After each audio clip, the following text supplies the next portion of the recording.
All right, all right, all right. I think I am live. Hello, Zen friends. Happy Friday to you. Saturday morning to some of you on the other side of the planet. Hello, good to see you guys. Hope you're doing well. Welcome to your weekend. So excited, as we always are, to see what messages are going to be coming through from Spirit this evening. So before we get into all that, though, let us start by taking a big deep breath in together. We'll come out of the future, out of the past, out of the chaos of the outside world, come into our wonderful little bubble of love. And so we'll take a big deep breath in, hold it as long as feels comfortable, and then slow exhale out, focusing on coming back. And then we'll bring in the singing bowl, right?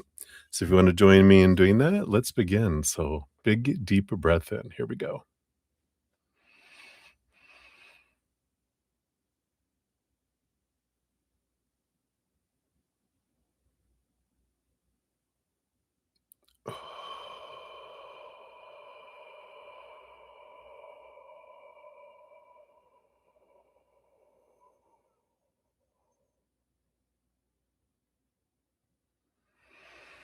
Beautiful.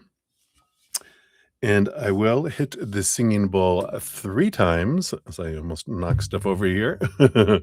And as we're doing that, just imagine this beautiful love energy we have within us just pulsating out into our minds and our hearts and our physical bodies and our spiritual centers, filling us up and flowing out to the outside world, allowing it to do what it wants to do out there to just uplift and raise the vibration of the planet and of the human collective and any other collective that's out there.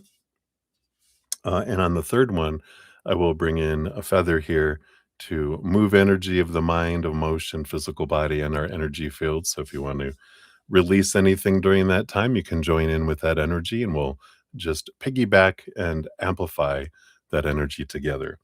Of course, something we can always do to help raise our vibration is gratitude. It's one of the most powerful energies we have. Just focus on one little tiny thing that we're grateful for in this moment or that we have had in our lives immediately begins to raise our vibration to a higher level, which magnifies us, kind of magnetizes us to receive more of what we're grateful for. And it opens us up to hear from spirit. The more we're at a higher vibration, the more clearly we hear spirit, the more we're able to kind of comprehend and understand the messages as well. So that's always a win-win, win-win-win, right? All right.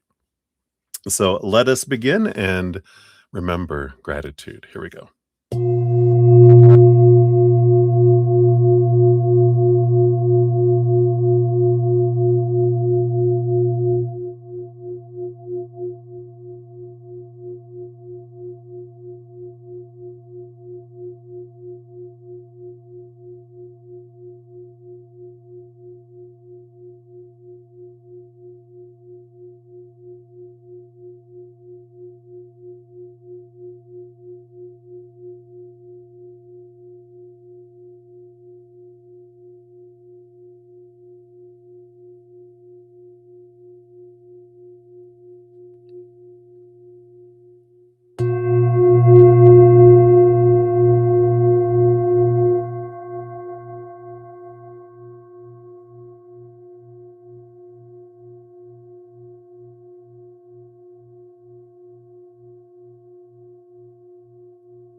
Beautiful, beautiful. Thank you so much for joining me in doing that. Always such amazing energy. It just feels so good. Just makes you relax so much. All right. So thank you guys so much for joining me this evening and grateful to have you here. If you're new to my channel or new to these readings, I'm your brother Z, and we are here to spill the tea from spirit, see what we can learn, what we can uh, learn from each other, how we can grow. Just I love hanging out. We do have a wonderful group of Zen friends with huge hearts, great senses of humor. So there will always room for more Zen friends. So welcome, welcome. Try to keep a nice, safe space full of love, high vibration, laughter. I'm so grateful that all of you have a good sense of humor. Because what a boring life it would be. And these readings would not be as fun. So, thank you so much for that. If you want to know how the whole process works, it's all down in the description area of the video. Donations do get first priority. You can make a donation by the super chat at the bottom of the chat. Also, in the description area, I do have my Venmo, Cash App, PayPal, Square, and Google Pay. And that's how it works. I don't have any set dollar amounts, but for like $1 donations, we'll do like ankle deep, and for like $5 donations, we kind of go up to knee, and beyond that, we'll deep dive, deep dive, deep dive in proportion to the donation. Is how we're going to kind of try it out and do it that way. If you do make a donation of $5 or more, you do get a fortune cookie. Right now, we're doing the Whisper of Healing here uh, oracle for that. And then for every other donation under that, right now, until we use this one up, where you get a little Law of Attraction oracle. These are a little shorter. Uh, so that's why those are used. And yeah, I think that's pretty much it. I do get to free readings every session, usually. Um, if I'm doing my 8-hour sessions that have been happening, if I don't get all the free readings or none of the free readings during that time, I do pop in the morning and do a separate stream. Call it a catch up or a makeup. Sometimes I call it a makeup, but I've been calling it catch up session. And then at the end of every session, I do have a pinned comment that lists all the readings completed with timestamps. So if you ever are wondering, if whose reading I finished and all that, it's all down in that pinned comment after the stream has ended. So that's kind of how it works there. I do have a podcast as well that usually every 2 to 3 weeks or so, sometimes longer, depends on what's going on in my life. We try to get it every 2 weeks, but I've been a bit busy here. So this one is the last one. It's about 3 weeks ago. And this is phase one of learning the language of emotion. We're stepping through how to grow our empathic and our spiritual gifts. So if you're interested in that and any of the other subjects we had about abundance and faded love and all those kind of subjects, the playlist is down in the description area and you can catch up if you like. Also, if you go to my main channel page, it's also linked at the top called The Easier Path. So I'd like to make sure you guys know what's available out there. And that is what we have. So we'll do some shout outs here. Make sure we have everything on the list all updated. And then we'll get into the reading. So let me make some space here. And we'll start from the bottom right now and work our way up. Just make sure I got everyone. We have Content in the house. Hey, Content. Good to see you. We'll get you on the free list there. We also have Cat Mia. Hey, Cat Mia. Good to see you. Hello, hello. We'll get you on the free list as well. And Jessica, hello. Good to see you. Thank you for your donation. We will get you on the donation list up here. All right. Got you there. So give that a love and a like since we know I have that. All right. We got Alexander in the house. Hey, hey. Blessings to you. Good to see you from Aruba. Good to see you. Welcome, welcome. We got Sean G in the house. Hey. Good to see you, my friend. And also Olivier Vagara. Hey, hey. Good to see you as well. We'll get you on the free list here. Boom, boom, boom. All right, we got plate of spaghetti as well. Whoops, let's try that again. There we go. So plate of spaghetti. We'll get you on the free list here as well. Good to see you. And let's see here. We've got Brittany. Um, is that Kenneld? Good to see you. Hello, hello. I like that. I do say that, don't I? Some people say it. Hello, hello. Maybe you say that too, but that's what I say. All right. And then I think after that, I got everyone else. We got JoJo. Um, Donation here as well. So we got you on the list here. We also have Chelsea. We got you on the free list. And make sure I've got everyone. Oh, let me give that a little like. There we go. I got so we're Swaroop Bobby and Ashish Lotus of Serendipity. We got you guys all on the free list as well. And I've got here, make sure I got all of these. Yep, I got 3 from Sudeshna as well. So we got you on the donation list there. And of course, we've got Tiger Snake, Magana. Hello, good to see you. And May, I have you, and Betty Joe, and Minnie Hill. So I've got all of you guys. And then I think at the very top, we do have Lauren Smith from earlier today. All right. So I think I've got everyone on the list here. And then also, I did get a donation from Crystal. So, Crystal Ray, I did have your PayPal. So, you're on the donation list as well. So, I think we've got everyone.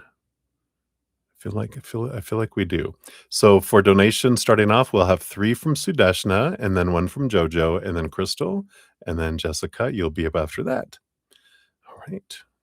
So I think we are set. Let me take a quick sip here. Cheers, cheers. It's a little full. I got to watch what I'm doing. So cheers, cheers, everybody. So grateful to have you here. And thank you for all the thumbs up and all your love and support, all the comments you put in, all those things that you can do for free that just help spread the Zen love. You're part of the love tsunami. It gets my channel and the messages of spirit out in front of other people. So thank you for being part of that love tsunami. So cheers, cheers. I love you guys. Let me take a sip here before I spill. All right. Yum, yum. Tonight, I don't think I mentioned it yet. We're going to be using the Naked Heart Tarot. It's by Jillian Wild here. It's one of my more favorite decks. I like the artistry that she has on it. Simple but deep and colorful, and I like it. So that's what we'll be using this evening. All right. So hope you guys are having a good day. Went and walked and did some errands and ended up walking like 5.7 miles. So almost 6 miles today. So I got a little bit of sun. You can see a little bit. But it was it's 85 degrees right now, but it was like one of those high cloud, breezy kind of days, even though it was warm out. There was a nice cool breeze-ish blowing. So it was just nice to get out and walk around. It's always fun. All right, my dears. Well, let's get started. All right. So we got Sudeshna up first, 1411. So Sudeshna, here is your first time stamp. And you want to know the upcoming week for you: love, career, health, and guidance. All right. So we've got love. All right. Career. And this will be health. Got 2 for health. And then guidance here. All right.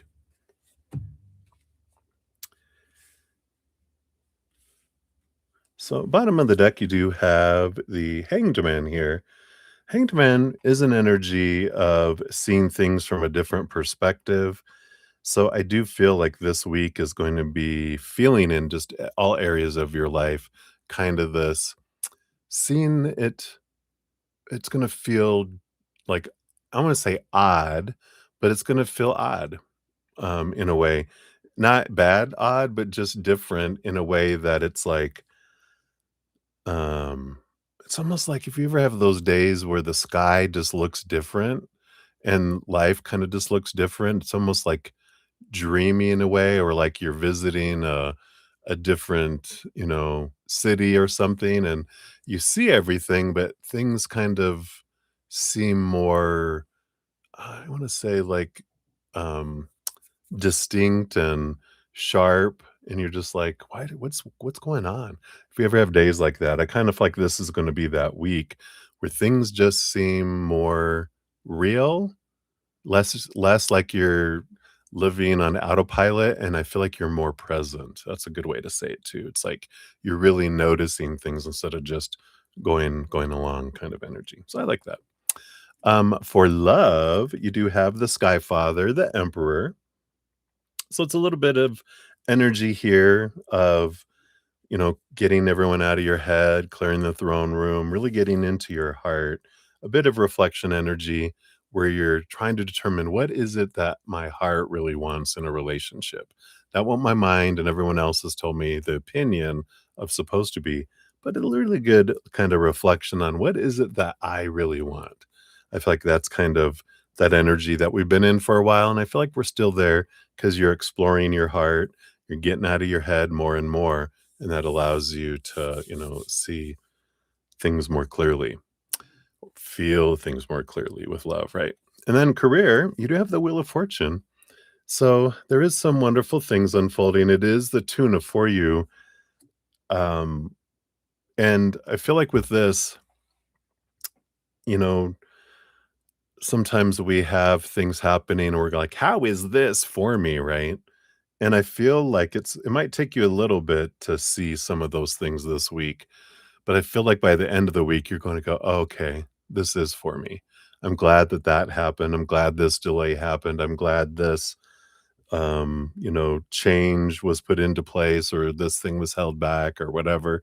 In the moment, it's like, oh, but then you're like, okay, this is happening. Some reason it's happening for me. Let me look for the gift in it. I feel like this is a good week for you to really focus in on that because I feel like you're gonna have some opportunities of things that on the front, we can't see that they're wonderful and for us, but once we change our story and look at for the gift in it, you can. So I like that. For your health, you do have the Page of Pentacles and the Eight of Wands. Yeah, a lot of energy flowing this week. And the Page of Pentacles, this is a positive thing. It feels like,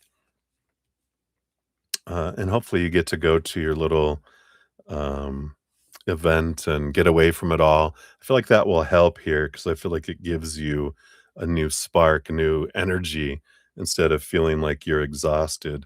This is like your body feels like it's going to a more relaxed level a little bit. And I feel like when you get away from all the hectic, whatever, and you're just taking time to enjoy yourself, I feel like that helps your body and kind of gives you a recharge as well. And then guidance for the week. You do have the Ace of Swords. This kind of reverts back to the Hangman, which is about seeing things from a higher perspective. When we're in the mind of the human, there's a lot of stories that we've been told that, oh, that means this, that means that, that means that. We can ask ourselves, does it? Does it really? And we can question the stories that we're putting to the activities that are happening in the outside world, especially related to our worth, how we have attached our worth to something going on out there. And we're like, wait a minute, no, no, no, this doesn't mean anything about me. This is all about what's going on out there. Emotions that come up within me, yeah, that's mine. The stories that come up, yeah, those are mine that I can change. So it's like kind of taking ownership and seeing things from that higher perspective this week, I feel is helpful for you. All right. And then here is your fortune cookie for this one. You got risk, which says great rewards require stepping into the unknown. Playing it safe won't lead to growth. Take a calculated risk today. Leap towards your dreams with confidence. On the flip side, fear of failure may be keeping you stuck. Trust that growth comes from bold action. I like it. And that kind of that wheel of fortune, which is, trusting that everything that unfolds is for us, even when we can't see it right away, right? All right. So that's what we have for the first one there for you. So we'll do a couple of shout outs and we'll jump into your second one here. We do have the Cash app that came through from Sean G. Thank you, Sean G. Hey. See your question. We'll get you on the donation list here. Boom, boom. And we got Butterfly. Hello, hello. Good to see you. Don't think I had a question from you yet, Butterfly, just in case it got erased or something. We got Debbie O, my Tech Zen friend, who is on the dream train. You're out eating dinner. Bad Wi-Fi. That's right. We had an adventure on the road today. Uh, okay, yeah, very good. An adventure. Yeah, those California streets, highways, all of that. I know. When I visited California once, they had bumper stickers, "Honk if you're reloading," because this was decades ago, though. They were having shootings on the highway because people were getting so crazy how long you had to stay on the freeway and get stuck in traffic that people were shooting at each other. It was like, "Oh my god." Crazy, right? Alright, but I got you on the free list, so we'll find out what your dad has to say to you. Alright. So, thank you guys so much, and I'm gonna take another quick sip here. Cheers, cheers, everyone, and, see what we got here. Alright, suggestion number 2. There we are, and for this one, you sent your job application to different companies for open roles.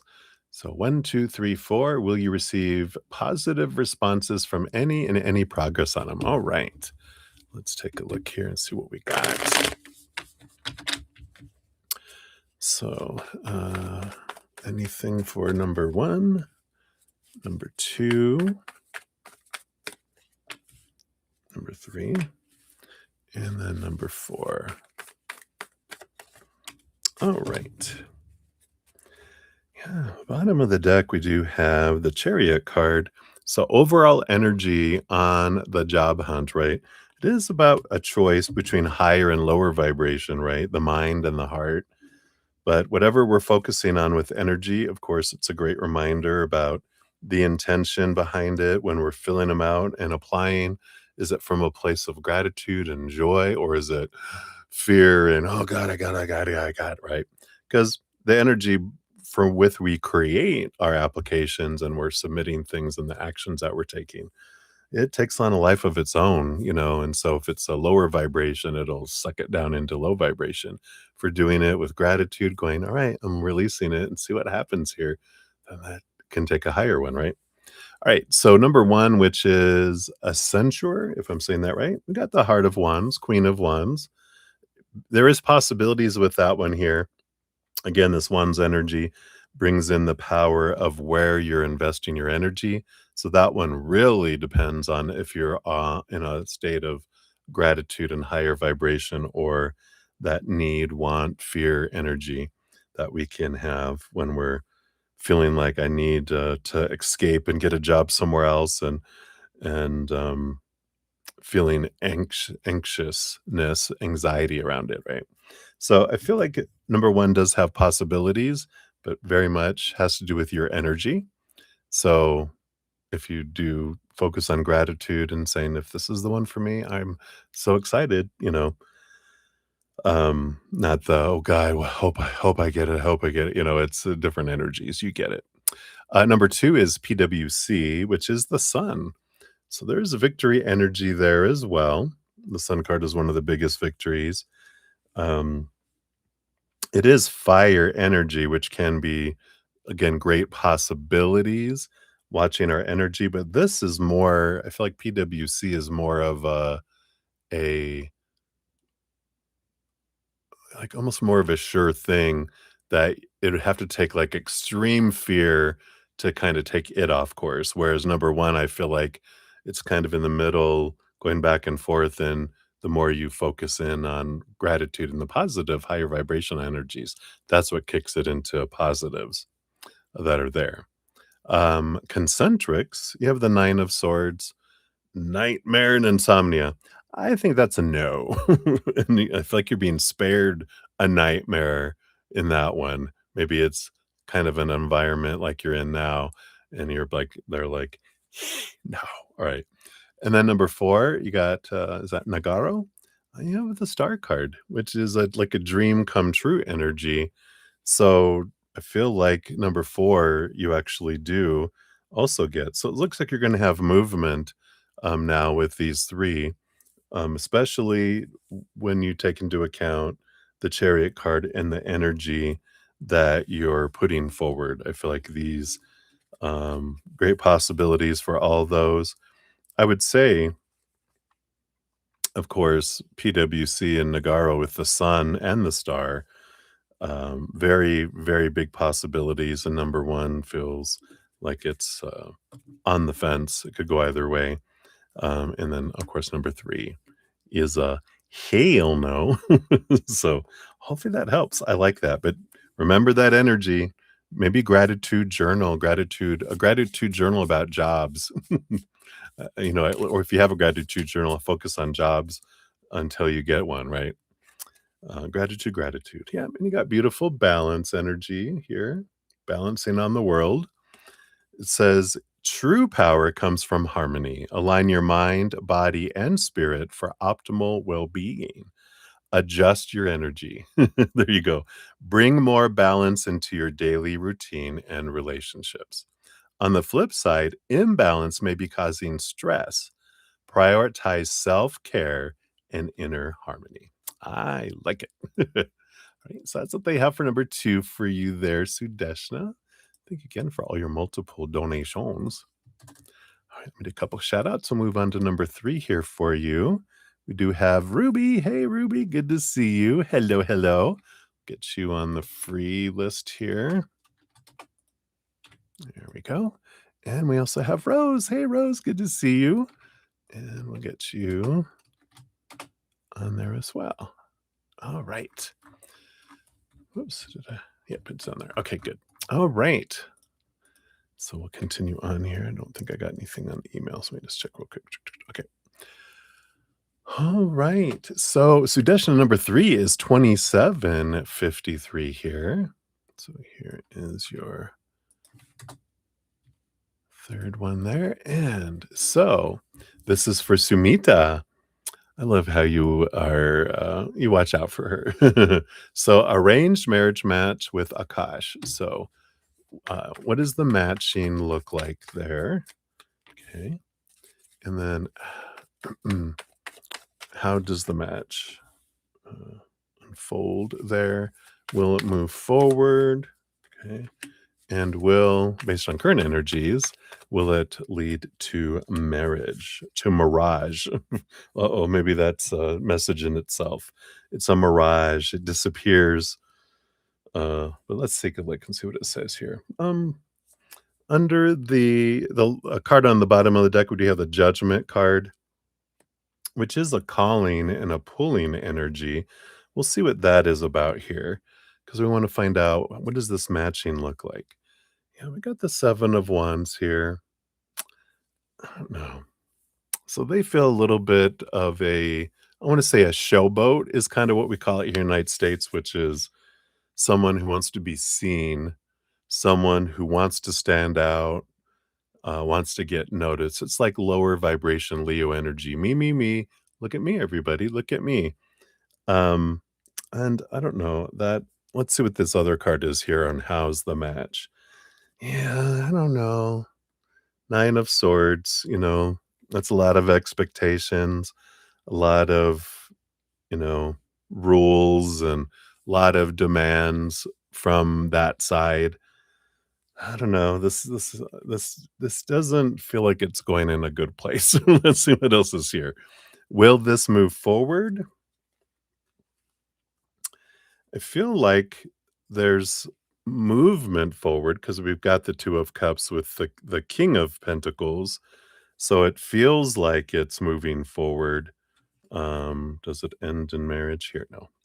So that's the mirage and energy, like in a desert when you see the vapors and you've been in the heat too long and you're just like, oh wow, look, It's, water, and it ends up just being more sand, you know, because it feels like it's, "Oh, nice," you know, it's going forward. It seems like it's, kind of going in a direction, but then we hit the 10 of wands. 10 of wands moves from abundance to burden, and then the 8 of cups is someone walking away from the relationship energy.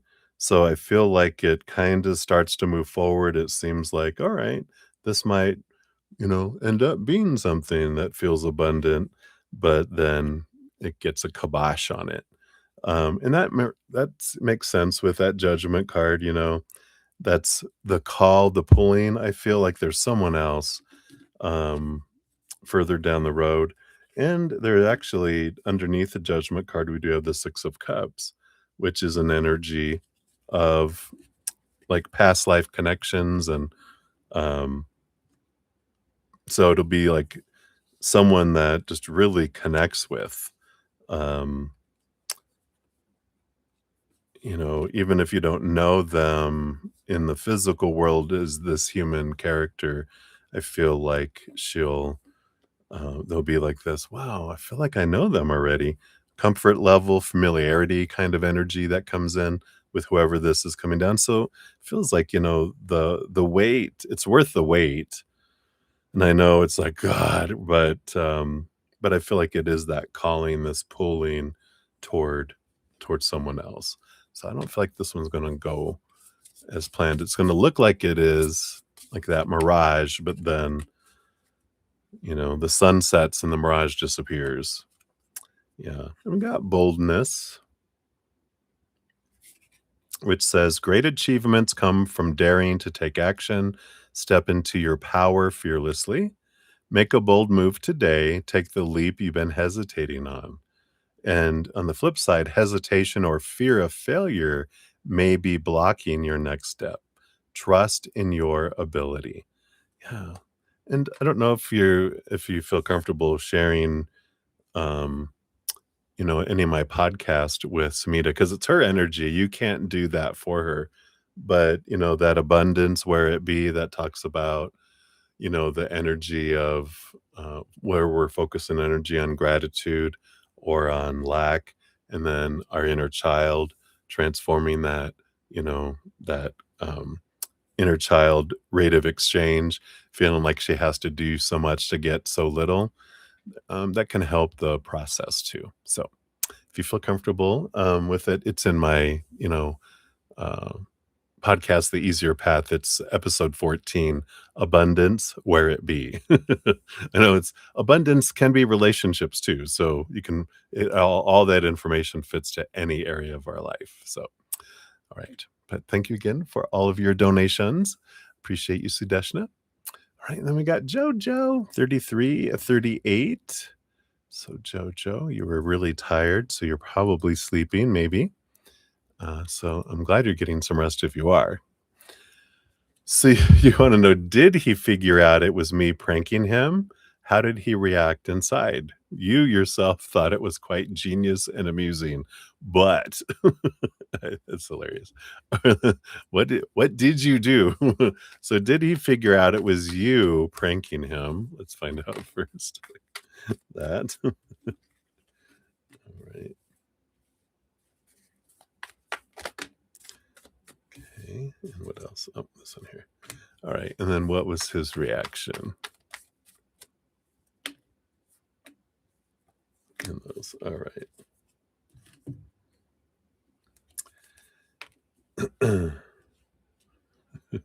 So I like the bottom of the deck that you got the moon card, which is the revealer of secrets and, hidden things below the surface. So I like that it was very stealth, and that in the beginning with the 9 of wands, they didn't have a clue because that's the shield, and they're just like, "What's happening?" And then we have the movement of swords, the knight of swords, which then the clarity started to kick in there, right?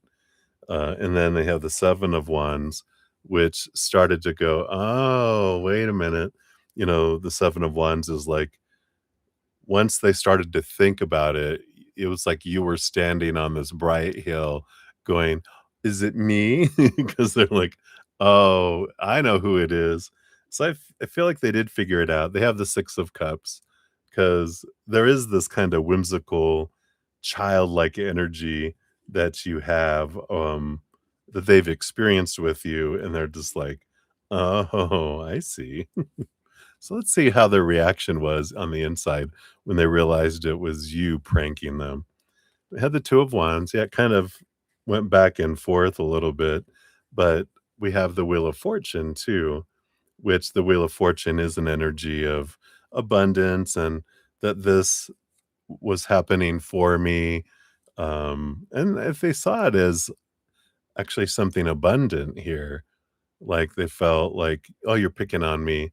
It's because you like me," you know?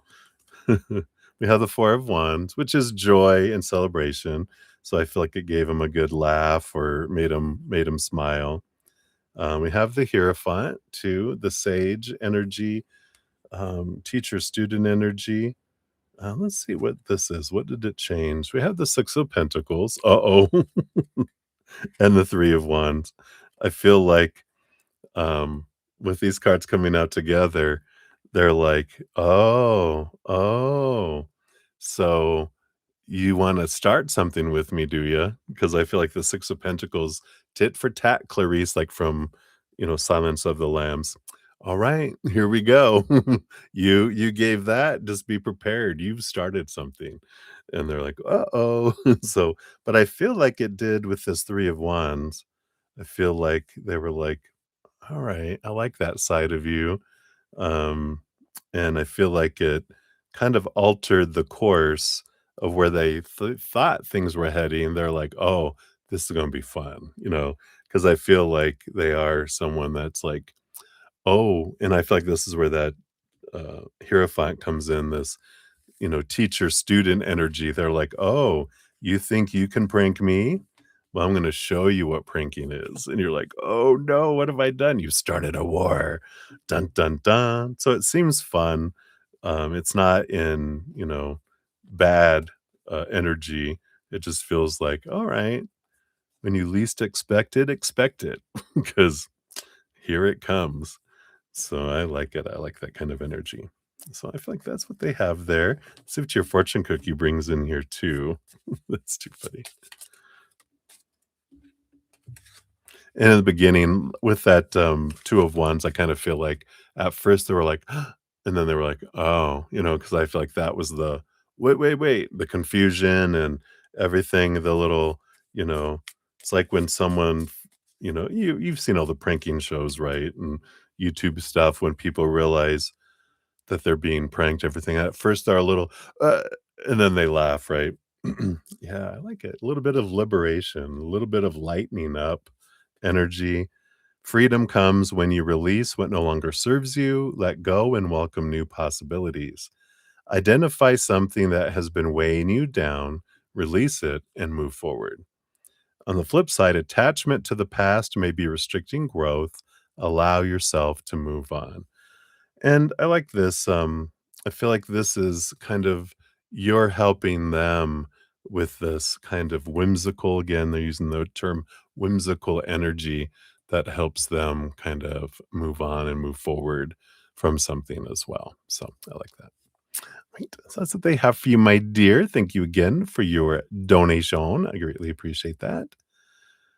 All right. And then we have Honored in the house. Hey, Honored. Good to see you. Hello, hello. And we'll get you on the free list here as well. Good evening. All right. Let me take another quick sip here. We'll get back into the for donations. I just have Crystal Ray, Jessica, and Sean G up next here.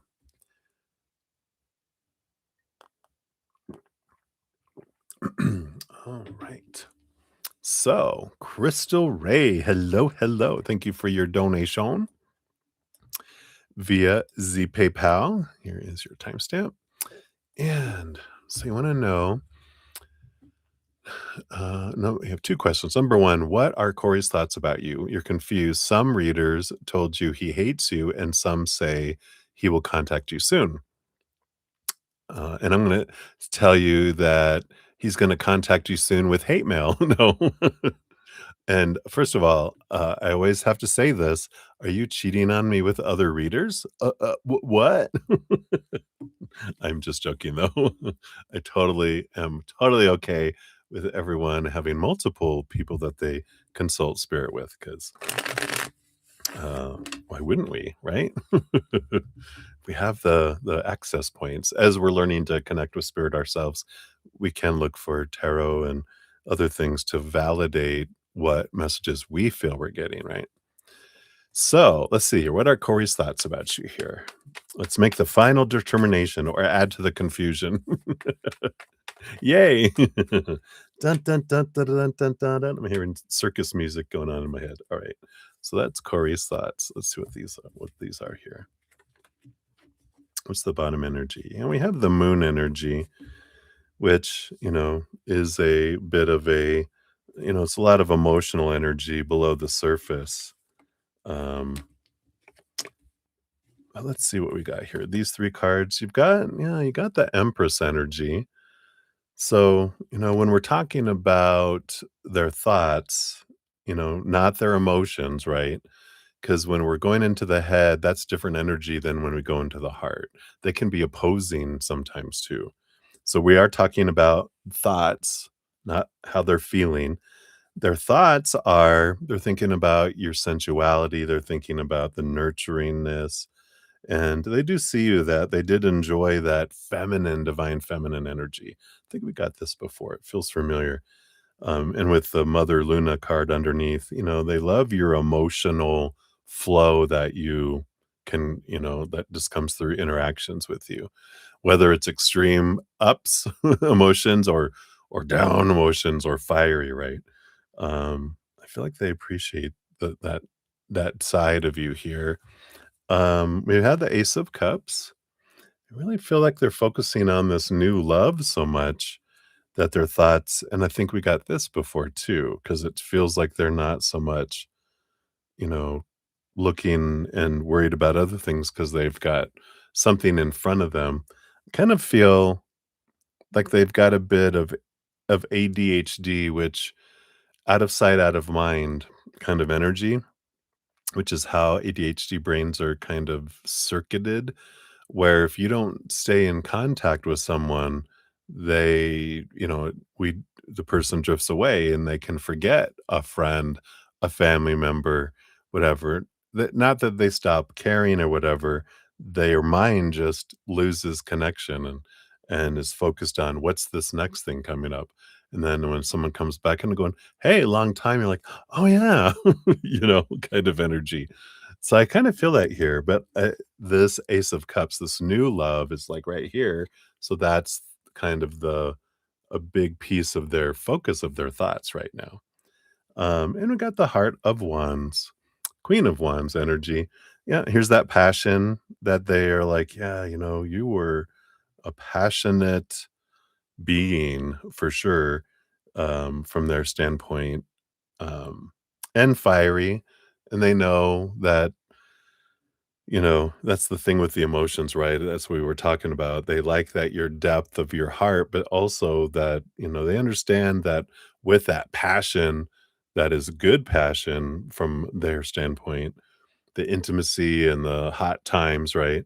Versus when flames come out of your mouth or your temper, they're like, hey, one comes with the other. It's just how it is. That's why when I think we talked about their spirits bring back about regrets, that they don't have regrets because 'cause they're just like, "That's the way people are," you know? We're fiery, passionate because I feel like they can relate. They're fiery, passionate, and they say stuff and do stuff. They don't regret it, though. They just go, "Huh, that's just how it is." And I feel like that's kind of that. So I don't feel that they, hate you, um, and I don't feel like they'll contact you soon either. I feel like they're really caught up in that Ace of Cups, that's going on there. So, um, hopefully that helps add to the confusion there for you. But you can see what sits in your heart, what resonates with your gut, not what your heart is like, "I want them to, contact me, and I don't want them to hate me," you know? It's like, what does it matter, you know? Um, it's a discordant connection that you have with them, and it's an out of balanced connection that you have with them, and every time you get involved with them, it goes way into one area. It's not a balanced relationship energy. It always ends up catching on fire because you guys are 2 flames. When you join together, it becomes a big blaze and it burns up stuff. So it's and there's, friction that happens. It's not a healthy relationship in terms of what humans probably would consider a healthy relationship. You definitely learn through it because, that fireness, but, you know, you can take that as you will. And then number 2, your neighbors' overall thoughts of you. All right. So we'll take a look here. Your neighbors' overall thoughts of you. Get this one and these 3. So overall, you have the 6 of cups. I don't know why they kinda look at you as like a young child, not like, you're childish, but they're just like, you know, youthful energy and, you know, um, I just feel like they like the joy, they like the excitement, they like the adventures, they're like, "Oh my god," you know? And then they might think that there might be a little bit of, I don't wanna say, like, naive, and they're like, "Oh, they don't they do they know what they're getting into?" They don't realize, that you're going in with your eyes wide open, "Let's go, adventure," you know? But I feel like for a lot of the neighbors who are, I feel like a lot of them seek, like, foundation of safety and consistency. Your fire and your fluctuation and your kind of this whirlwind of change energy makes their inner child feel uncomfortable because they hate change, and you're like, "Boom, boom, boom, boom, boom, go, go, go, go, go, go," and I feel like, that's kinda some of the energies that are there. Then you have these 3 as well. Yeah, you got the innocence of cups, the page of cups. A lot of them see you as this little bundle of love, little bundle of joy in some ways. Yeah, you have the 2 of swords. Some people see you as conflicted, which is, between the head and heart. Some people see you changing your mind a lot. That's their perception anyway. You gotta remember, we've talked about this before, where when we go, "What are their thoughts of me?" So many people's expressions of their opinion of me is totally tainted by themselves. They are looking in a mirror called you, and what they're seeing a lot of is them. So when they're going, "Oh, you're indecisive," 3 fingers pointing back at them, I can guarantee you that with these changing of the minds, that's something that they don't like to see about themselves, so they gotta point at you and go, "Look at that person." Have you ever had a friend who, like, there's 3 of you and, um, you know, you show up, you're there waiting, the other person shows up late, and then they complain about the other person's always late. That person's always, always late. They never show up on time for anything, and you're like, "You're one to talk." "What?" I go, "You're always late," "Mirror," you know? But that's kinda how it works, right? And you got the 6 of Wands. Yeah, a lot of movement, a lot of energy flow with that too. Go, go, go kind of energy. So I don't feel, there's anything like super extreme, just realize that they're focused in on themselves more than what's going on with you. That's most humans. We think everyone's thinking about us all the time. I mean, who wouldn't, right? Because we're thinking about us all the time. We think everyone else is too, but most humans are thinking about their own selves, their own dreams, their own fears, their own, things going on in their life. So I feel like that's what they have for that. Let's see what your fortune cookie says too. You've got precision on the money. And it says, careful, Calculated action leads to the best results. Aim with clarity and intention. Take focused action today. Align each step with your ultimate goal. On the flip side, scattered efforts may be wasting energy. Refine your focus and act with clarity. Yeah, this is good. This is good. Like we were talking about, Corey, unstable, difficult connection between the two of you. Take all of your energy away from that and focus it on Justin or where you're wanting to go. That's over. That's done. They're involved with someone else. Um, and and it's because you told them, "I'm done. I think I'm gonna go be over here." And if you were doing it to manipulate them to try to get them to chase after you, oopsies. Won't do that again. You're so funny. I love you, Crystal. But that's what they have for you, so thank you again for your donation. I appreciate you. All right. And then we have Jessica is up next. So 5125. So Jessica, here is your timestamp. Boom, boom. Thank you again for your donation. And you want to know what Marius is feeling and what he wants with you. All right, let's take a look. Let me take a quick sip here. Cheers, cheers.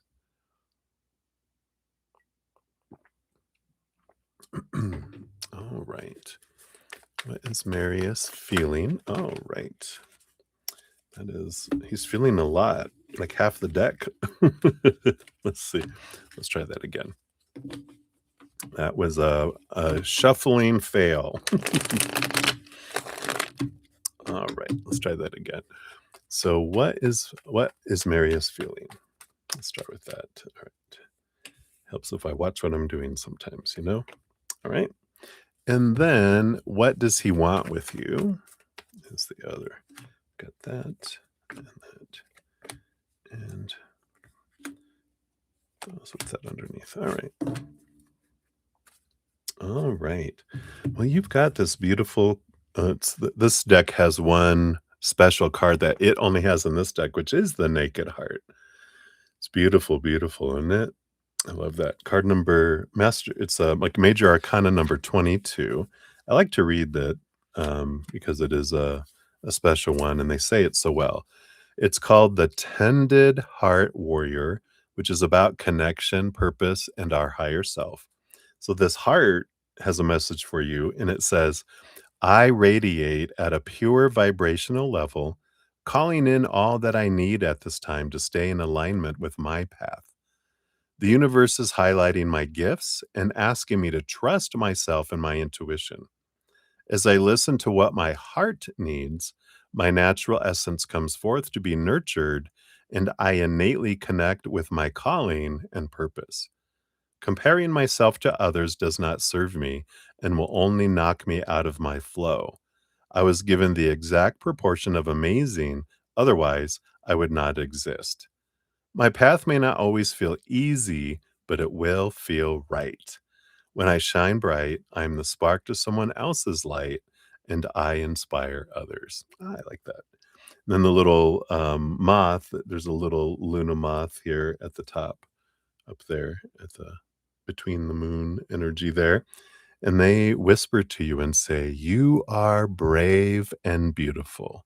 Fly out of the darkness and into your light. And if you feel disconnected from this heart, um, you can ask yourself, is my ego leading my path instead of my heart? Question mark. So something to consider. That's your underlying energy of this question. So let's see here. With all that in mind, what is Marius feeling? Got the movement of Pentacles, the Knight of Pentacles. It's the slowest moving knight out of them all. So they're kind of feeling, I want to take my time. I'm not rushing into anything kind of energy. We also have the Five of Cups. So they do have a little bit of low vibration emotion going on here. Um, And let's see what else we have here too. Yeah, we have the Tower, which let's see, and the Nine of Swords. Wow. Yeah, so they've got a lot of fears below the surface. And I feel like this is good for you to know. And we got a lot of cards here for what he wants with you. So we'll get a lot of clarity, I feel, from those. But these feel like he's got like this sorrow and sadness from people suddenly leaving his life. And the Nine of Swords is having a lot of expectations and a fear of not living up to expectations and that someone would suddenly leave them. So I do feel like they've got some of that emotional, lower vibrational ties to some past pain. That is why they want to move slow because they want to make sure, before they invest themselves, they want to make sure someone's not leaving as much as they can.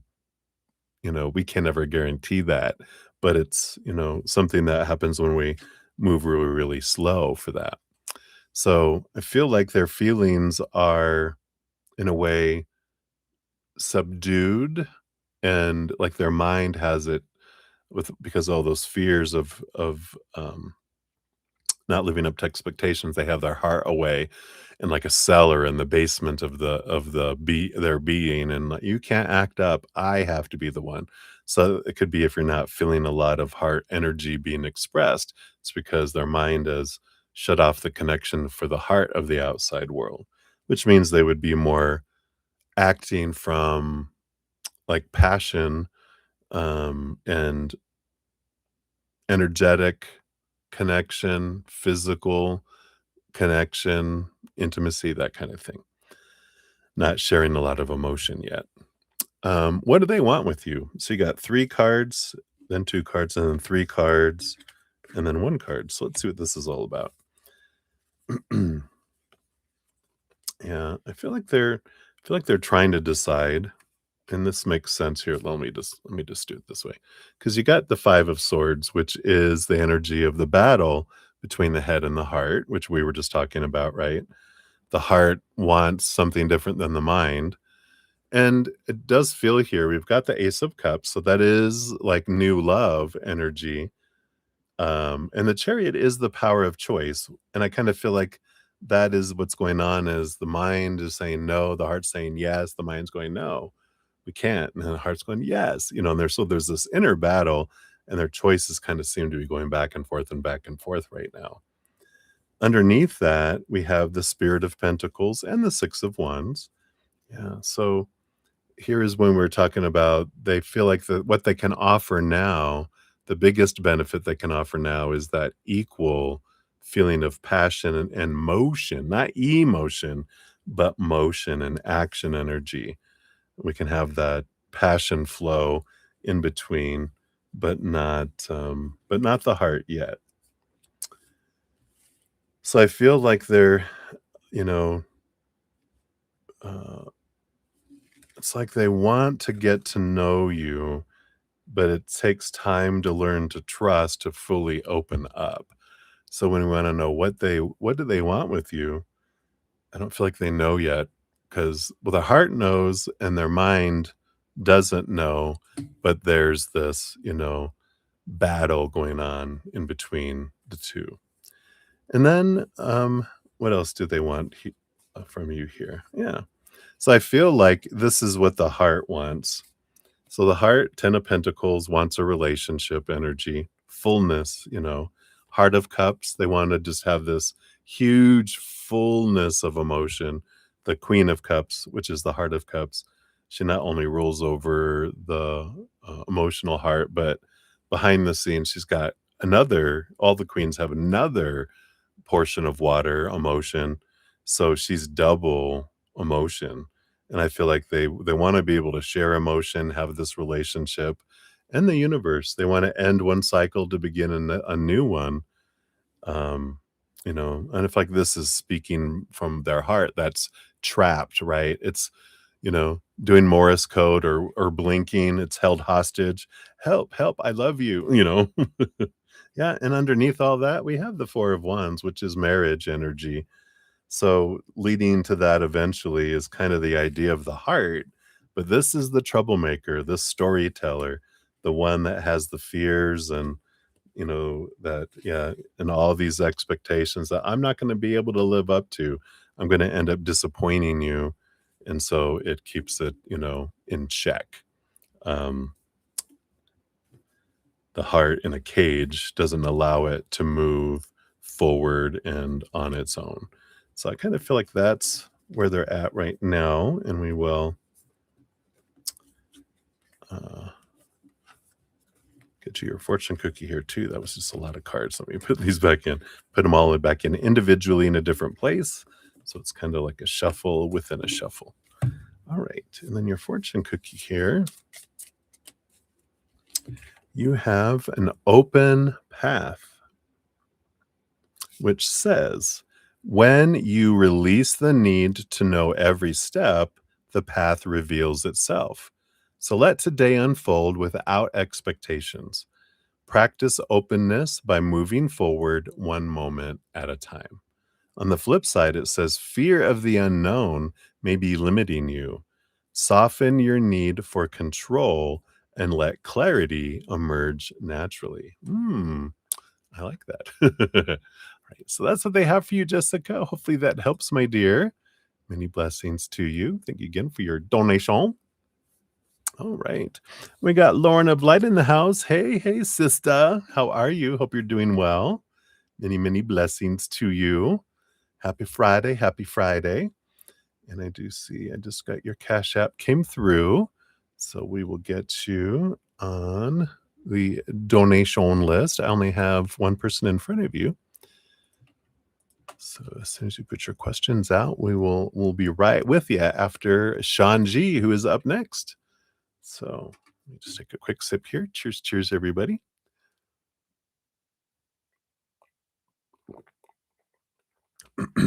All right.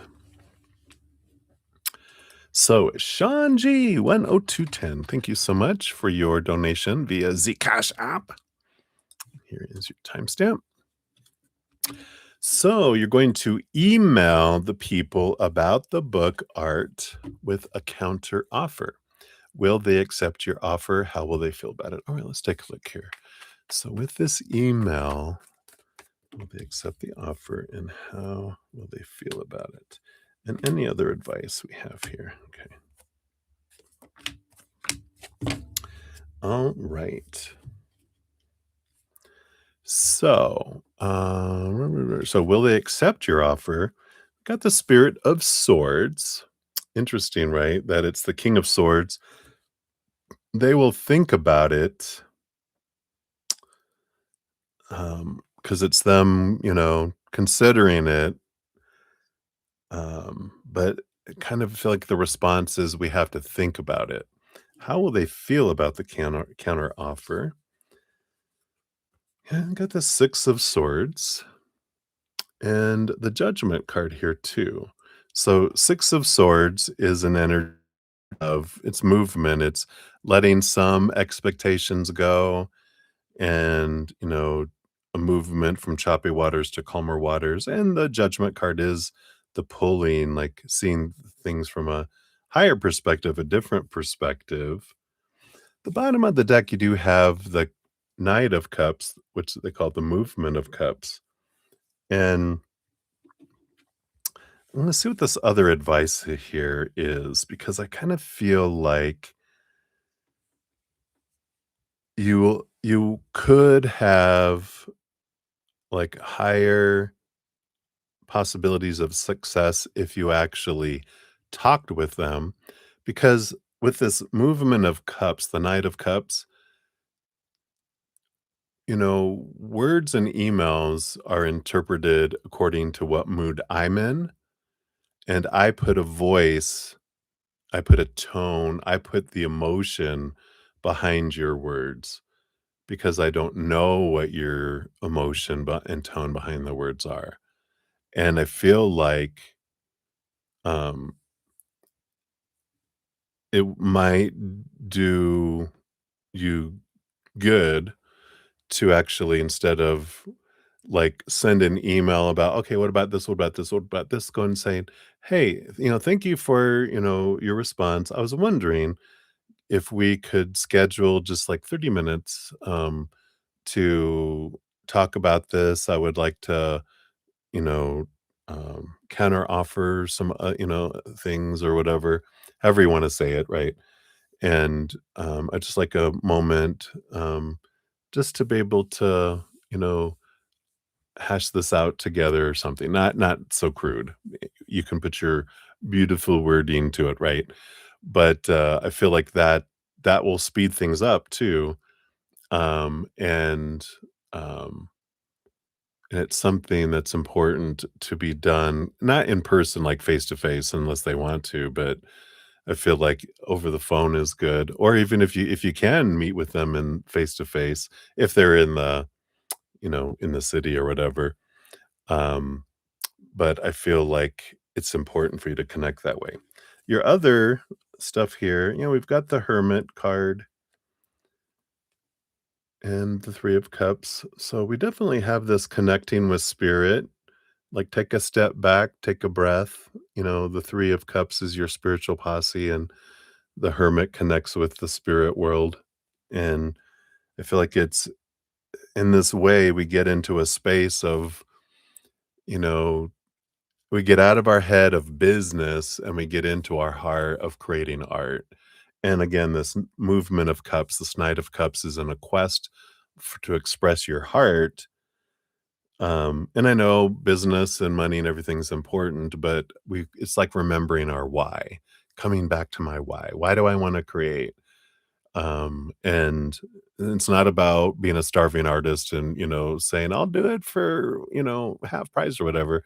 Nothing like that. It's about speaking from your place of passion and your love of what you do. And when they hear that and feel that, they can get caught up in it versus an email, which all that can get lost, right? Yeah. So I feel like it's worth it. I mean, you have the Eight of Pentacles, putting in the little extra blood and sweat and tears does bring the balance with the Two of Pentacles. It does turn the little hourglass to, you know, it saves time too, because it's like you send it and then they, look over it and da da da da da. And, but if you can, um, talk with them, I feel like you'll have more, um, a higher probability of them accepting a counter offer. Because right now, I feel like the energy it's up in the air because they need, well, we need someone else to think about it and, you know, uh, discuss it and talk it over with someone kind of energy. But, when you look at it as approaching a relationship rather than a business deal, then you want them to feel important, right? Um, and rather than texting or emailing when we talk to someone or see them in person, it means so much more to them. Unless they're busy and they don't want to see us, then that tells us, "Oh, you don't want a relationship with me." But hopefully that helps. Let's see what your fortune cookie brings in here. You've got serendipity, which says, unexpected blessings arrive when you're open to life's surprises. Stay open to synchronicities and chance encounters today. Magic is unfolding. And then on the flip side, rigid expectations may be preventing you from seeing opportunities. Be flexible. There you go. All right. So that's what they have for you, my dear. So many blessings to you. All right.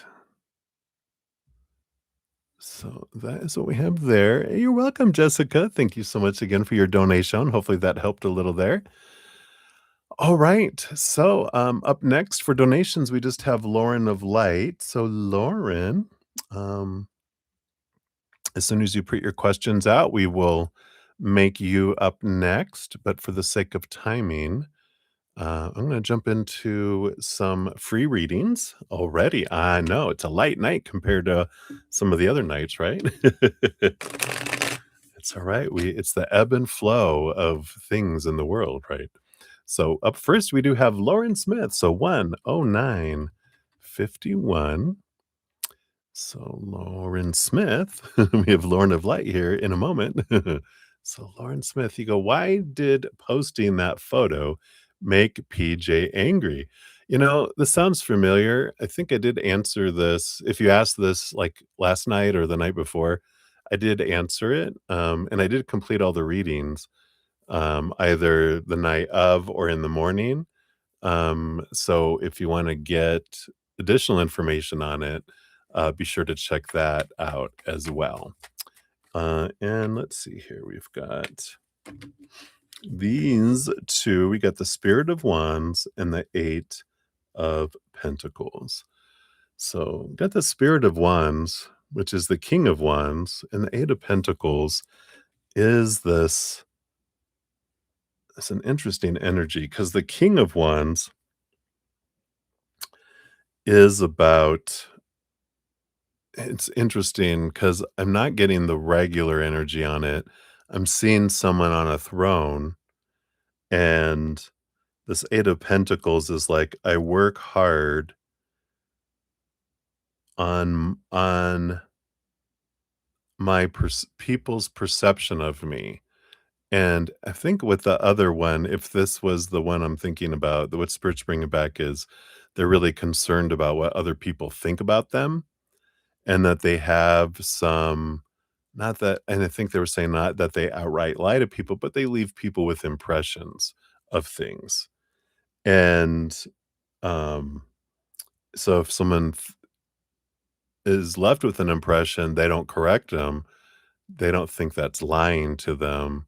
They think that that's what was their impression. I never said it, you know, and I talk more deeply into that in the other reading, but it feels here that they're very concerned with the position that they hold in people's lives, that I work hard at maintaining a certain perception, and for some reason they feel like this photo um sheds poor light on them. I'm not sure what that means. I'm not sure what this photo is it of them. Is there something in there? But I feel like it's somehow they're taking it as a dig against them, or it's showing them in a light that is not the perception that they want people to see. So I think that's what they have there, right? Let me do that's what they got for you, and, if you can't find your other one, let me know, I'll track it down for you, 'cause, I can find it very quick. The pinned comments are the fast way to look at them. Just if you look at the comment, you can expand it and see your name and go, "Oh, there it is, there's my name," and click on it, takes you right to your reading. Alright, so we got Lauren of Light. Hey, Lauren, I see your question, so we'll grab those, and we'll get going here on your donation. Whoops. And here's this one. Let me just put it over here. It's bigger print over here for my old man eyes. I have my chat kind of smaller, probably than it should be. I can read it, but when it starts having long sentences, then it's like I kind of look like Mr. Magoo. All right.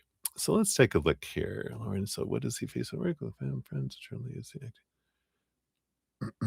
all right.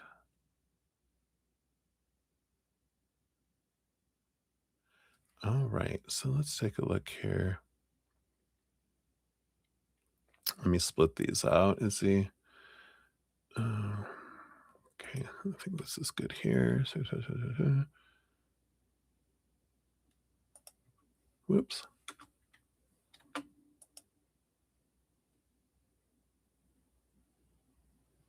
Okay. Okay. All right. We'll just start jumping in here. Oh, and thank you. Hey, Camilla. Good to see you. Hello. Hello. Whoops.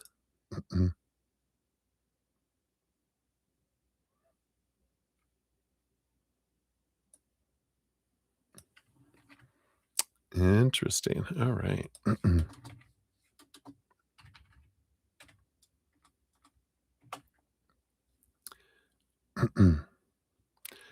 All right. So, Camilla, let me give you donation, a love, and a like there too. I got you on the list there.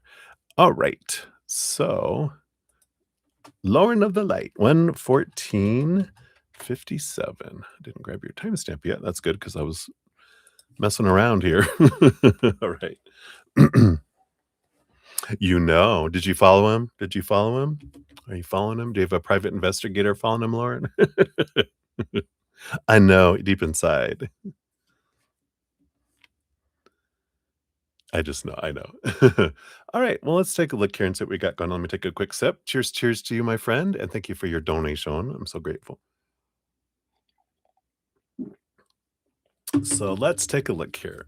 So starting off, what is he facing at work right now? Okay, and then what is he facing with family right now? And what is he facing with friends, just in general right now? And then internally. All right, we got that. All right, so let's take a look at that group first. So, what is he facing at work right now? Yeah, there is a bit of slowness with the 7 of Pentacles and a little bit of a change of heart with work too. I feel like he's in that energy of, I'm seeing the results of the work and all this, but just not into it. I feel like there's something 6 of Cups, like a childhood dream energy that he's kind of I just feel he's unsatisfied at work and he just feels kind of empty with that, and I feel like he's wanting to do something more, dream, right? Yeah. Oh, good, yeah. So something that he's, wanting to, his own dream, this feels like a childhood dream, so that would make sense, right? Oh, he loves what you did, right? Yeah, he's like, "Man, that's good," when people are living what they think they're supposed to, living someone else's dream, they feel like they're existing when they wanna feel like they're living. So I feel like he likes, that's kind of what's going on with him with work. With family,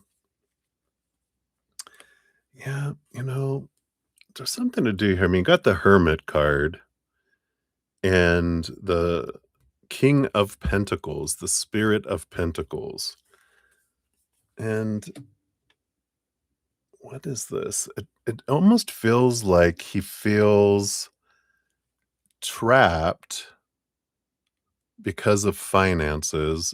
It's almost like not that they're threatening him or anything, but I feel like there's like this they want him to do certain things and money's always tied to everything, you know? And that turtle shell, I just feel like they're like, "God, I wish I was a crab, like a fiddler crab, then I could escape the shell, but the shell is part of me, I can't let it go," kind of energy, right? So, I just feel like there is some of that controlling energy, and a and it's and I almost feel like this is more in their head than his family's heart, you know? But I feel like that is that trap feeling like they have, "You need to do this and this and this. These are the expectations, and if you want a part of the family fortune or the your, access to all this, you need to stay in you know, good, relationship with us, right? And you do that by doing what's asked." And I kind of feel like that's his understanding from growing up. It's not spoken, but it's kind of understood, but I feel like he puts more pressure on him than they do. But, there is that, fear of disappointing the parents and that fear of, you know, not having financial security that he's used to, kind of energy. And I do feel like there is pressure.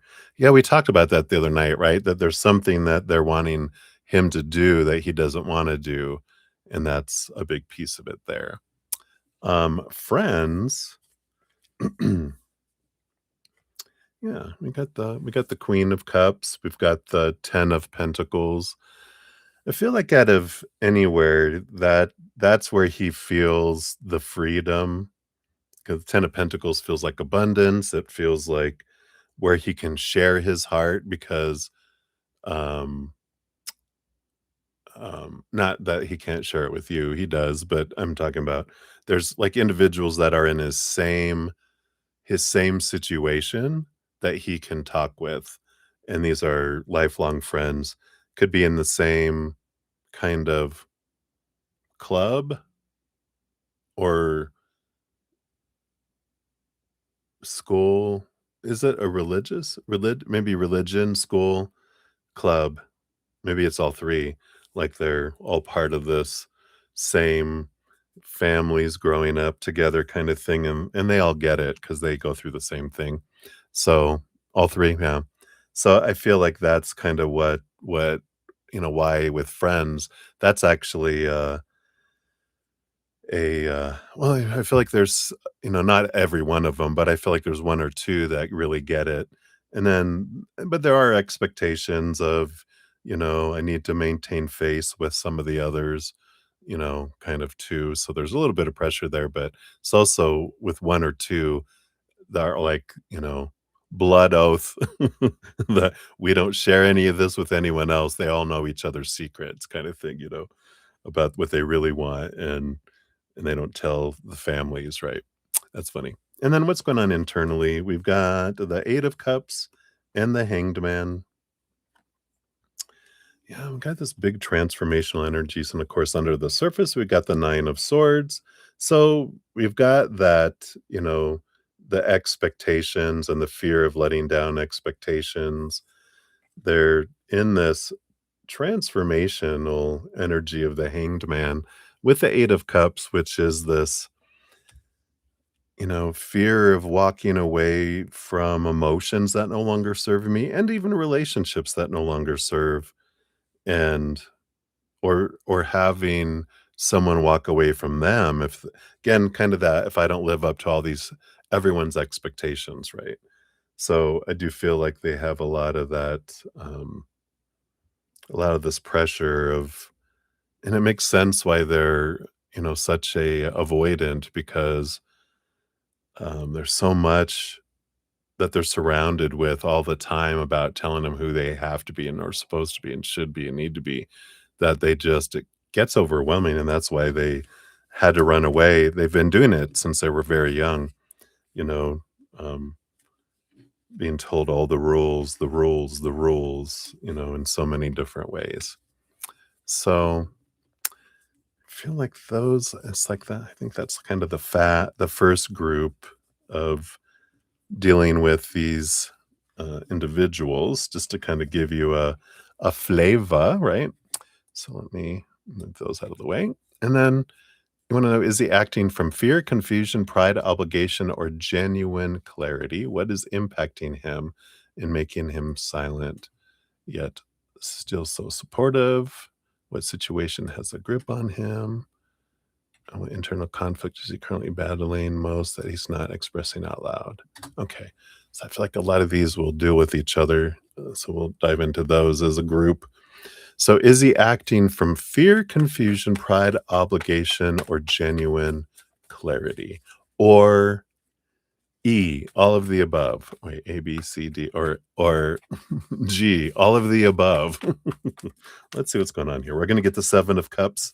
It's like he's responding to all of these things, but let's see here. What can we get on here? I want this one too. All right. Yep. Oh, of course, Spirit of Swords. Of course, we're gonna get the King of Swords for him, right? In his head, off in his thinking energy, which, takes him off into his little special separate world that he has, when things get overwhelming, when things, feel that's where he goes to avoid everything. He goes off onto this little planet in his head. And I feel like he's done that since he's been a young lad, right? Let's see here. Yeah, we have the Justice. So again, here's that Ace of Swords energy. Same with the King of Swords, right? We've got all that thinking energy, trying to find balance energy, with stuff going on here. Yeah, we got the Naked Heart too. The Naked Heart, this is a special card for this deck here, and I like reading it because this is the Tended Heart Warrior. This is about connection, purpose, higher self. And it talks about this heart here says, I radiate at a pure vibrational level, calling in all that I need at this time to stay in alignment with my path.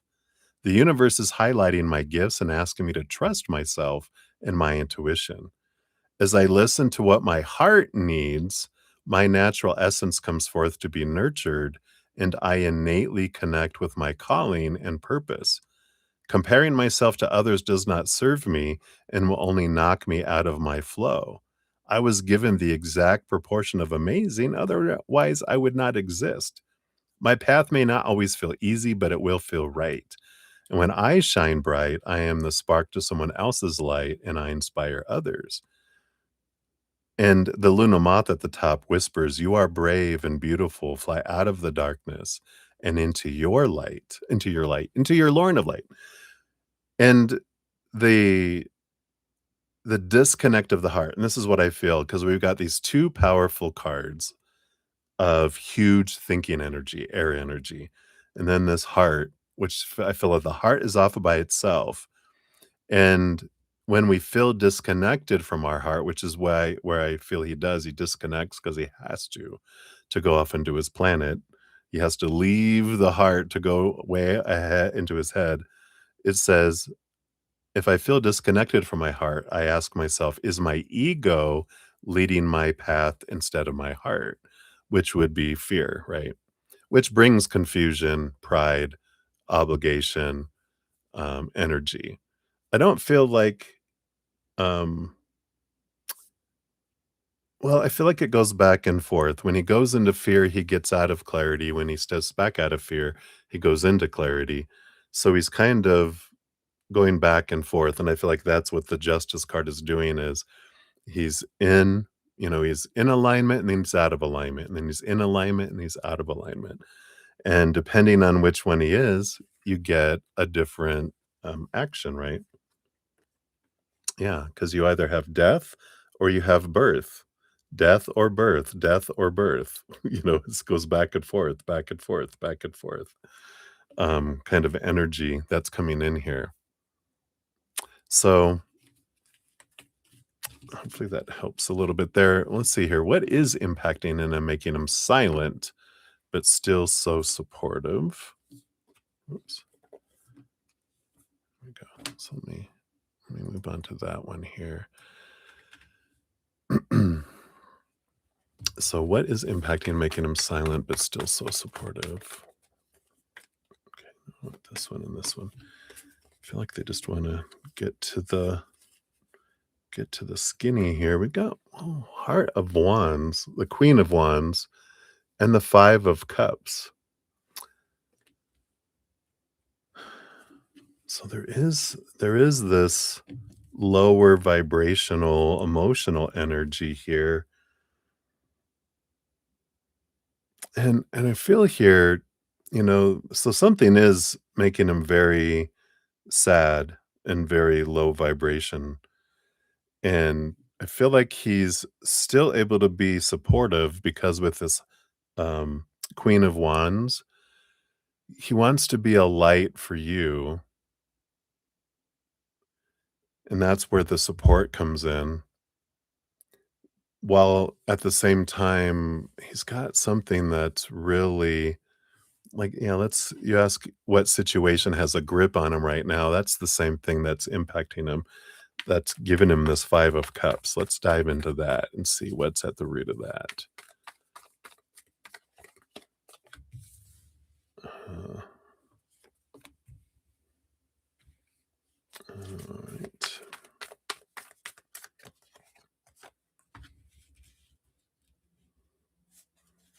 All right. Well, we've got the Ace of Cups below the surface here. And we also have the Death card. Let me just put them next to each other here because I feel like these two are related.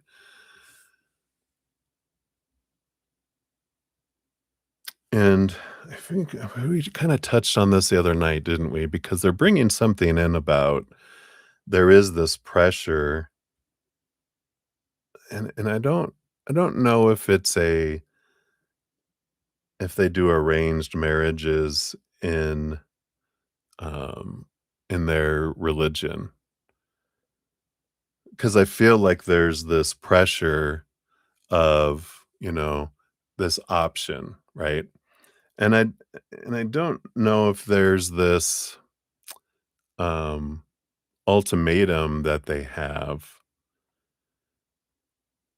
but it's almost like and if they don't have, like, official those, it would feel like that they have someone that they would like them, and they're putting their, um their opinion, you know, their preference, their wishes, and, kind of that energy, right? Yeah. No, that's not what I'm feeling here. I feel like it's the family, and I don't feel like he is seeing someone else at all. I feel like this is the thing that's bothering him. His family is going, "You should, you know, consider this person and, look at, who they are and what they have and da da da da, and look at the families that it would join together." It's almost like it's why it feels like an arranged marriage. It's like the old days of Camelot, where, if we have the prince and the princess marry, we'll have the joint, this, you know, come together kind of energy, which would require, this and this is why the death card is there. I feel like they're in this, um and I feel like this is what it goes back to what we were talking about before, like the pressure of the family and why they feel these restrictions and that they have to do things a certain way and they're considering it because it might even be like they want them to like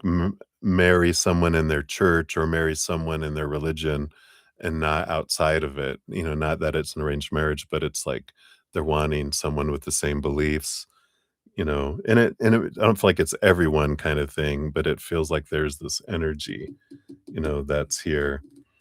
Um, and that there's like a choice that they have to make, right? If they do leave and go with you, then and this makes sense now more, where that they would almost have to face that they might get ostracized from the family and that they wouldn't be able to.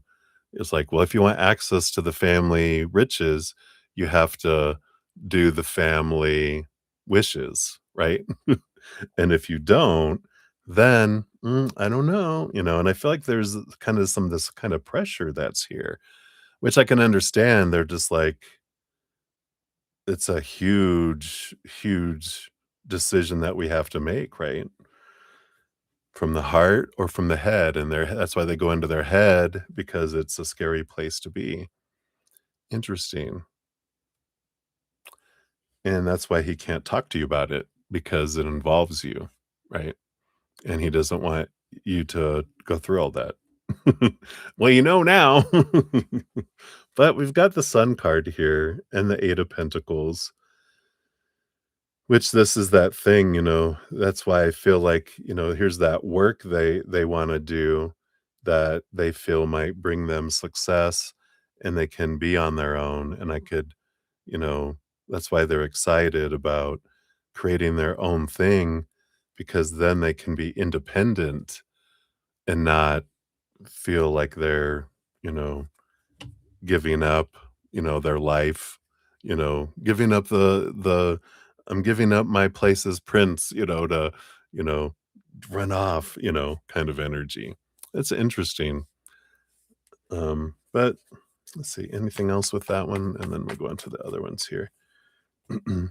Yeah, it does come down to the fortune, the wheel of the fortune, that all these fixed signs, they like the sturdiness and that, and it's hard to break free from that. But I feel like that's why I feel like that's what's bugging them a lot here. That's what's got a grip on them because this is like a life. life-changing decision, huge for them. So, um, so I feel like that's there.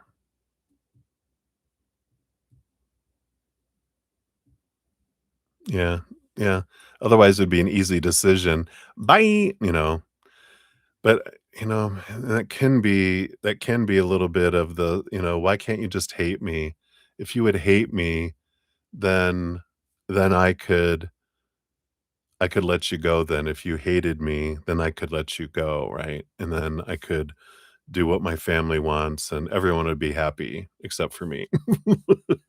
You know, but at least you wouldn't be unhappy because you would hate me, and my family would be happy. But it's like, I can have my family hate me and have you love me, but I can't. I'm trying to have it all, and I can't, and I feel like that's where he's in it all, right? Right, let's see here. Well, let's go on to your last part here, which are his thoughts. So his thoughts about you right now.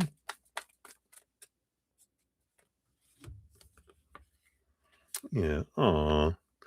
Yeah, so we got the 10 of cups, the joy, the relationship, the transformation, the change.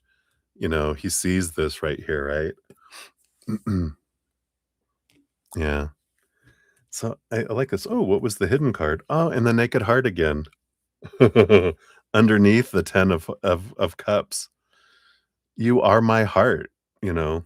And I feel like that's what's making it so difficult, is that he does care about you so much. Otherwise, like I said, it would be a no-brainer. Um, the dreams he wants with you.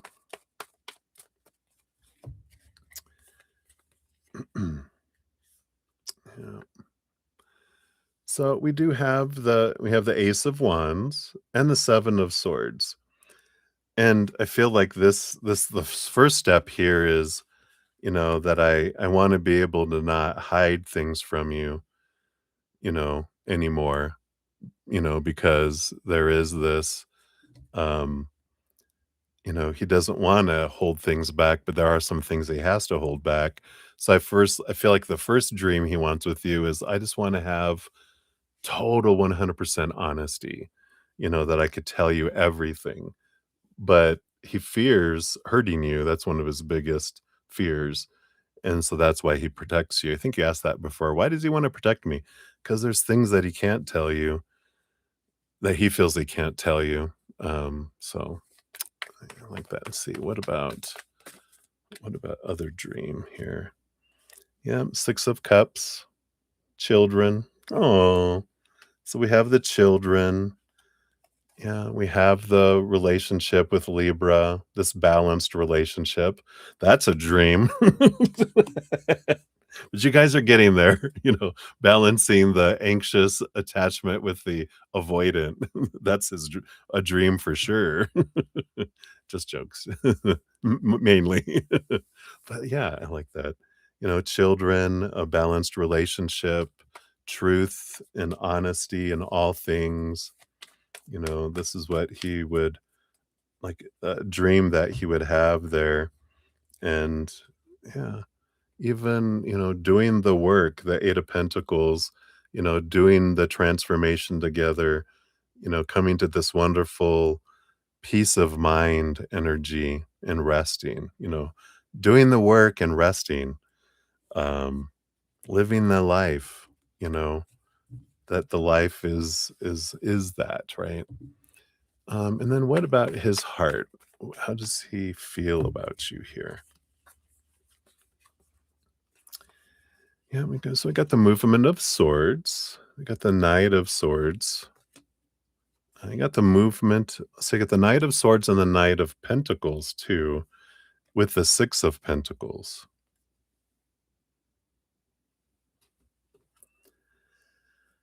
And this is an interesting combo because we're going into the head instead of the heart, which I feel like right now, because he does have his heart kind of paused while he's in his head right now with everything that's going on. I feel like it's into slow motion move, like, whoa, whoa, whoa, slow down. Let's balance this out, Let's not, all in and run away. Let's go in slowly because then you won't freak out, you know? Um, so, I feel like that's kind of this energy of I need to stop doing the all in and then the all out, and I need to, like, slowly move into the things and stop being a hyperactive child. That's funny. Right? All right. And then let's see what else we have here. Whoops. Let me undo that. I think I deleted something I didn't want to delete. Yeah, I wanted to delete this, not that. All right. Let me put some of these cards back in here and let's take a look at some of these last ones here. Yeah. All in Friday and Sunday, and then silence, right? And then not all out, which is good. He usually, like, runs, it's like all in and then 1 foot out instead of both feet out, right? And then it's like, "Alright, but I needed space. I'm not staying here. I'm there. I'm here." You know? It's, interesting, right? Um, I like that. So wishes, um, he could reveal what he wishes he could reveal to you. Yeah. The Chariot, the power of choice over relationships, 10 of Pentacles, and the abundance, the legacy, all that stuff. I do feel like this is the thing he wishes he could reveal to you, this thing that he says he can't talk about yet, right?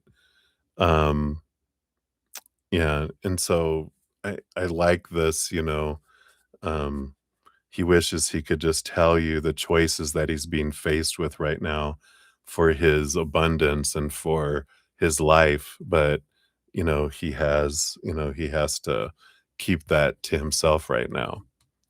Yeah, and his challenges, right? His actions to his family, to his friends, to you.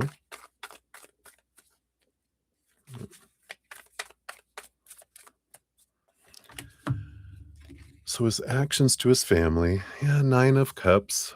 This is um he it's like his actions, I feel like he wishes that he could tell them about his dream come true kind of energy, right? Um so, there is this I I I'm wanting to tell my family what I want, but um but that there's that fear around it, right? So he wishes he could, and I feel like that's gonna be the decision point because he's in his head and his heart wants to share, 9 of Cups, so his heart wants to share with the family, but this is what I want, but his brain is thinking about the fears because that's our mind protects our heart and our life, and so that's why the mind has gone, "Shut your mouth, heart. You're gonna ruin everything," you know, kind of thing, and that's why he goes into his head, because his head protects him, but it's like, "Ah!" There's this battle raging, right? Towards his friends, yeah, I feel like he's kind of pulled back from most of them, except for just, the few with the Ace of Swords, he's only communicating to a few. If he hangs around, he's not really communicating with other people, but he's really talking to, like, at least one, with this Ace of Swords. There might be another one that he kind of shares a little more than with others, but I feel like there's one that he's doing that, right? And then with you, yeah, creation, Mother Earth, Mother Nature, Mother Nurture, nurture, nurture, nurture, you know, and I feel like that's his wish of his actions, what he wants to do, right? He wants to create, he wants to build, he wants to birth something new with you. He wants that, nurturing of each other energy. So, all right. Yeah, right. All right. And so then we got your last little group here. Let me just put these cards back in here. because I feel like those kind of all go together, and then this one here. All right, so his unseen. Yeah, right? Because he's softer with himself, so he's able to be softer with you, right? All right, so what about his that he is unseen and unlocking? Your next trip, and you are unseen and unlock. Oh, you got 2 cards for each. All right, so his unseen and his unlock. Yeah, I like it. So, here's the of course, the King of Swords, of course, as well, right? Um, so Spirit of Swords, King of Swords, that's the unlocking. And the Spirit of Wands, the King of Wands, is him getting out of his head and into his heart, then deciding what he wants and then taking action. So, that's why he's in his mind, because it's like being like we talk about with the king of wands, who's in a crowded throne room with all of the loud voices of all the kingdom, telling the king what kind of kingdom they should have, who they should marry, right? Um, what they should do with all the riches of the kingdom, the supposed to be, the should be, the need to be, blah blah blah blah blah. It's so loud and so noisy that it's like everyone out of the throne room. Thank you for your opinions. Thank you for your information. Leave it in the box on the way out. And then, I'm going to decide from my heart what I want, not my mind. And that's the unlocking, is that they're trying to get out of their mind, lock their mind out of the throne room so that they can sit in their heart and decide from their heart, which is, where a lot of the feeling of like they're going to poop their pants, because they've got so much. um this is the first time they're really kind of choosing from their heart, with these huge decisions anyway. So I like that. And then I'm going to jump to yours and we'll look at your next trip last. So unseen and unlocking from you. Yeah. And so here's your 9 of cups. What is your emotional dream come true? And yours is looking at things differently, right? Because the 9 of cups is, well, I have this dream that, you know, of a supposed to be, a should be, a need to be. And this is what you're unlocking is going, it doesn't have to be the way that I think it should be. There's a different way that I can have my dreams come true with it too, you know? So I like this kind of, you're both kind of, it's funny the way they're showing it to me is they're getting out of their head into their heart to balance, and you're getting out of just your heart and into your head to balance, and then you guys are balanced. But when they're in their head and you're in your heart, that's where the out of balance comes in. But when you both are able to take a step towards the center, you're not completely like this, but you have enough overlapping where there's commonality. But when you guys go into, like, they go into their head and you go into your heart, that's where the gap happens. That's where the separation, the connection gets severed, when both of you go in opposite direction. Yeah, and then your next trip, you got the Heart of Swords. Oh my god. So Queen of Swords, a balance between the head and the heart. Right there in the middle between it all, exactly as we were saying. So, I feel like your next trip is meeting halfway. Your next trip is meeting halfway. Wow, I like that. Them not coming to you, you not coming to them, but you guys meeting in the middle. I'm gonna cry. I almost wanna cry. That's where you started? Yeah. Isn't there a song about meeting me halfway? Alright. And then, because of your donation, is definitely $5 or more, um, you got Whispers of Healing Oracle. So let's see what this brings in here as well. Oh, meet me in the middle. Oh, wow. I love it. Don't you love spirit? And you've got intention. Number 11. Look at that beautiful, beautiful energy. Beautiful card by Diamond Rio. Very cool. Intention setting is a powerful tool for improving your energy and healing levels. When you focus your thoughts and actions with purpose, you increase the chance of achieving your goals. Intention setting can be done throughout your day. You might start your day with an intention that you add to as your day goes along.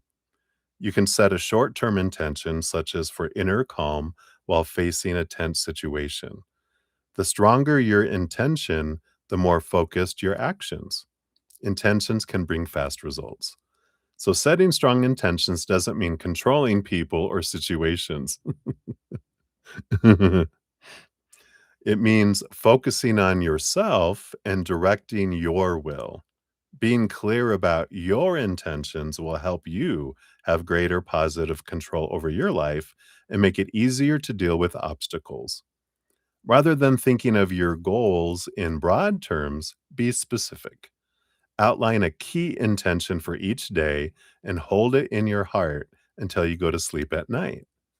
In the card, an angel rides on the back of a unicorn amidst a multitude of butterflies. Imagine your intentions are those butterflies, flying forth to transform your day. Angels show up to remind you that you are always protected and loved.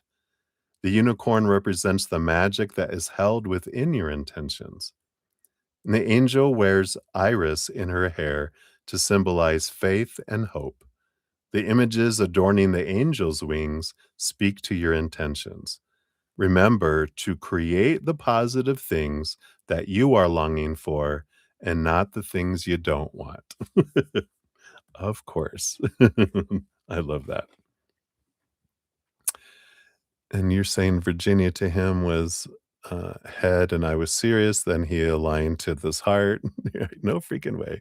You call each other unicorns because we're weird, and it's a thing we do. I like it. Whoa. Calls you his angel, you call him your unicorn. You're the angel and he's the unicorn. So you're on the back of the unicorn, riding, riding, riding. I love it. So beautiful. So that is what they have for you, my dear. What an adventure. So hopefully that helps bring some clarity. And I'm grateful. I'm grateful you're for where you're at in your moments. You are very welcome, my dear. So happy for you. All right, let me catch up on the who has come in, and we will get back into the readings here. So let's see. I know we saw down here. Yeah, we got Stop Stalking Me. Hello, hello. Good to see you. We'll get you on the free list here. Whoops. Maybe. Okay, there we go. So we got you on there. And we got Jojo in the house. Hey, Jojo. Good to see you. Did you get your other reading already? Are you still awake? Are you still here? Oh, you're going back to sleep. Forgot to eat half the day, fell asleep. Um, okay, so you're super hungry, yeah. So is your piano teacher still alive? All right, I got you there. So you are not here. You went sleepy, sleepy time. All right. And and then we have Ashvin Ray as well. Hey Ashvin, good to see you. We'll get you on the donation list as well. There we go. And of course, we got Aunt Rose. Hey, Aunt Rose, good to see you. Thank you for your donation. And we'll get that in on the donation list here. See, make sure I didn't miss anyone. Okay. Oops, let me get that a love and a like there since it lets me. Oh, him and then Ashvin's too. Okay, got all the rest here. And then I think the rest The rest is Lauren here. Yeah, I see all the way down the left-hand side, your beautiful face. All right, you needed some good news, and I feel like you got some great, confirmations as well, so I like it. All righty. So up next, we do have Camilla, and then Jojo, and then Ashvin, and then Aunt Rose for donations. And that's where we're at so far. So let me take a quick sip and we'll dive back in. Cheers, cheers.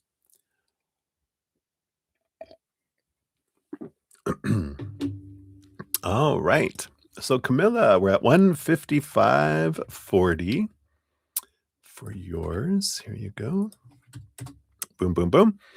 And you want to know, should you work at the hospital or the hospice for good money and balance? All right, let's take a look here and see what energies come in for both of those to help you in choosing.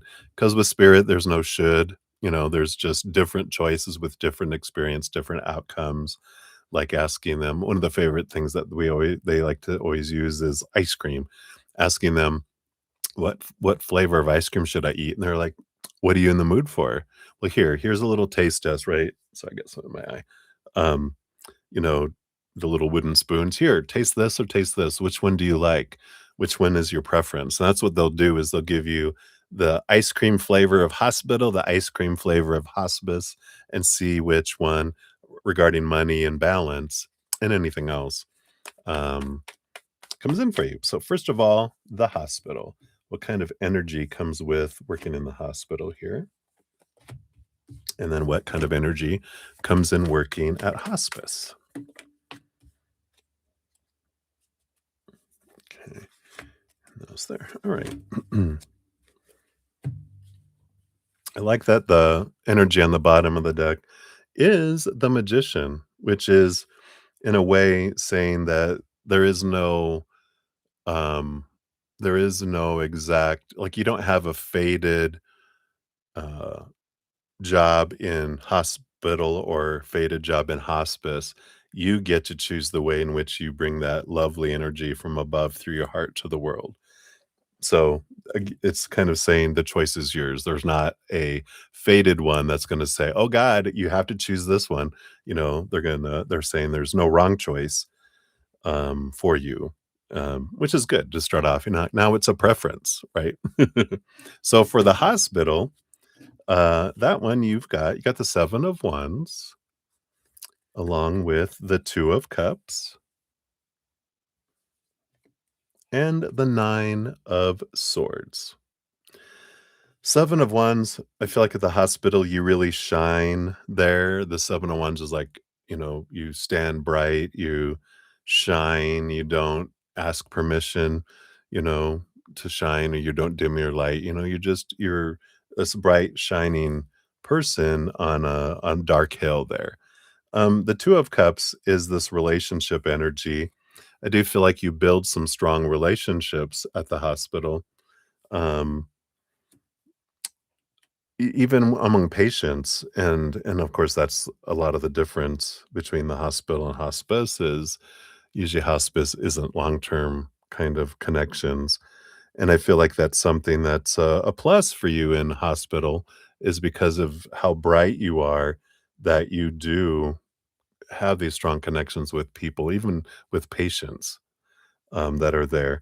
The 9 of Swords is a little bit of, you know there's a lot more expectations, there's a lot more involved, of course, with that, and so it does bring in some fears of failure at the hospital more than at hospice, it feels like, just because there's so many, and it makes sense, there's so many variety of things at a hospital versus a hospice. Hospice, it's kind of we're making it comfortable for someone before they, uh, get to go back home and move on.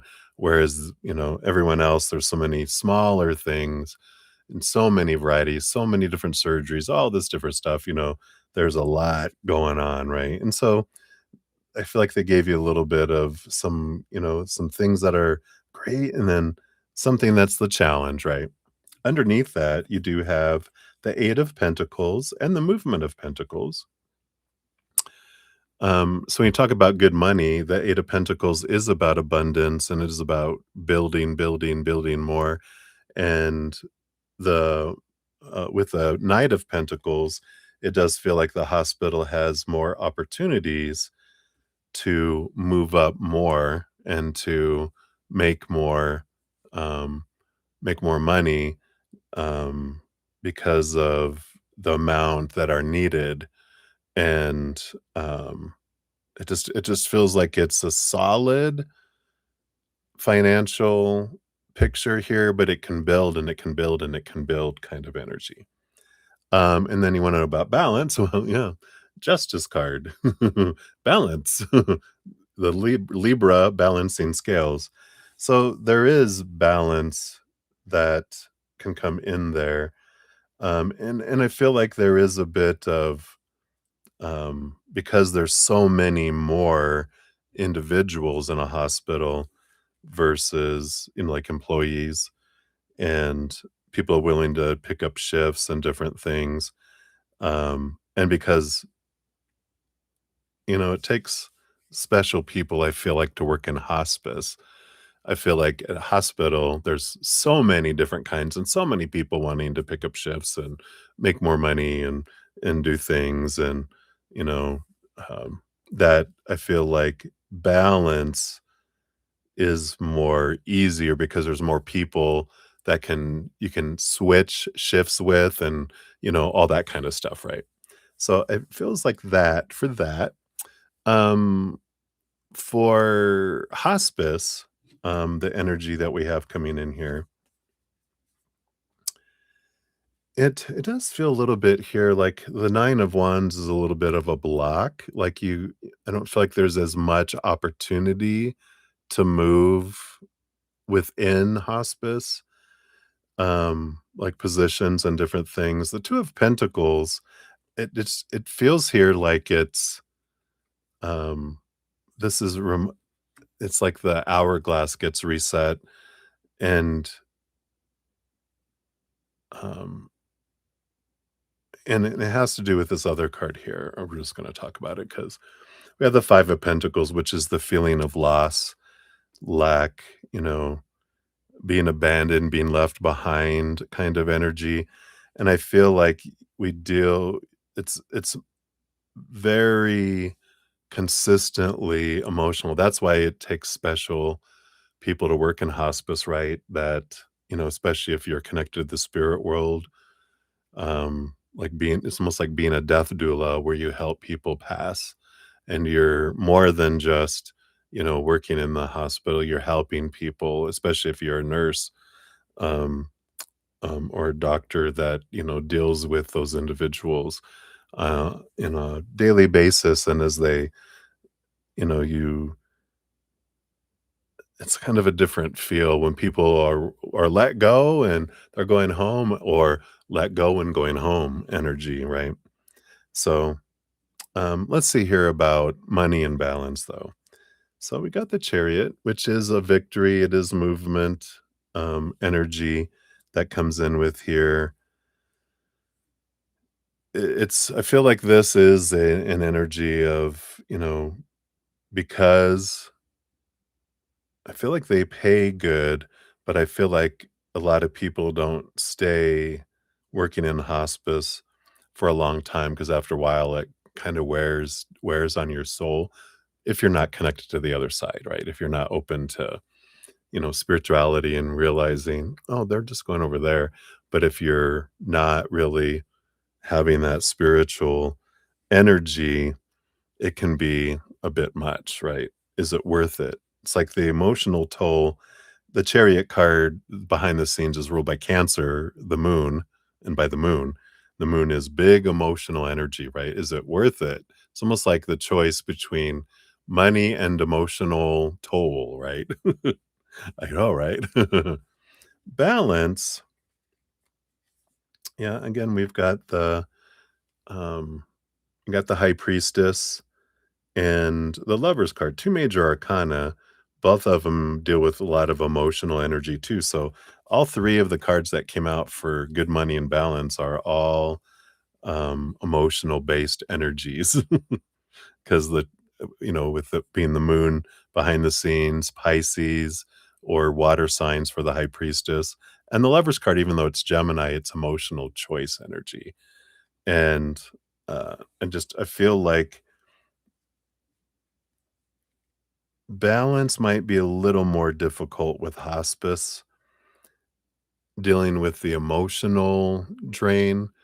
Even if it's better money, it feels like, because they do try to keep people, and that's one thing that keeps people is maybe giving them more, financial, and then there's always a lot of turnover, it feels like, in hospice from what they're telling me.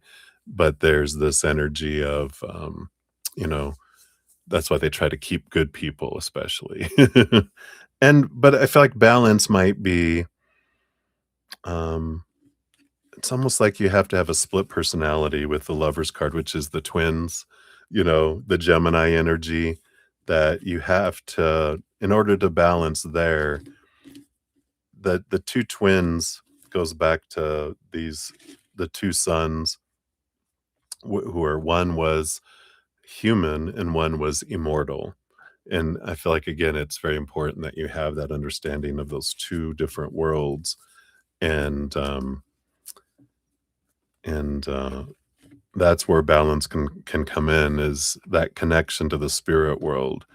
Otherwise, I feel like it would be difficult to kind of, balance a bit more, and I do feel like there's less staff, so there's it's more difficult to balance life, because they have people who quit suddenly, and now you need to pick up another shift, and you don't have as many people to switch shifts with, or, to, um, take on all the work. So, something to consider there, right? And then, because your donation was just shy of $5, I rounded up, you do get one of these Whispers of Healing oracle. Let's see what else they have here for you.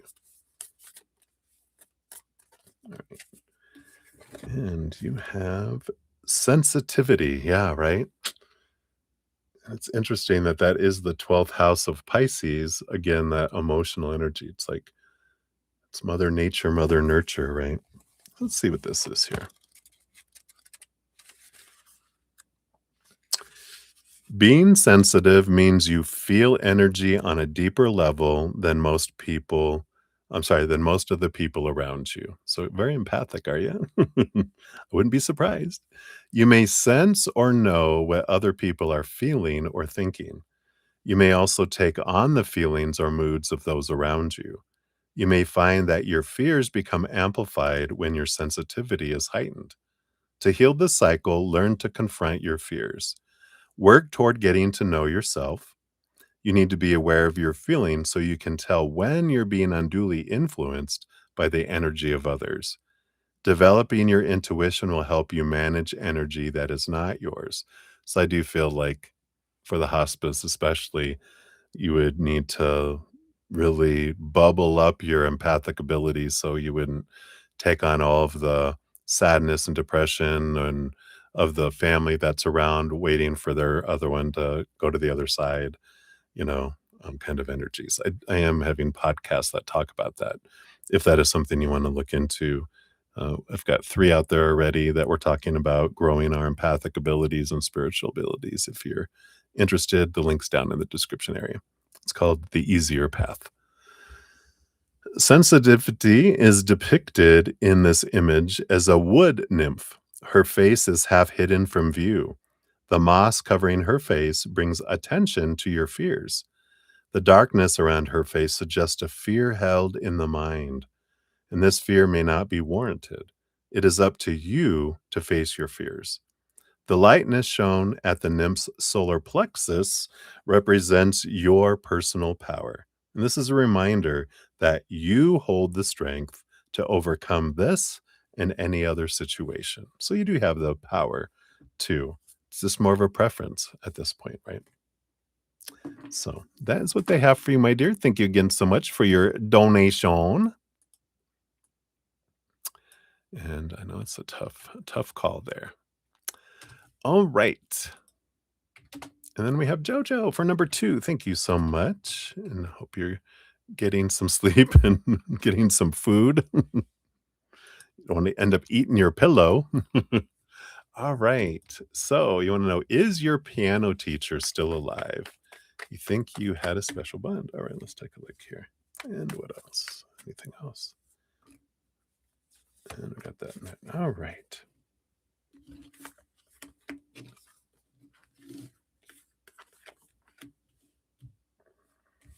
Yeah, I definitely I do feel like she's alive. The first card up is the Ace of Wands, which is life and action, kind of energy. And I do feel like she's kind of living her dream.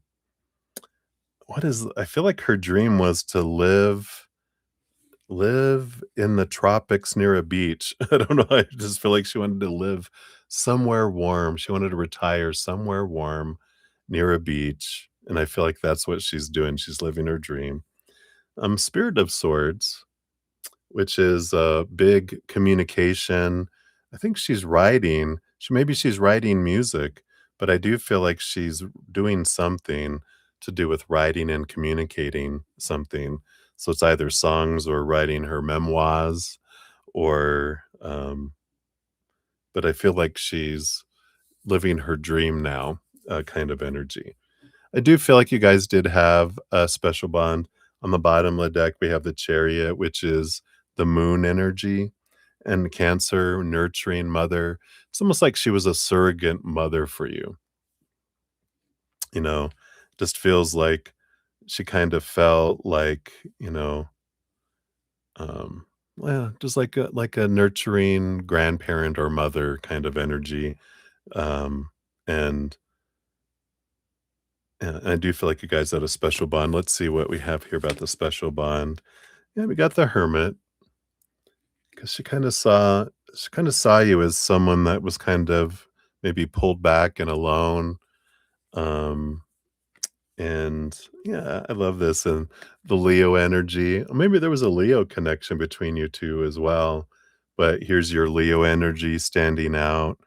And I feel like she kind of helped you come out of your shell a bit, it looks like, because it looks like the 10 of Wands, it's like her goal was to, um, kind of help you kind of transform your energy from something that felt like a burden to something that felt like a blessing.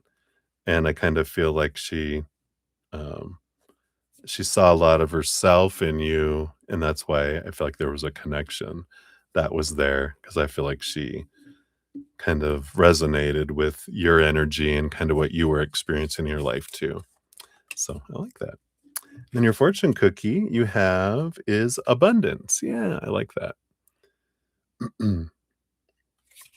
Which is true abundance comes when you believe that you're worthy of receiving all that life has to offer. So that's that moving from burden to abundance. That's what she was wanting to do. Affirming your worthiness. Open your arms to accept prosperity in all forms. On the flip side, scarcity thinking may have blocked abundance, shifting mindset to sufficiency. So I feel like that is reaffirming the connection that you guys had. So I like that. All right. So that's what they have for you, Jojo. Many blessings. Thank you again for your dual donations. All right. We'll continue on here in just a momentito. We got Val in the house. Hey, Val. Good to see you. Um, where we're at on donations right now, is let me just grab this here. There we go. So Ashvin is up next, and then Aunt Rose, and then you. Hi, good to see you.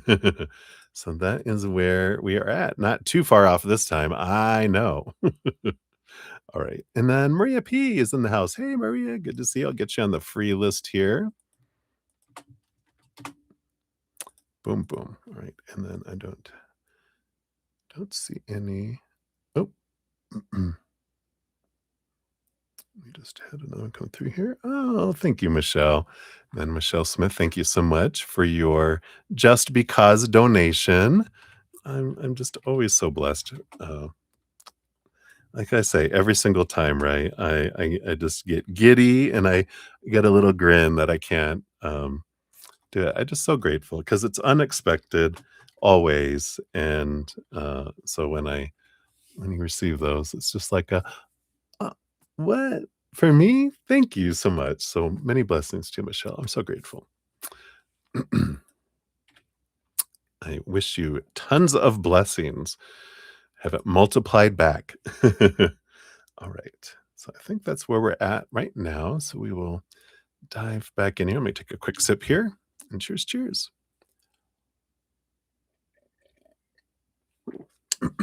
All right. So Ashvin, we got 2:15:35 for yours. Here's your timestamp. Hey, Michelle. Hello, hello. Much love to you, my friend. Thank you so much. I'm so grateful. It's just so nice. I appreciate that. Let me see if I can get my mouse working right here.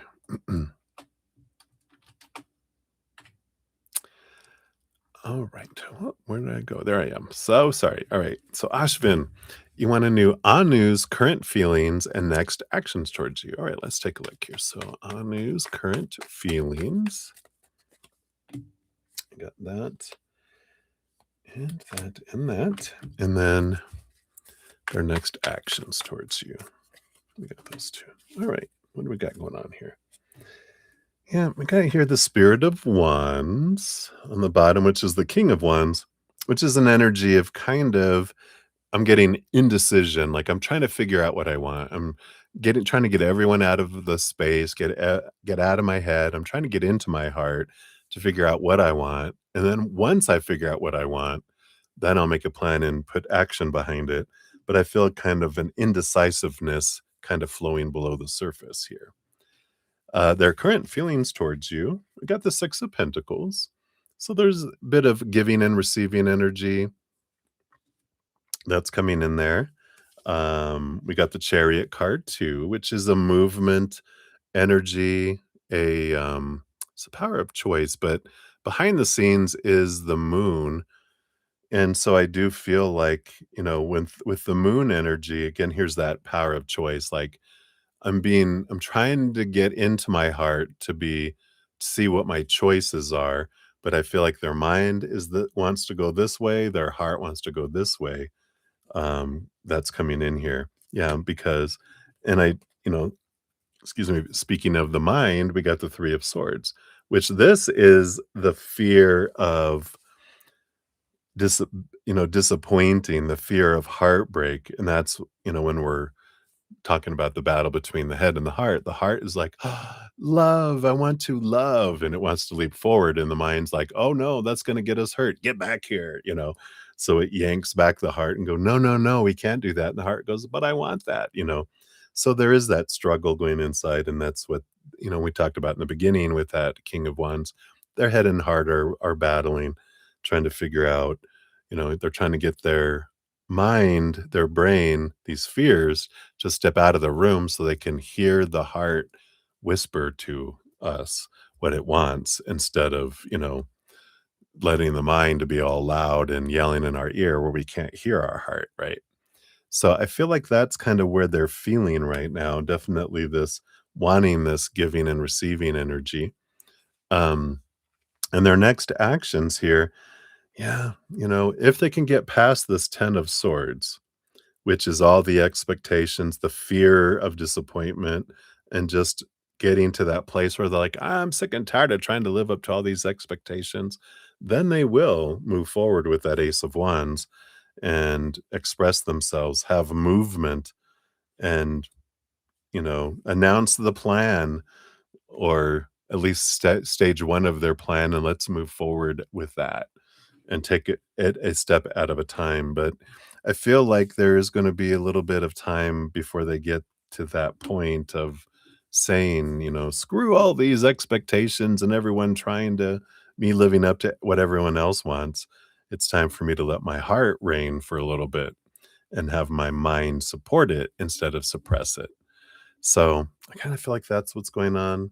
I don't feel like they wanna it's like, do I pull a timing card? They're like, "Not right now, it's they want you to keep hope for the future, because I feel like it's a ways off, because I feel like they're so ruled by the fears of letting family down and people down, and, that they're, um and letting you down, not being able to live up to what they think you expect of them, and they just got all that noise that they need to quiet it down. It's gonna take a little bit for that.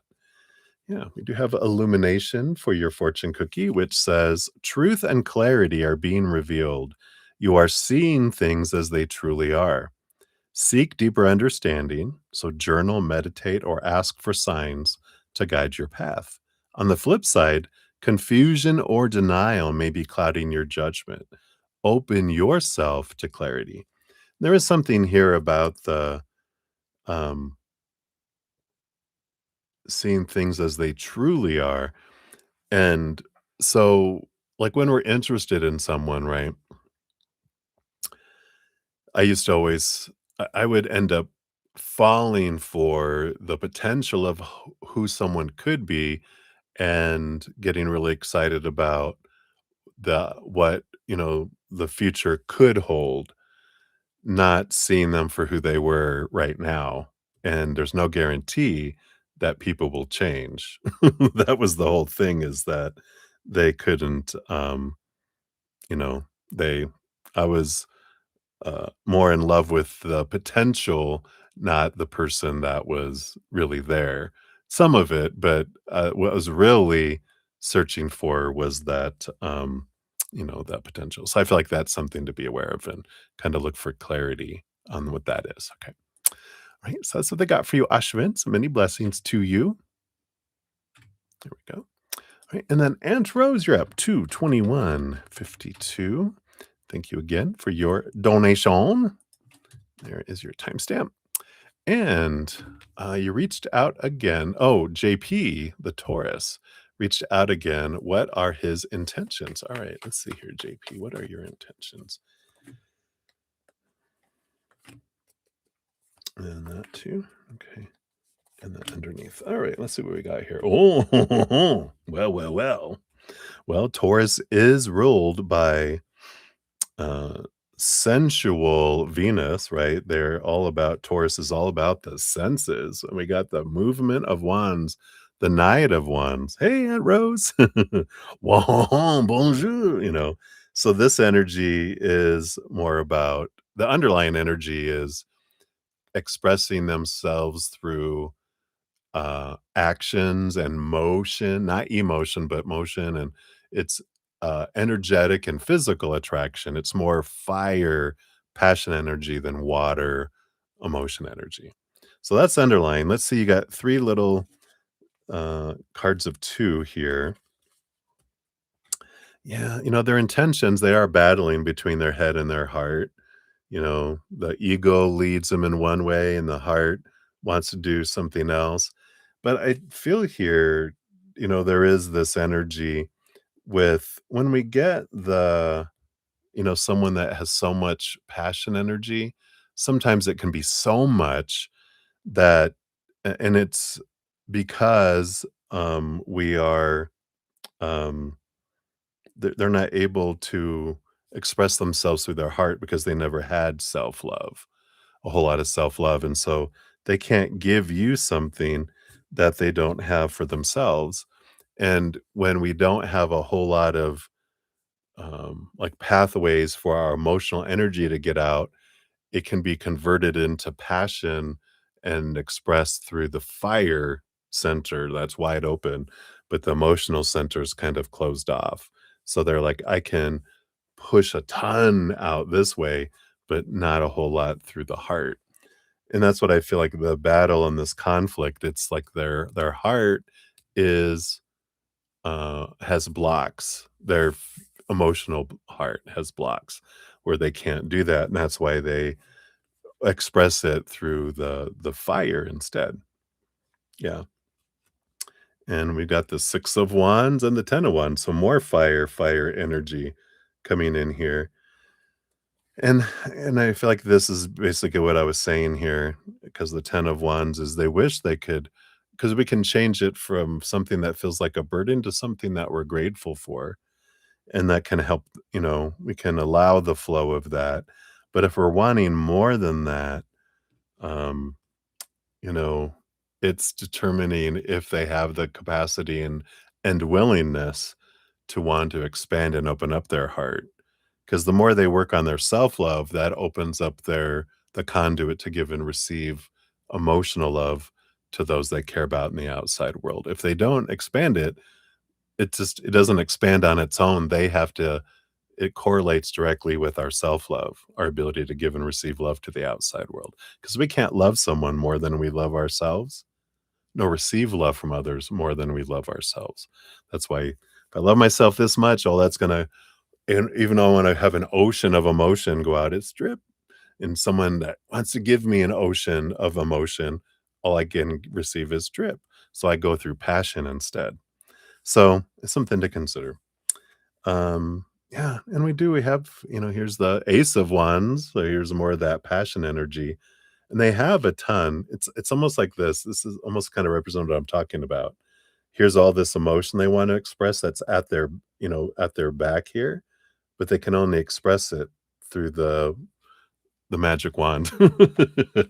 But through passion and action, not just their magic wand. Wink, wink, but they're, through action and movement, and let's go do this, let's go do that, and, doing things for people and, expressing themselves, their emotions through actions, but not through the heart, Um, so I feel like that's here. Underneath the surface, well, then we have the Queen of Wands. So all this energy here, it's, you know, it is a lot of, we could have said, what are his intentions? He wants to express his passion to you. If we left it there, it would be like, oh, they're just a little horny chihuahua that wants to go around and hump people's legs, right? But when we realize this is all they know how, to express themselves for now, but it's determining, will they be willing to, work on their self-love? Because then they'll be able to share love the way you want to receive that. And, you do wanna receive it, um, in both ways. I mean, to be honest, right, we do want passion. We don't want them just love us and go, "Oh, but I don't wanna get intimate with you." You're just like, I want both, you know?" So, I get it, right? So, hopefully that helps. Let's see what your fortune cookie brings in here too.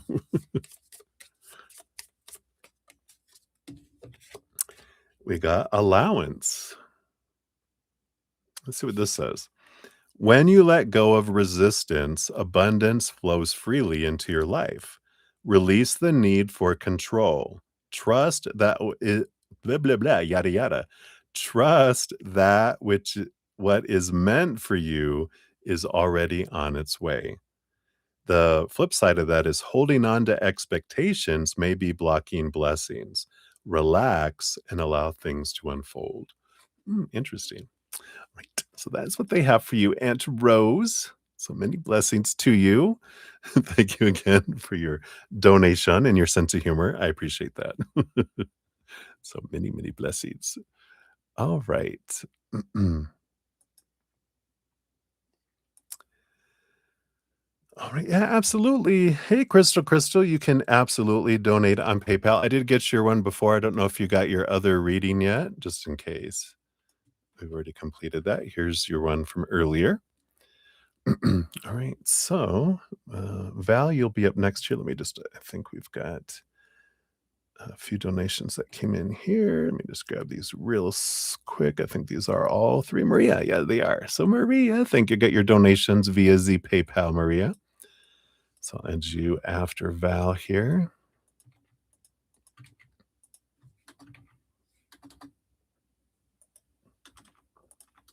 All right. So, I think we're all caught up. All right. So, Val, you're at 229.43. So there's your timestamp. All right. Ooh, and an outcome of the will for your daughter. All right. Let's see here. We'll dive in here. So, based on current energies, what is the outcome of the will for your daughter? Right. Get those. Get those. Going down to here. All right. Ooh, all right. Well, I like this for her. There is a kind of a countdown. We got 3 cards and then 2 cards and then 1 card. So it does feel like we're moving towards a resolution with that countdown. But what I liked is on the bottom of the deck, we do have the Spirit of Pentacles, which is the King of Pentacles. It's one of the big abundance cards, right? So we like that, according to the outcome, it does feel like she feels like she has abundance comes in from that it's a good result, energy. We start off with the first 3 cards. Yeah, we got so the 3 of Pentacles, it just feels like is there 3 parties involved in this will? It just feels like there's, like, collaboration, there's this, you know, 3 this 3 energy is really standing out, 3 people kind of energy or 3 3 months, 3, uh, something to do with 3 really is coming in very strong here. Um, and I do feel here, we have that 6 of Pentacles energy, which is, again, another victory energy of that you have enough where you can help other people too. And the Innocence of Swords, the Page of Swords, is clarity that comes in with this too. New, it's like, the pages are like the old hear ye energy. So it is, this energy of someone announcing something, bringing clarity that's coming in, right? So I like that as the start. And then the next stage, yeah, we got this here. So we've got the Temperance card, which it's kind of like a patience card. I feel like things have been taking a little bit of time here, but with the Temperance card, it is alchemy, and suddenly, out of nowhere, boom, it turns to gold. There's a base metal, there's magic put in, it slowly goes back and forth and back and forth and back and forth. But if we got the Temperance card by itself, it would be like it's gonna take a while, but with the Fool card, which is the 0, it's the first card in the Major Arcana, this is a new beginning. This is saying that there is finality is coming. It's decisions are made, here's the new beginning, the new adventure for your daughter, and that there is decisions coming here very quickly, um, on something that may have been feeling like it's been taking a long time. So it is happening here.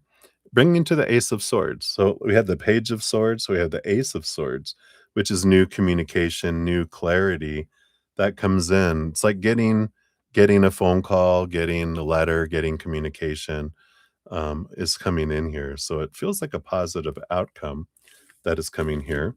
Um, it's interesting that we have the Death card underneath and the Justice card coming in. So I feel like if it had to go through some sort of probate or judge or court system, I feel like there is, again, ending, death and rebirth energy. There is that kind of energy. And I'll pull a quick when card just to see, based on current energies, can we know about when is this decision coming down?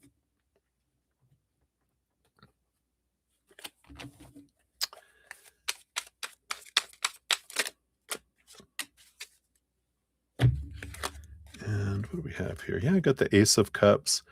Um, looks like September 23rd to December 20th was the original, which that would be what is that?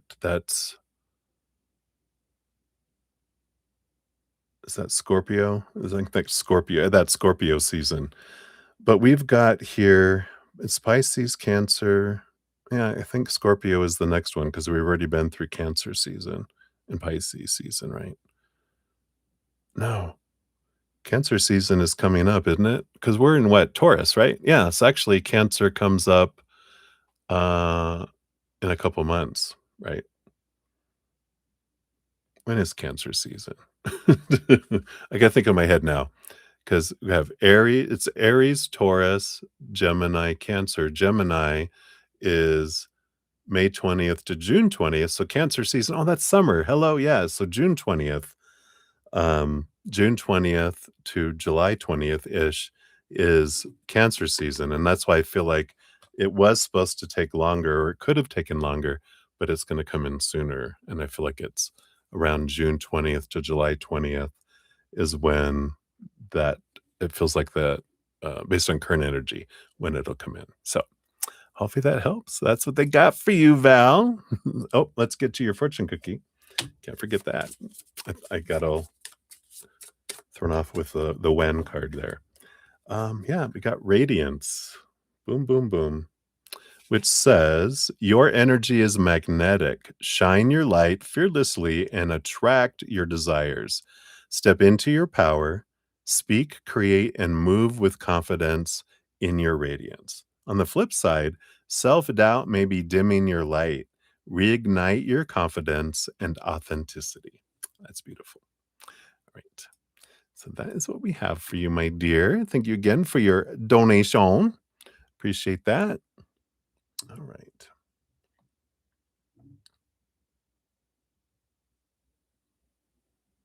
All right.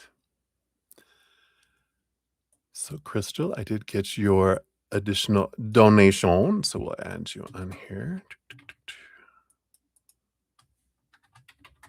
All right. So I think I've got everyone up there. All right. I'm going to take a quick sip here and we'll dive into. We have 3 for Maria P. And then Crystal, you'll be up after that. So cheers, cheers, everybody. All righty. So, Maria 23704 is for your first one here. And that would be this one right here, I do believe. Yep, it sure is. All right. So, Wally's thoughts and feelings towards you today. Okay. And then why did he message and then read your messages and respond later? He seems not too excited over there. Dark side. Yeah, right. Message from Wally to you. What's coming for you this month? And your ex-husband is not making drama? Question mark. All right, let's take a look here. We will zip through these. So we got Wally's thoughts and feelings towards you today. Yeah, we got the magician energy. This is a bit of that divine masculine. I feel like they're very busy, a lot going on. Because it's all action, action, movement, movement kind of energy with this. But I feel like their thoughts and feelings towards you today, they're um, try to be as present as they can with as overwhelmed as they feel. And I feel like it's important. I feel like that's what's important for you to know that they are, this is that drive energy, the wanting movement energy, wanting to manifest things energy, but they got a lot going on right now, with what they're doing right now. So I feel like that's their feeling is I'm going, and I'm trying to communicate with you within running around doing all these things, right? I feel like you will get more contact in the evenings after all the stuff is all done and they have just a moment to breathe before they pass out. So I feel like they might even fall asleep while they're texting you. So why did he message and then read your message and respond later? Yeah, well, it's like I was saying, 10 of wands, burdened, so much going on. They've, have a lot of activity going on around them with their son and, you know, everything that they're doing.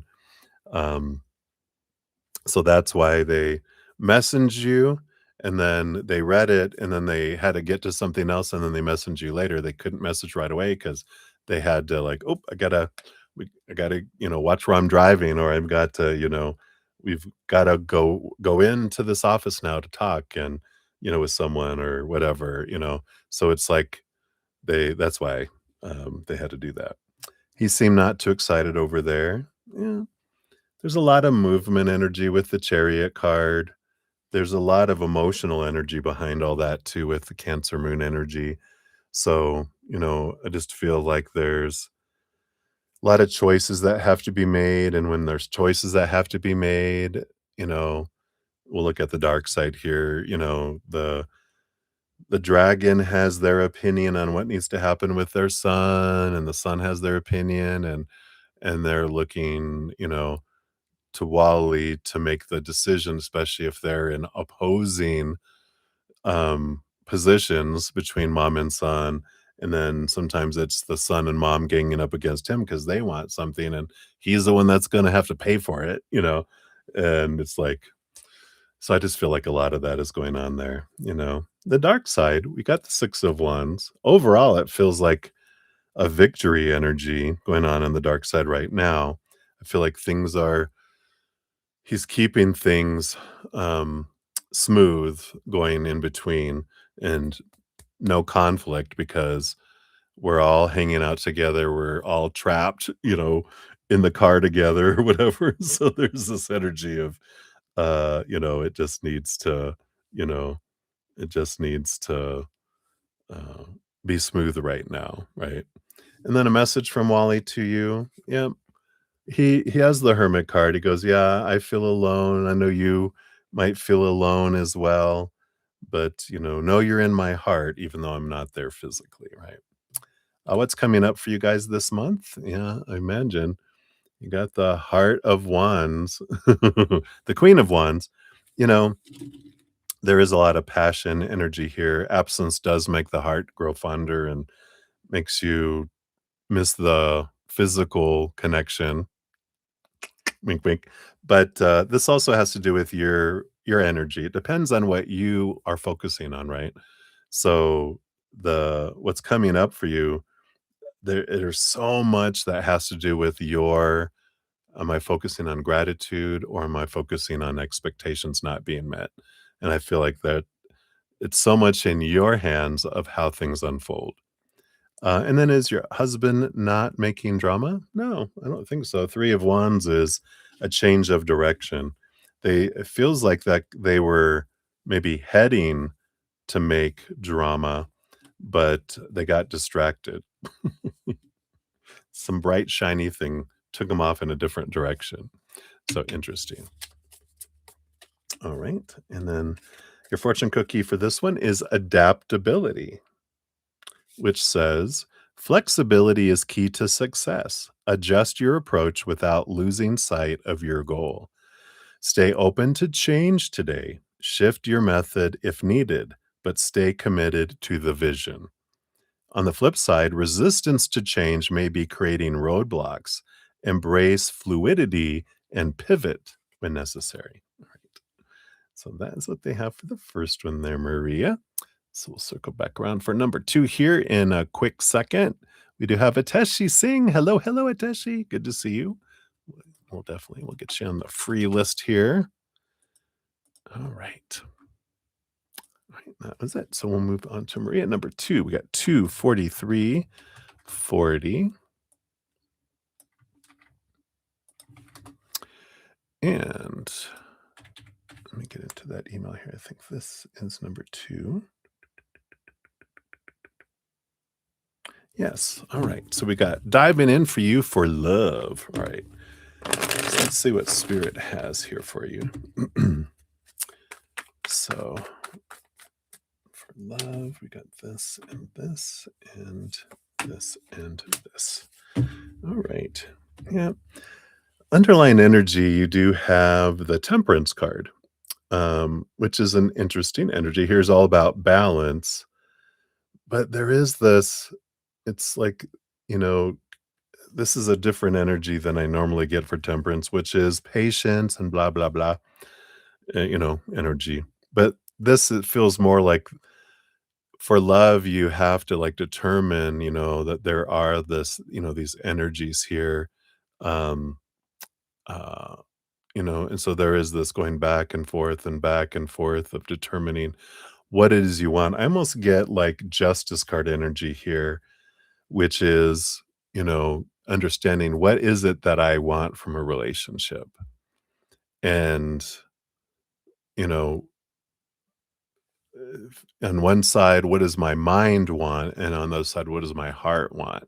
And get it, like, write it out because it's like getting it out of you and onto paper so you can see it is important because I feel like, and it's not going, what do I like about, you know, um, um, Wally and what do I like about this person or that person or in the past. It's let me get out of everything and go, what is it that I want? Right. So I feel like that's an important thing of balancing and understanding what it is you want, not what other people want, but what is it that I want, you know? Yeah, you have the movement of cups, yeah, the knight of cups, and the moon card. And, this is the movement of cups, the knight of cups is your quest for self-love. And I feel like what's important to know, I mean, you've got a lot of hidden emotions below the surface with this moon card.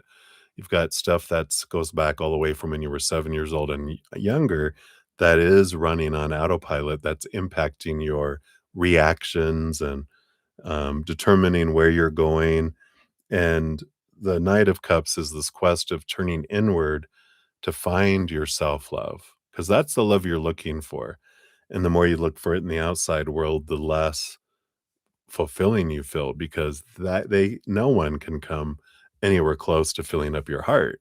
You're the only one that can do that. They can make it easier or harder, but you're the one that has to choose to find your self-love, right? And there is that journey of looking inward and diving deeper with that moon energy here. You have the 7 of Pentacles, and here's that slowness, and And there is, especially with temperance on the bottom, there is a slow down energy, not rush, rush, rush, rush, rush kind of energy, but to slow down, see the fruit, because the 7 of Pentacles has someone usually standing there looking at the fruit and going, "Is this what I want?" And that's going back to what we were talking about before. What do I want in relationships? And what do I feel has been missing in relationships? So these are good questions to write down. And also, what do I think I'm gonna find out there that I can't find in here? So I feel like that's kind of this analyzing the fruit that's growing to see, is this what I really still want in life, or is there something else? And I feel like that's important for your love life here. Yeah, because you have the 7 of Cups. There's all sorts of emotions we come down here to feel, to experience. There's no right or wrong emotions, just different emotions. But I feel like there is emotional confusion that you have because you're trying to find your love out there instead of in here. Yeah, because you have the Page of Cups, which again, referring back to your self-love. That's what brings in the confusion is, why am I not feeling full completely 100% all the time? Well, because out there, it is lacking. It's like throwing a rock into a volcano, a big crater, you realize the emptiness that's there when you try to fill it up with a pebble. It's like, oh, right here, let me see, I have a rock right here. So when we have the rock up here, it's like, wow, look how big it is, right? But when you throw it, see how much smaller it gets and how smaller it gets, and then you're like, oh wow. So when we try to fill up this big hole in our heart, with that, you know, that's how when we feel even emptier. So hopefully that helps. Um, so that's what we have for that. And your fortune cookie here, yeah, it's all about perspective. Interesting. Let's see. Your reality is shaped by how you see the world. A shift in perspective creates new possibilities. Reframe challenges as opportunities. Train your mind to find expansion in every situation. Ooh. And then on the flip side, it says, limited thinking may be holding you back. Open yourself to new viewpoints and possibilities. Yeah, there's that. What do I want? What do I want? What don't I want? Let me open and expand, right? Right. So that is what they have for number 2 for you. Hey, Val. Let's see. There were 3. Ah, okay. That was that 3 pentacles. I get it. The will was changed when she was in the hospital. Wow. Yeah. I feel like there is something. Maybe that's that justice card, like, there has to be something to be looked at there, but I feel like in the end, it works out. So that's good. Alright, so you're very welcome, Val. Alright, and then Maria P for number 3, 25030, 25030.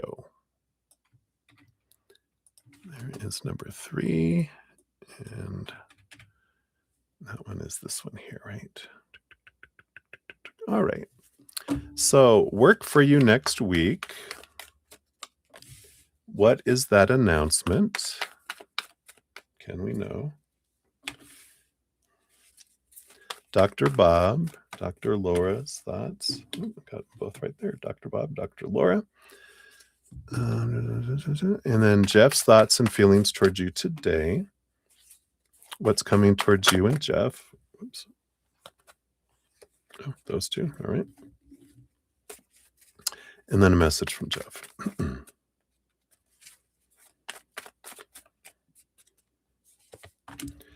All right. So, work for you next week. Ooh, yep. Sudden change coming in here next week. Not a bad thing. I just feel like there is, and this doesn't feel like something being removed out or anything. It just feels like there's a suddenness of things next week that there's a lot of change that suddenly comes in all around you. It's like being in a lightning storm and there's a lightning bolt hitting over here, a lightning bolt hitting over here, a lightning bolt hitting over here. I don't feel like you get hit by the lightning bolt, but I feel like there's a lot of changes that are happening next week. And with this announcement too, yeah, we got the 5 of cups. It is about change of things here. There is something about a change of heart. Um, but it feels like this is about the changes that are coming. Um, and then they start making these changes next week.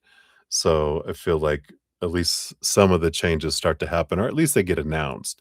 Like this one's person's going to move at there in July. This person's going to do this and da da. This person's going to do da da da da. And the rest of you, we're still working it out or something like that, you know. But I feel like that's a lot of what it was going on here. Dr. Bob's thoughts about you. I got the innocent of wands, the page of wands. So right now it's about they see you as a fire horse, right? Someone who's going and going and going and going and going. Active, active, active, a lot of fire, a lot of energy, a lot of action. Dr. Laura's thoughts on you. I like this. This little 6 of cups energy is kind of like I don't know, something you did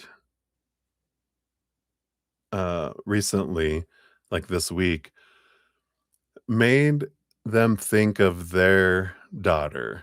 I think they have a daughter because it's like you reminded them of their daughter, and they kind of had this correlation and going, "Oh, wow, you are someone's daughter." And I feel like they knew that, but there's something about they kind of looked at you as a child of someone's daughter, not that you were acting childish, but that you were a child of someone. And they were just like, "Yeah, we forget that." And I feel like there was just this aha moment that's standing out that just brought a little different of a little heart connection inside. So interesting. Jeff's thoughts and feelings towards you today. Yeah, we got the 3 of cups, joy, joy, joy, celebration, but also there's this feeling like they're a third party here, you know, like the third wheel, third party situation. They don't like that. Um, yeah, they don't wanna be a third person. They wanna be the person. Um, but they have joy and celebration kind of energy with their emotions towards you, but then they also have those thoughts, like they're focusing on the love triangle, energy that's kind of developing right now. What's coming towards the two of you? Yeah, we got the 4 of cups. It feels like it kind of stabilizes, and because I feel like Jeff is waiting for you to make a choice with the chariot card. So I kind of feel like they kind of don't go any further than they've had. Like, here's the line. They won't go over that line till you make a choice kind of energy. And then a message from Jeff. Yeah. I mean, we have the star card, which is a hope energy. And they're like, I hope that um, I don't know. It's kind of like, I hope you choose me, you know. Um, and Yeah, I feel like that's kind of the basic message there, because we could get into all the other blah, blah, blah, blah, blah, but that's like just the basic, the base message is he has hope that he will be the chosen one and when you make a choice. So, that's what I have for you, right? Sorry, I know I fly through those, but with the amount of your donation with all those questions, it's we're skipping across the water. We're not even wading in there. So the less questions you ask and you zero in on just one thing, then we take more cards for it. So I feel like I've told you that. So I feel like you know that, but I feel like I need to let you know that because I guess I'm feeling bad. But you got vulnerability here for your fortune cookie, which is being open emotionally is a strength, not a weakness. True connection requires authenticity. Share your feelings openly with someone you trust and allow yourself to be seen fully. On the flip side of that, fear of exposure may be keeping you guarded. Let go of past wounds and trust again. Ooh, I like it. All right. So that's what they got for you, Maria. And we'll circle back around for your free reading eventually as well. All right. So many blessings. Cheers, cheers. Whew, all right. I feel like I was sprinting. So there you go. Cheers, cheers. All right.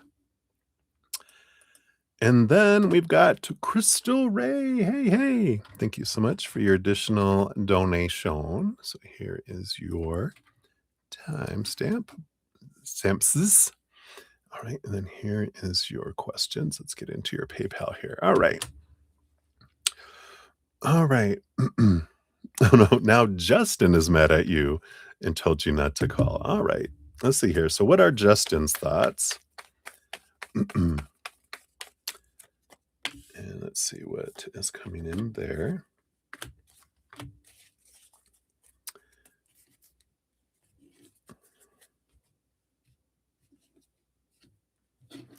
So, we've got the Heart of Wands. So, there is this fireness, his thoughts are that, like you are a queen of wands, you're fiery, you're passionate. Hey, so you can be so passionate and so you can give so much so fast, but you can also spark off fires, right? Um,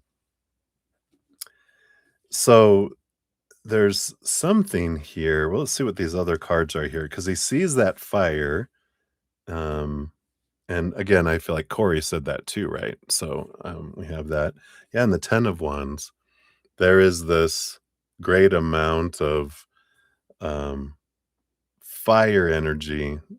And sometimes we can go in so strong and we can burn like a sparkler and we're go, go, go, go, go. And then we burn it out because we went and just it's like we ate all of the rations that were for the month and we ate it all in a day kind of energy, right?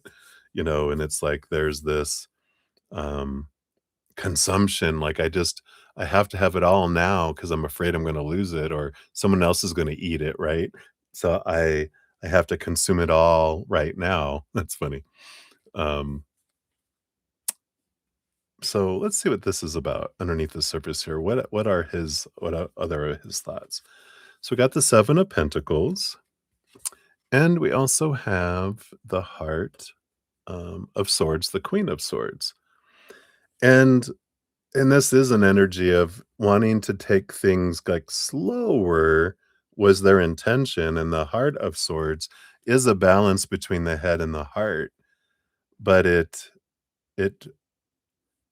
it feels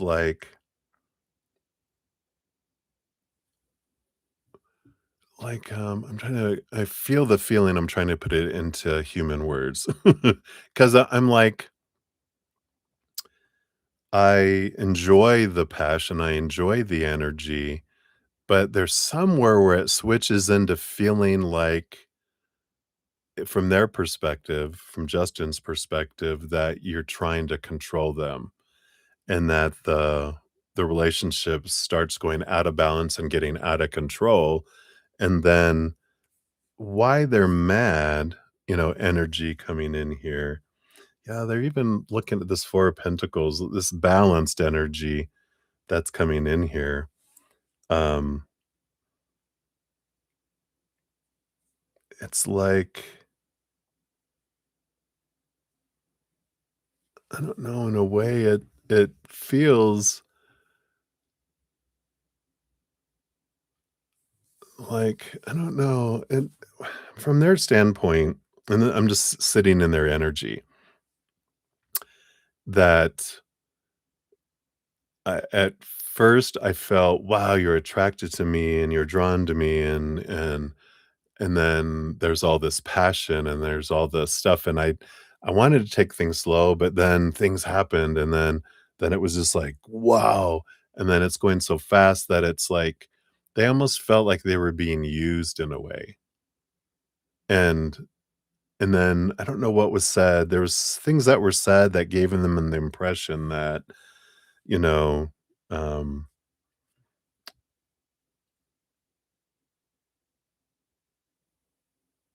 not that you'll do for now. But that's kind of almost how they felt, and that's the whole thing, is we don't know what people's past and things that people have gone through. We don't know how they're interpreting everything because we don't see the world as it is, we see the world as we are, right? So, you know, there is that energy of, um, I feel like I'm being used, and, um, something to do with the actions, and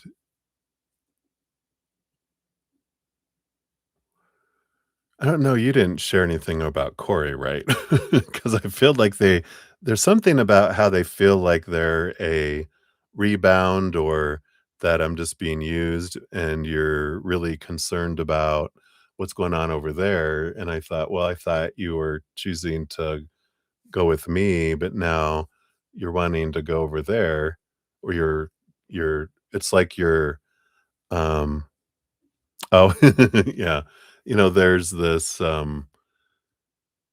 it's like if you're at dinner with someone and they keep looking over somewhere else. Uh-huh, uh-huh, yeah, yeah, yeah, yeah, uh-huh, you know, and it's like, "Oh, you did tell him about Corey," so he's like, You're you know, you're at dinner with me, not with them over there."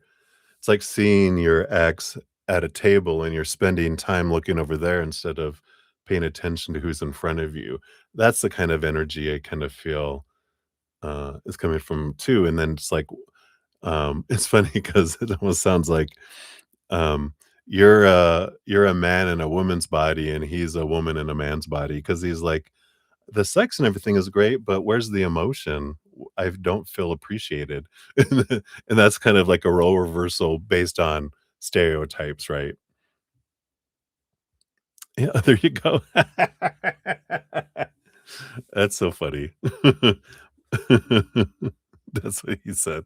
Yeah, so, so that kind of feels going in there, and so it is something to be aware of, and going, "Oh, wow, I didn't realize my actions were portraying that." And, it's good reflection. It's like, um, do I feel anything, and how do I express emotion?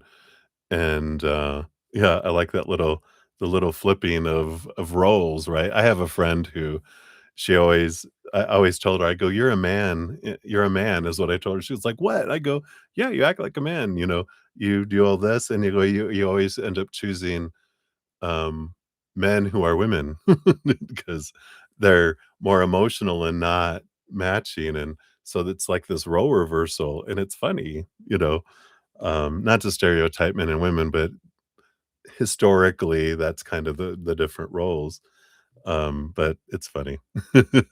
So hopefully that helps for number 1 there. And then number 2 is Corey talking to multiple people intimately or taking this seriously with her? Okay, let's take a look here. Is this person, is it is exclusive? Have they taken themselves off the market? Or do you have a chance?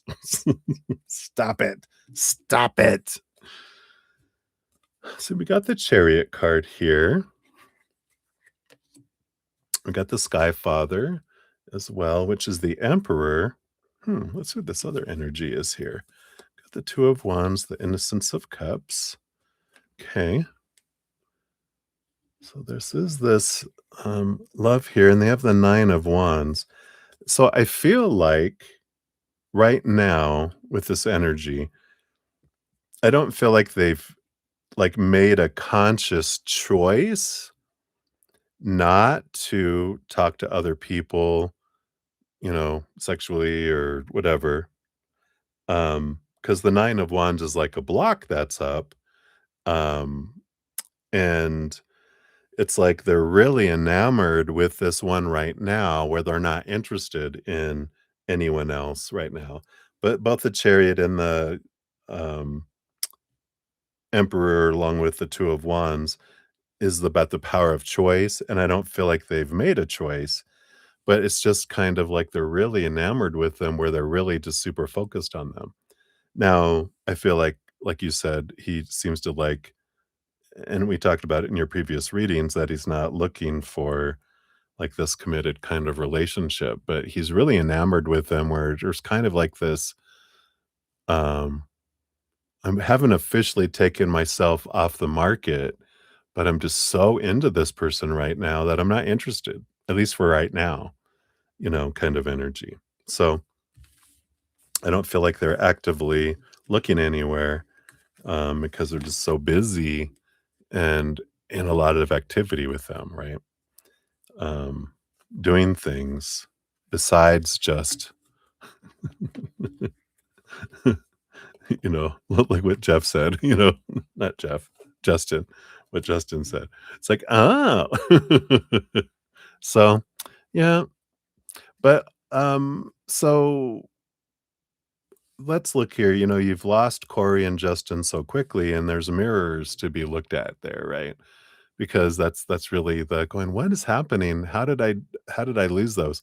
It's the fire energy, right? It's like stepping back and going, um, one, you know, well, you lost Corey so quickly because you told them, I'm gonna go hang out with someone else.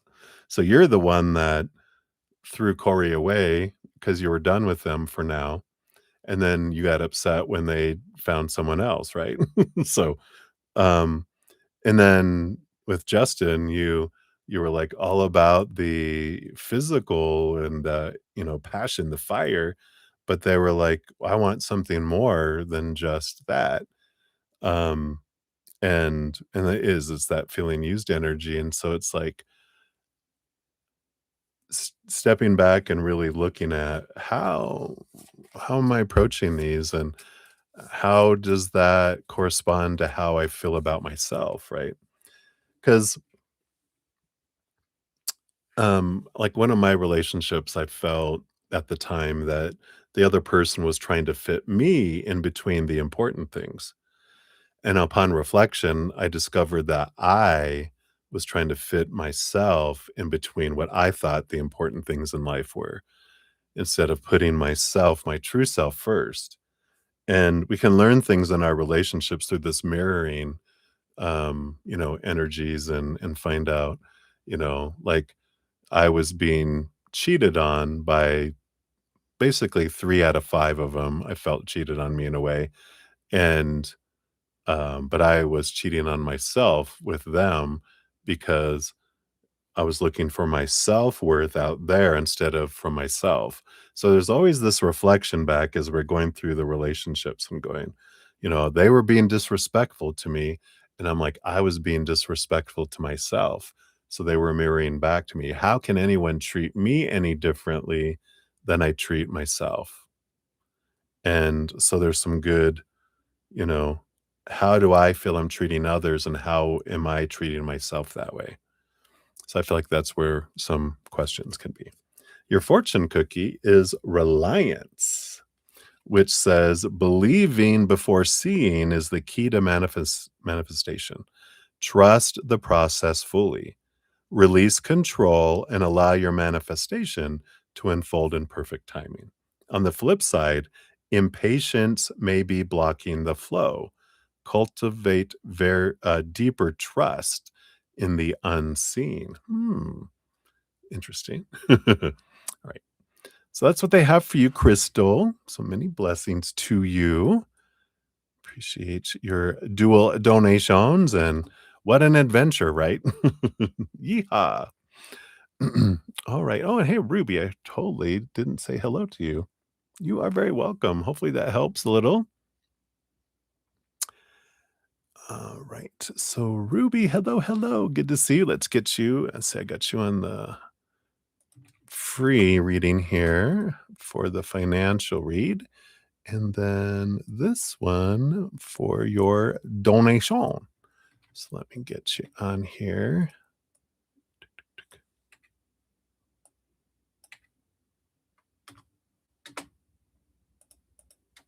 All right, I got you on there. See, did I miss anyone else here? So we started here. So we got you, and the rest is that. All right. Let me back out of here too, make sure nothing else came in via the emails. All right. So, Ruby, you'll be up next here. Let me just take a quick sip here. Then after this, I'm going to take a quick break. I've been sitting for over 3 hours, so I'm going to go grab some more coffee, get moving, and I'll come back if there's and then I will do after I finish Ruby's is when I'm going to do that, and then I'll do 30 minutes of free readings, and then if any donations come in during that time, I'll jump to finish those, and we'll finish up the free readings as well, I imagine. So, cheers, cheers.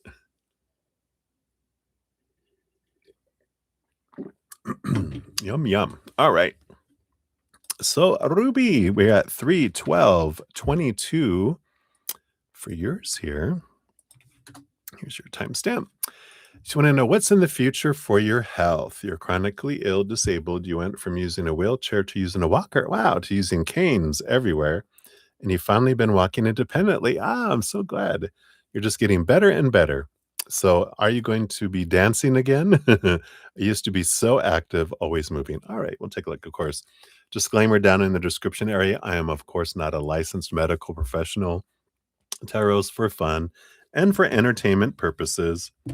Always consult a professional in making decisions for your lives, right?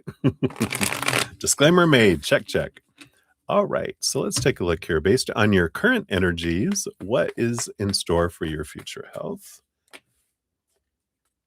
I got that. I do want that one here. What else?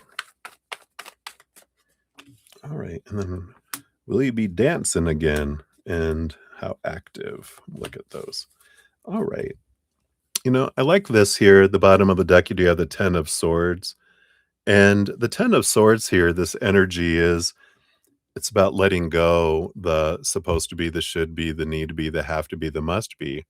And I like what you're doing in your question here is you were talking about progress and the growth that you've had, right? And that is what we want to do to draw more of that in. Now, if I start focusing in on the expectations that aren't coming true, like I haven't been doing that, and I haven't been doing that, and I can't do that, and I can't do that. That draws in more can't energy, right? So, like what you're doing, going, I used to do this, and now I'm using this. I'm walking independently. Look how far I've come. I'm so grateful for my health. I'm so grateful for my progress. I'm so grateful about all the things I can do and all the things that I could do before. And as we have gratitude, then that grows and it helps everything, right? So I feel like that's what the 10 of swords on the bottom is about. What else about your health here? Yeah, 9 of cups. It's like your health is heading to a place of this dream come true energy. So continue on the path that you're on of gratitude and doing that. That takes you to this place where you feel like everything is coming in.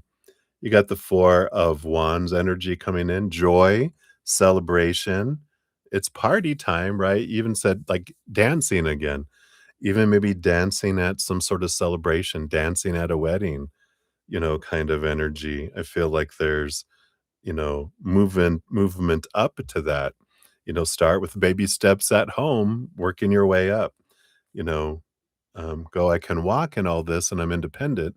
Let me, you know, maybe ask if you're doing PT with someone or check videos or whatever on, how can I move to dance again and see kind of exercises they have to start building up those muscles and start, you know, always consult your physician, of course, right?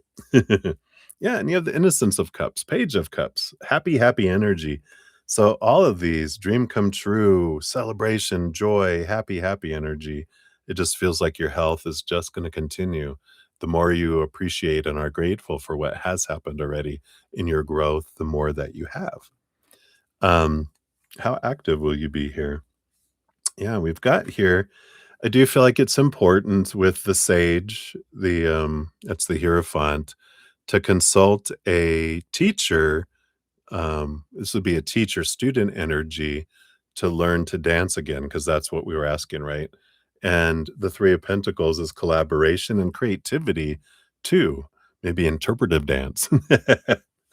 But I feel like it's, like we're talking about, maybe, someone, I don't know if you have still, like uh,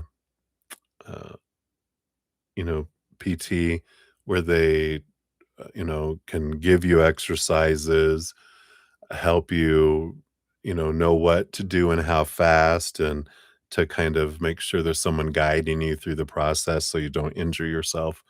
But I feel like, there is this movement and collaboration. Again, it just feels like there might even be some classes or some groups that are available in your area for people that are learning to dance again from that had injuries, right? So, check it out. That's I do get creative on how you are going about doing it, right? But do it safely, right? Safely. And then what about activities coming up? Yep. 7 of Pentacles. It's the last thing that grows on the fruit tree. It's patience. Take your time. Don't rush. You don't want to,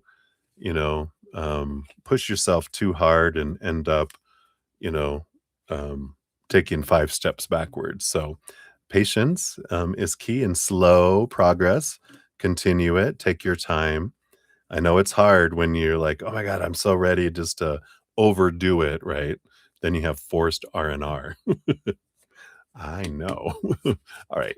So let's see here, Ruby. That's what they have. What is your fortune cookie here? All right. We got this one here, which is, yep, patience. How did we know, right? The universe moves in divine timing, so rushing will not speed up what is meant for you. Affirm that everything is unfolding perfectly. Trust in the process instead of forcing outcomes. On the flip side, impatience may be blocking alignment. Let go of urgency. I like it. So enjoy it and just kind of patiently go about researching, right? So I like that for you, Ruby. Thank you again for your donation. All right, everybody. And so I'm going to take a quick break here. And then when I come back, let's see, how many do we have here right now? I've got one. I did complete one earlier, but we got 1, 2, 3, 4, 5, 6, 7, 8, 9, 10, 11, 12, 13, 14, 15, 16, 17, 18, 19, 20. Don't you guys like my counting ability? So I've got 21 free readings to go through. So we will come back and I'll do at least 30 minutes of free readings. If any donations come in during that time, I will hold off on those. I'll do 30 minutes of, hitting free readings. And then after that, if there's any donations, I'll hit those and then return back to free readings. But I will get to all of those probably tonight. So I'll be back in a sec, though. I'm going to go get some more coffee, stretch out my legs and get some circulation through my buns, and probably hit the little gentleman's room too. And then I'll be back for more readings. So hang in, everybody. I shall return. Oh, my goodness.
All right.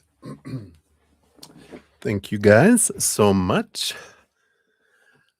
All right. All right. Let me just get situated here and we will get back into the reading. So have circulation back in my legs and my bohiney. So we are good to go. Hey, Happy Pill. Good to see you. You're like, what did you just walk into? Right. All right. So we got you on the free list there as well. So that is where we're at. And we are going to be jumping into the free readings. So thank you guys for your patience. And we got Mini Heal up first, 324, 37. I completed Lauren Smith earlier. So this is actually the second um, free reading. All right. So, general on the future spouse, read any major thing you should know about them. All right. Let's take a look here. Any major thing about your spouse, future spouse. Don't want those. I want this one here. All right. Yeah. The Five of Pentacles, they did have quite a fear of being abandoned. The Five of Pentacles is like it's a fear of lack, not having enough, not being enough.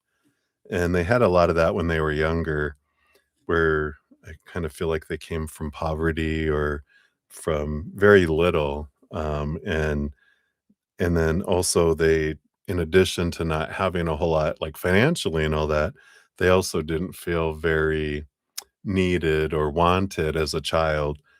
And so they had a great challenge around that when they were younger growing up, and it gave them a huge drive with the 8 of Wands of trying to achieve and trying to get somewhere and trying to get, you know, um, to get abundance and searching a lot in the outside world, but they had a lot of drive and they accumulated a lot of things, but they realized that those things didn't, make them feel full. It didn't bring them those feelings they were looking for that they didn't have when they were a child. So I feel like they did a lot of introspection and they had a lot of growth of understanding because I feel like they, like, drove themselves almost to, like, an emotional breakdown, just going, going, going, "I need more, I need more, I need to create this security," and they realized it doesn't bring much in there, you know? So, so I feel like that is what, one of the big things that you should know about them is that they are still driven, but they are driven more from a place of their heart rather than a place of fear from their mind. And and I like that. So I feel like that's an important thing. So that's what they got for you, Mini Hill. One more thing to add on, and oh, that was not your timestamp, was it? So just in case, I'll give you your correct one. I had a little error in there. Let me just remove that one, just in case you're watching right now. I'll remove that other one. There we go. All right. So that's what they have for that one. And then Betty Joe, we're at 327.24 for yours. And just so everyone know, I'm in 30 minutes of doing free readings. And so I'm going to complete 30 minutes of them at least. And then I have a donation. So I will step off to complete donations and then return back to free readings after that as well. So, Betty Joe, you want to know, has T considered that you could be feeling used? Let's take a look here. So, based on their current energies, have they considered it? Yeah. Yes. Is that the answer? You're like, and? Well, we do. We have the innocence of swords, the page of swords. Because as I was asking the question, they were like, if swords comes up, that means yes. And so that's when I said yes. So they've considered it, but the universe card, which is the world card, is the ending of a cycle, a beginning of new adventures, free of expectations, no rules and all that. And it's like they can consider that other people have feelings and they have their opinions and they have their perceptions and their stories, right? But, they're like, I know they're not saying it rude. They're not saying like, well, that's other people's problems. They're just like, people's choices of their stories are their choices, not mine. I can only choose what story I'm putting to things. And if someone's feeling used, if someone's feeling sad or upset or happy or whatever, it has nothing to do with them, right? And I feel like that's kind of where they're at is they're focused in on their own choices, not anyone else's. So they're like, they considered, yeah, you could be feeling used. You also could be feeling this or that or that or that or that, right? But I feel like the outside world is so mysterious, so like one person, the same action can be done toward 100 people, and there's going to be 100 different opinions and 100 different stories on how they feel and what it means, right? And it's amazing when we realize, wow, that's true. So you can consider, you know, I mean, have you considered that tea feels used? Why would they feel used? Well, they have their own stories, their own, expectations and their own, when you do this, this means that, everyone has that. But I feel like what spirit is, bringing in to allow you to have some freedom, if you would consider this, is that his actions just are meaningless till they get in your head. And his actions just are. The story we create over what they're doing or not doing, saying or not saying, that's our choice, right? So if I feel used, that's the choice that I'm choosing to feel. I don't have to choose to feel used, but there's a story inside that's coming up with that emotional soundtrack that matches that story. So consider getting to the root of what's the story that is is spawning that feeling that because that'll set you free. And I feel like that's what spirit has for you. All right. Going deep. All right. So um yeah. And just to add on to that, just real quick too, I feel like this is for more than just you and me as well. But when we're looking for someone to validate our feelings or to apologize for us feeling a certain way, I've heard somewhere, and it was an amazing, like, thing that just smacked me upside my head because that's the second attempt at trying to get someone else to validate us. The first attempt was when we were doing whatever and they didn't do what we wanted them to do to validate our worth. So now I have these feelings, and now I want them to validate and feel bad about it or apologize about it because that's the second attempt I'm having at them validating my worth. When the outside world doesn't validate our worth is self-worth, right? It comes from inward and upward. So some deep stuff, right? Deep shit, Betty, It's like, wow. All right. So hang in there, my dear. Hopefully that helps. Many blessings to you. All right, and then we got May weighing up 332.45 for May.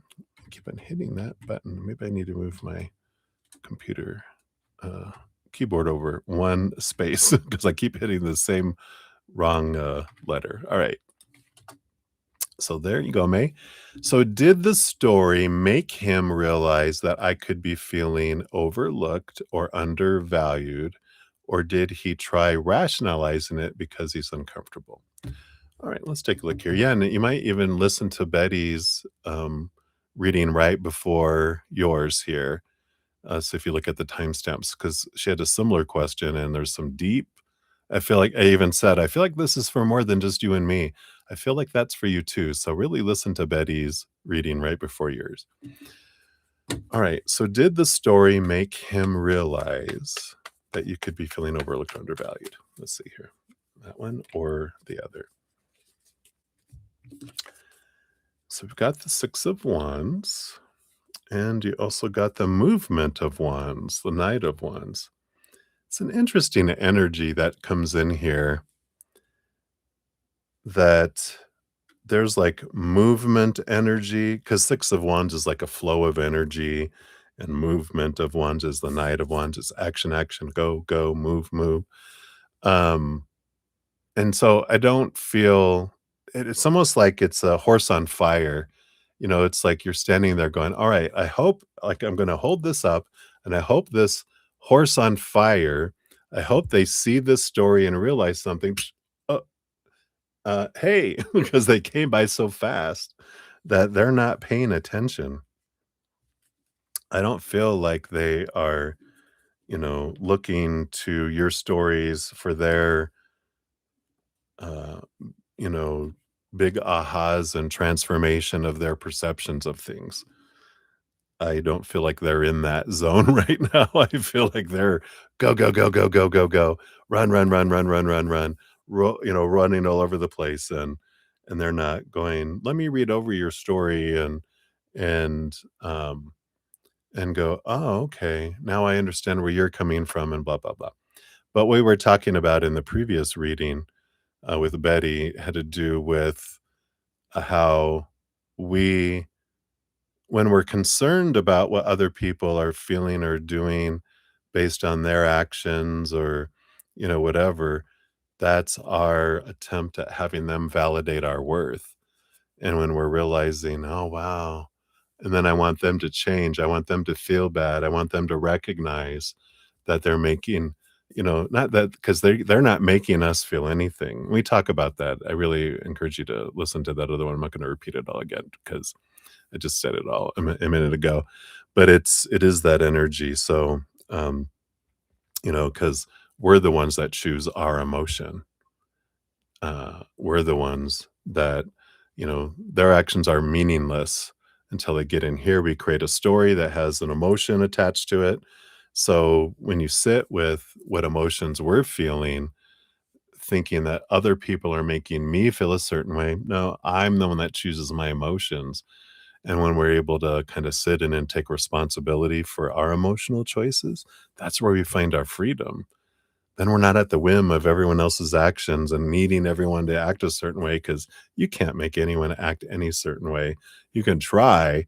It's a lot of wasted energy. I know. Trust me. I'm almost 60 years old and I tried so much in my life with 0% um 0% success. So when I turned inward and discovered my power of choice of story, my power of choice of emotion and energy and action, then I got my power back, and then I'm virtually unimpacted by other people's actions or non-actions, words or silence. If for a moment, because we're human, we can react for a moment, but then it's over, you know? It's not, like, long lasting like it used to be where I would ruminate, couldn't go to sleep because I was thinking about everything that people were doing and not doing. Grr. So, hopefully that helps me. That's what they have for you right now. So many blessings to you. All right. And then tiger snake, we got 337. Oops, 39, I think is what it was. Yeah. Which is Magana. Say, hey, Magana. Here is your timestamp. And is your future husband, are they a celebrity? Ooh, how exciting. So based on your current energy, where you're headed, are they a celebrity? Are we going to get any kind of in the in the limelight energy? I don't feel like they are. I'm sorry. I know. At least not when you meet them. Maybe after, right? Because you're going to make them famous. Got the Four of Cups and the Judgment card, which is a calling. Like there's this they have a different calling besides being a celebrity. Um, in comparison, the Four of Cups is kind of like they're more, not in the limelight. They have more of a, in comparison to celebrity, almost a boring job compared to that. But at least they have a great amount of love for you. Is that all right? Because celebrity relationships don't last that long. It's very rarely do they last. So, uh, I feel like be glad unless you do wanna yeah, I do. I want a short marriage and I get half their money. That's what it's all about. No. All right. Many blessings to you. And then Lotus of Serendipity, we're at 339:12 for yours. Here's your timestamp. And could I have a general reading, please? Absolutely. Let's take a look here. So what is your reading here? You've got the Emperor and the Devil card. Wow, it's 2 major arcana coming in here. And I do feel here what's going on. The Devil card, it's like kinda like that Saturn return energy where, Saturn returns to the place it was born in our birth chart every 29 years, can impact us 5 years before and after, so, like, 24 to 34, I think is the time frame, and then 54 to 64, right? Um, oh, no, 53 to 63 because it's 58, not 59. It returns and it shakes and rattles our cage of long-held thoughts and beliefs and mindsets.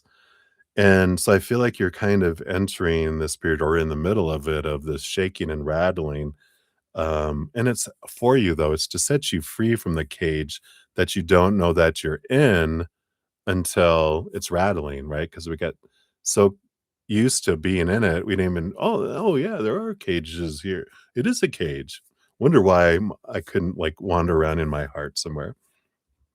And the Emperor energy, the Sky Father, is this clearing the throne room of all the noise so that you can sit and get out of your head, out of all this mental thinking and restrictions, see things from a different perspective from your heart, make a plan, and then take actions. And with this Capricorn energy of the Devil card and Saturn energy, this can have to do zeroing in on what you would consider your work, your career, how you're expressing that love in your heart with the world in your own special ways. So, kind of a shaking and an opening that's um, kind of challenging that long held thoughts and beliefs to go, yeah, why do I feel like it's supposed to go that way when my heart is pulling me to go this direction? Right. So, I like that for you. Right. So, that is what they have for you. So many blessings to you. All right. And then we have Ashish Bakaran, 34139. So, Ashish, here's your timestamp. And you want to know how can you improve communication and create a healthier dynamic with Lovisha? Last time I spoke to her was September 2024. Probably calling her is number one. No, just kidding. You're like, duh. Let's take a look here. So, how can you improve communication and create a healthier dynamic? Since you haven't spoken to her in a year and a half, right? Wow. All right, let's take a look here. All right, and what else? Nope, nope, nope, nope. All right, this one here. All right. Yeah, well, I mean, we do have 7 and 8 of wands. It's all about taking action, right? And being aware of our energy. The 7 of wands is about being seen, about being true to your authentic self, not dimming your light, not pretending, not I need to be this person. It's be you, right? And then the 8 of wands is flow with things, take action um towards them. And but it's about not trying to be who I think they need me to be, it's about being you, and if the energy doesn't match, if they aren't interested in us for who we are, then that's an indicator that they're not for us, because when we're true to our authentic self and we're living our life from our authenticity, we will stand out and draw someone to us because we're standing out. When we're trying to fit in, we kind of blend in, and then we're not anything extraordinary. We're just like they're like, "Oh, well," they're like, "Oh, who's that?" Someone standing out, right? Instead of someone blending in, because that's what we try to do. It's like all these 8, which one would you want out of those 8 ones? Well, they kind of all look the same to me. I want that gazelle. They look different. That thing is different from the rest. So I feel like that's kind of an energy here, also being aware of your energy, because it's not so much what we do, it's how we do it, what intention, what energy behind it. If I'm in a place of gratitude for what I enjoyed about interacting with Lavisha in the past, then I'm opening up the draw of allowing it to come in. If I'm focusing on it, the lack, the want, the need, the must, what's not happening, then I'm pushing it further away.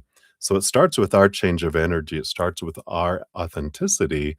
And then it's about action. It's about reaching out and being true to yourself and finding out who they are and being true, but not trying to play games, trying to lure them in or anything. It's about being vulnerable and honest and true.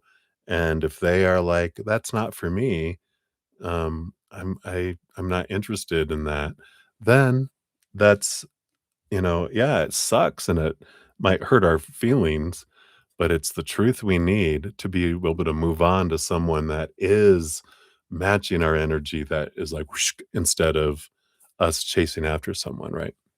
So hopefully that helps, Ashish. That's what they have for you. So many blessings to you. All right. And then Swaroop Bobby, you're up 345. 23 is yours. All right. And a spirit message, please. All right. Let's take a look here. So we got these two. You've got, ooh, the Magician and the 10 of Wands. Yeah, definitely an awareness of where you're investing your energy that's coming in here. So I like this, the Magician, very powerful. They usually have a wand toward the heavens and one toward the earth. We're a conduit of bringing that energy through us and flooding out into the world. This is an energy of 10 of endings and beginnings, and the Magician being number one. So there is this being aware, where am I investing my energy? Am I focusing in on what I'm wanting, or am I focusing on what, or what I have and the gratitude for what I have and I have had? Or am I focusing in on what I'm wanting and needing? I feel I'm lacking, what I don't want, because all that energy pushes things away. But when you're focusing your energy through your power of focusing on what I do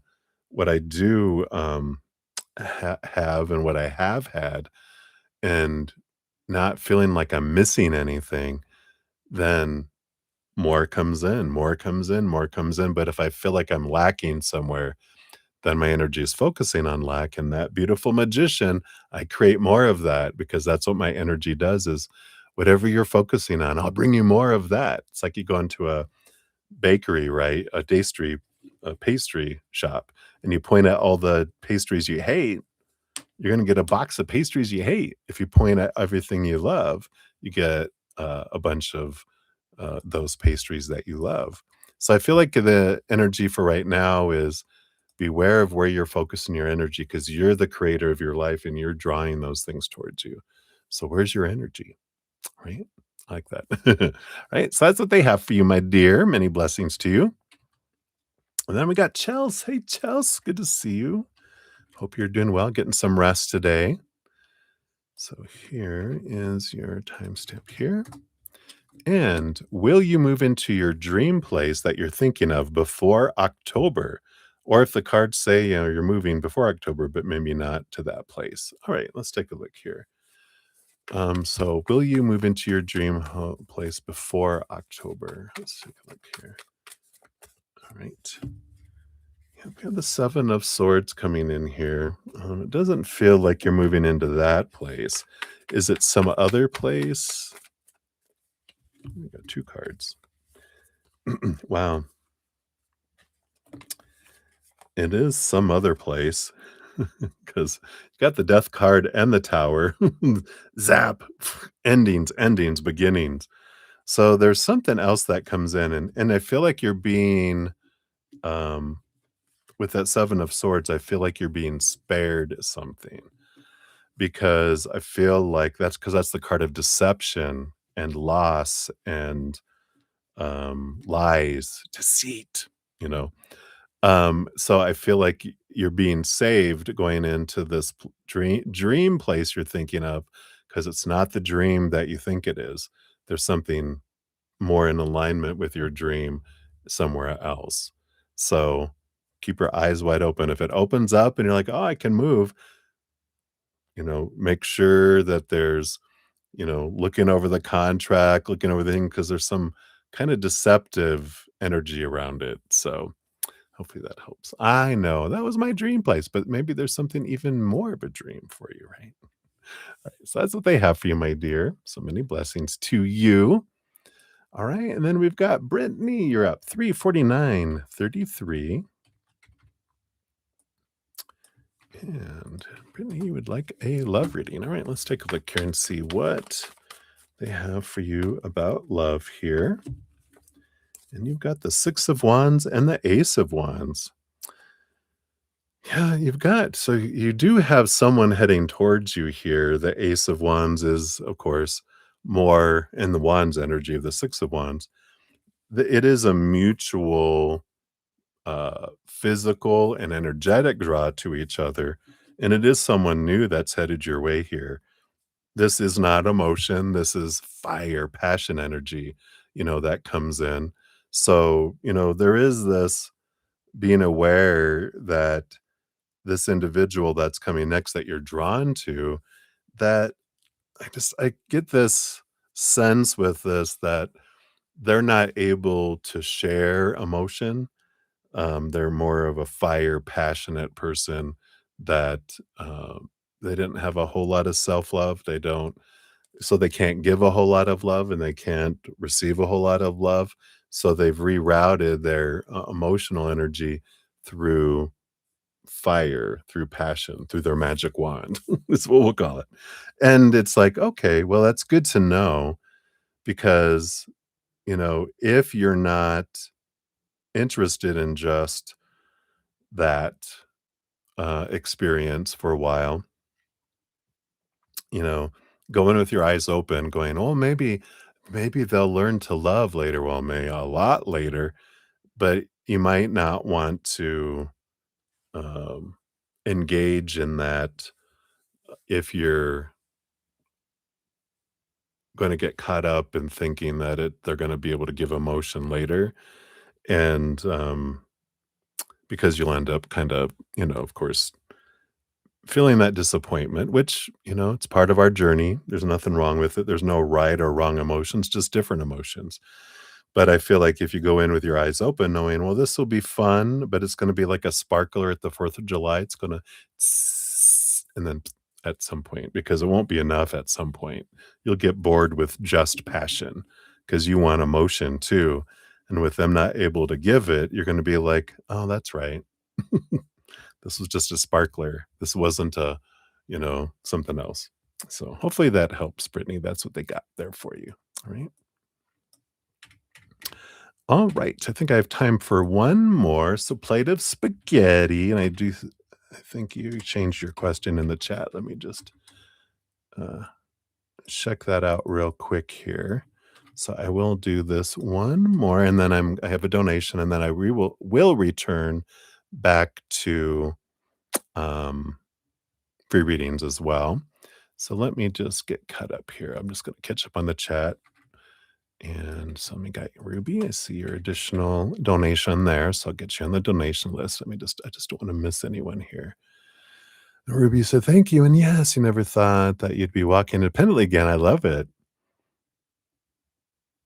Yeah, I love it. Great, great, great. I love it. I love it. Love it. Slow and steady wins the race. All right. So, plate of spaghetti, you're changing your question to should I unblock Will? Do I even matter to him? All right. So let me replace that here. Whoops, let me try that again. There we go. So I'll replace what she had. And then we got my baby in the house. Hey, my baby. We'll get you added on to the bottom of the free list here.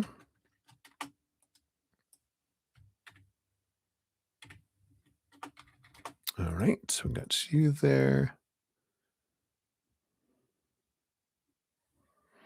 I think looks like spaghetti. You're asking why does that sound? Oh, like what we were talking about, the other one about gaslighting. I can't remember what the reading was. They come in and out usually. So, yeah, you're like, whatever. I changed my question anyway. So, we'll do that. Or maybe you were talking about your question. But anyway, we'll dive in here in a sec. We got Prathy in the house. Hello, hello. We'll get you on the free reading list here. And then Phoenix Oracle Healing. Hello, hello. Yeah, absolutely. We'll get you on the free list here too. All right. And plate of spaghetti. Let me just remove your timestamp and we'll give you a correct one since I've been blabbing this whole time. All right. So now your new one is 354.30. All right. So, and then after spaghetti's here, I will be jumping to a donation. If there's no other donations, I'll jump back into the free readings as well. All right. So, spaghetti, hello, hello. Good to see you. And you want to know, should you unblock Will? Do we even matter to him? So we'll ask Spirit. Spirit, doesn't really deal with shoulds. It's like asking them what flavor ice cream should I eat. It's like, well, what flavor are you looking for? What are you looking to taste? So what we'll do is um I'll do an energy of if you unblock them and if you don't. And we'll see if do you matter to him if that comes in here. So if you unblock Will, what energy will you experience? And if you don't unblock Will, what kind of energy will you experience? And then you get to choose. All right, I'll pull another card here. Do you matter to him based on this current energy? All right. So if you unblock him, we got the Page of Wands. It does feel like there is some connection, some movement that happens there. It's almost like it sends like a little sonar. Doo-doo-doo-doo-doo-doo. So I feel like it allows the connection, the communication to happen. And I feel like there is, depending on your energy, when you unblock them, you'll experience it. Meaning, if I'm focusing in on, let's say, if I want to hear from Will, if I focus on, I'm grateful for the communication that what are the communications and experiences I've had with Will that I'm grateful for.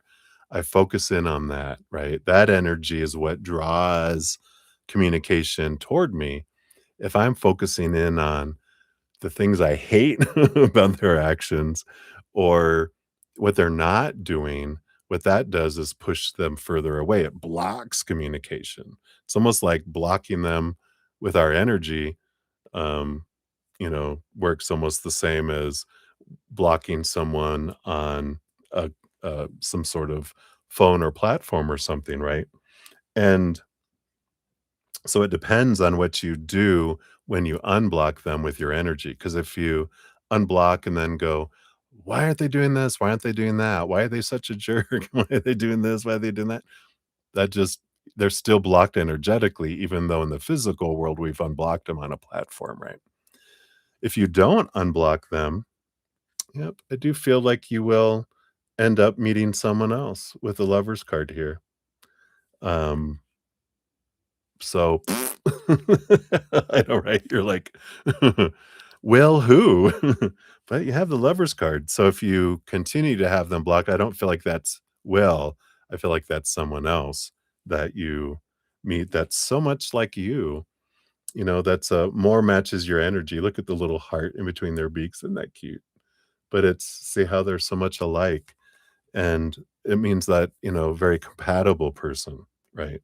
That communicates the way that you would communicate, which in the good ways and maybe the bad ways, right, too. But it's like they wanna communicate, not you have to, like, "Talk to me," kind of energy. Beak to beak, I like it. Do you even matter to Will? It's funny because this was on the bottom of the deck when I shuffled, it came out again anyway. They're this hanged man, they're in this cocoon energy, focusing in on themselves.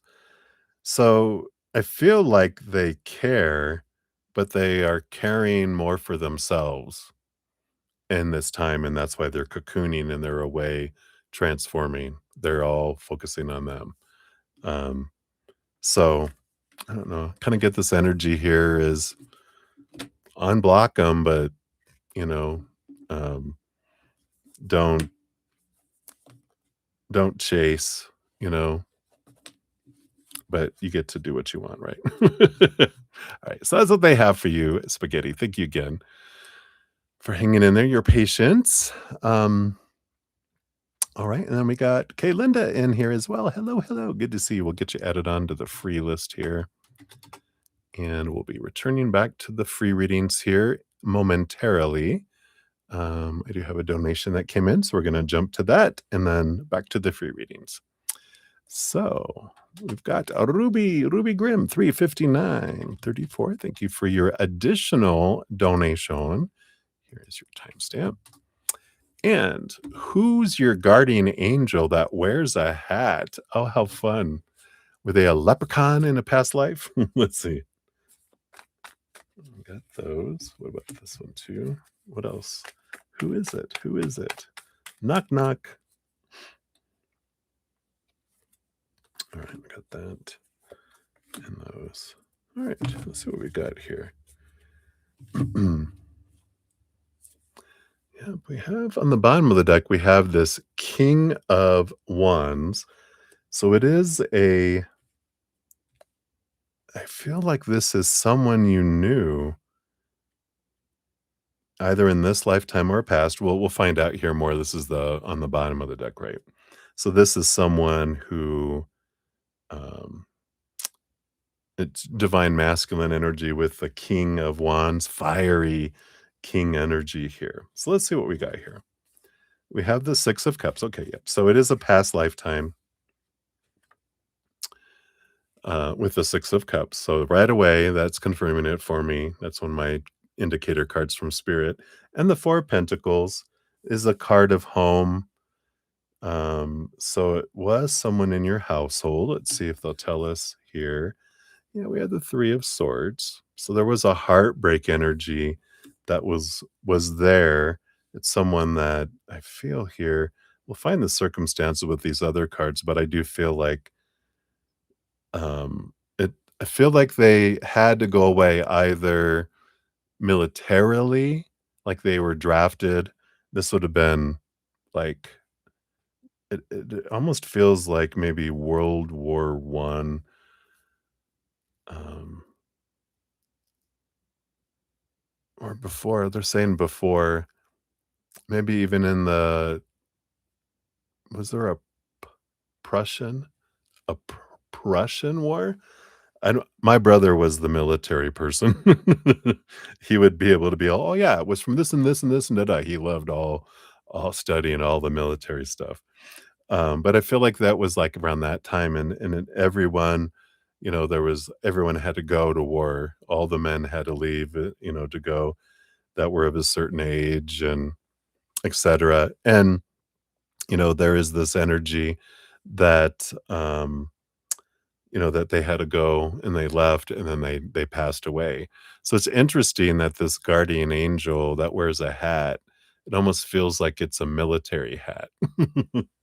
Because I feel like they put it on to represent what what they were doing. Let's see what else we got here. And we got the Nine of Swords and the Three of Pentacles. Yep. Army ants and swords going to war. And the fear that we had, oh God, I'm gonna lose them, and we did, right? So what's underneath here too? Yeah, we have the conflict, kind of the war, the battling. And yeah, and I do feel you were the mother, the wife, you had children, you were probably even pregnant, it feels like here when they were leaving, so you ended up raising the child on your own. But this is it's a I wouldn't say it's like a guardian angel in the sense of like the hierarchy of angels who don't take form of humans. I feel like this is more of a spirit guide who from a past lifetime, and you guys do kind of you go down to lifetimes together, and then other lifetimes, they're your spirit guide and you're the human, and other times you're the spirit guide and they're the human, kind of thing. And I feel like you guys, they weren't a human in this lifetime. They were only in that past lifetime with that Six of Cups. But I feel like this was this warrior, from the past, and um, so that's who it is. I like it. Interesting, right? So if there's anything that resonates from that lifetime, they'll show themselves as the past lifetime character because of course the actor behind the character is a powerful supernatural eternal spirit being. They're not that just that character. They're millions, billions of different characters, different expressions in life, right? But they'll show up as that character because something that we learned during that lifetime, that we want to experience the opposite of, or the thing we learned that can help us in this lifetime, they're bringing that in, right? So hopefully that helps. I know. I do past life readings. That's why I can get lost in them because I start getting the full stories and the pictures of the lives. And I've done, I've had a friend of mine who's done probably 15, if not more, 15 past life readings, and there's so many amazing things because I don't know anything about these people that wanna know what kind of lifetime did I have with, this other person, the stepmom of my children, and it's like 3 lifetimes, and 2 of them she got her thrown in jail because she in one lifetime, she was a officer, another lifetime, it was her dad, and she outed him for his, misdeeds and criminal activity, and he got thrown in jail, and she was like, "Oh my god, I was wondering why she was trying to get me thrown in jail in this lifetime," and it totally made sense. I was like, "What?" It's amazing the things that come through, but I digress. Yeah. You have openness for your fortune cookie here, which says, "True receiving happens when you release resistance and allow all possibilities to unfold. Let go of rigid expectations today. Embrace whatever comes your way with an open heart." Because on the flip side, reluctance to accept change may limit you. Open yourself to new paths. It's interesting that with those Nine of Swords, the fear of them going to war and the expectation of they have to return and then they don't because they die. Um, there is this releasing expectations because expectations do equal disappointment.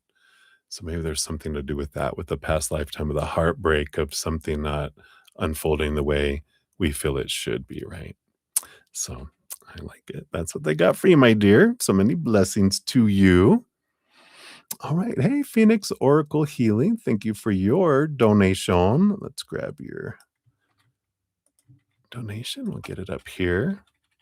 So we'll go to that next here. And then we'll keep you on the free reading list as well, of course. All right, let me take a quick sip here. I haven't drank this coffee since I sat back down.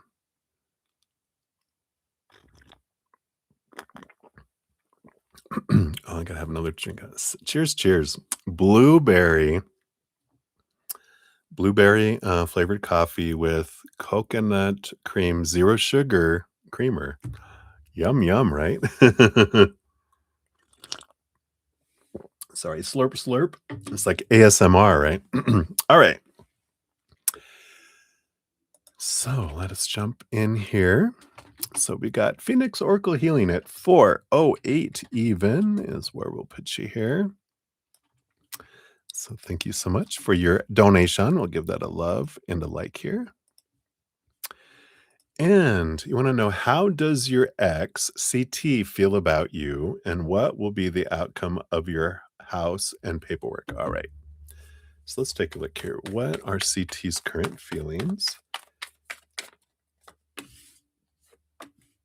I got those.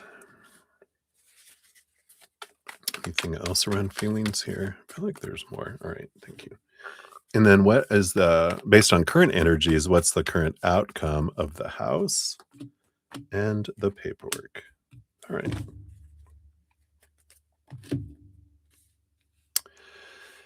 So, Phoenix. So, on the bottom of the deck, we do have the 10 of Swords, right? And that little mouse ain't dead. He's just exhausted trying to live up to all the expectations and try to get everyone else to live up to the expectations. That's exhausting, isn't it? It is, right? I feel like I have to crack my back. All right. Yeah, because all those swords stuck in the back. Oh, heavy, right? Maybe that's what I was feeling, like, I just have this heaviness. But, the underlying energy, tells us whenever we're focusing on the expectations, we tend to focus on what's not happening. "Is this happening? Yeah. Is that oh, no, that's not." We put a lot of energy into focus on what's not happening in our lives. When we do that, our energy draws in more of not happening. So, this can be hard when it comes to exes, right, in situations. But if we can focus in on what we're grateful for in the situation, that's probably the easier thing to do. So we can do that. What am I grateful for about what's happening and has had in this situation? Because that draws in more, right? And if we really want to make some huge changes and bring in some beautiful flow, focus on what we're grateful for. Yes, from our ex. Oh, God, I know. I'm so sorry. Don't shoot the messenger. I'm just telling you what they're saying. But the more we're focusing on what we have and have had, is there anything I'm thankful for? Let me grasp it and focus on it sincerely. You can't fake energy, but sincerely grateful for, then that can draw it toward us, right? That just helps things come in your favor if we're focusing on the gratitude instead of the what we hate and what God, I can't believe they're doing that. And why aren't they doing this? And da da da da da da. Da." That just brings more of that. And that's good advice from spirit underneath the surface. All right. What are your ecstasy feelings about you? Got the Three of Pentacles, the Nine of Cups. They're the Three of Pentacles, they do see you as someone that's true to your authentic self, and that is something that um, they really wish that they could have for themselves, and so it's something that they appreciate in you that you don't, um, pretend or put on masks or that what you see is what you get, here I am, and the Nine of Cups, it's interesting. They see you as because the 9 number of the hermit energy with the self-love, that they also see you as someone that's really grasped their self-love, and it's also something that they kind of envy for you from you, because they want that for themselves, but they haven't achieved that or come close to that yet, right? Underneath the surface, yeah, we have the Spirit of Swords, which is the King of Swords. There's a lot of mental energy here, and I feel like, you know, the feelings are more, I say muted, more locked in a padded soundproof cell deep within them, that they live a lot in their head. Are they an air sign? Because I feel like they live in their head more than they live in their heart. And so it would be something, that we would ask them, how do they think about me rather than how they feel about me? Because underneath the surface, it's like the 5 of cups. I get this energy. This is like sorrow energy and lower vibrational emotional energy.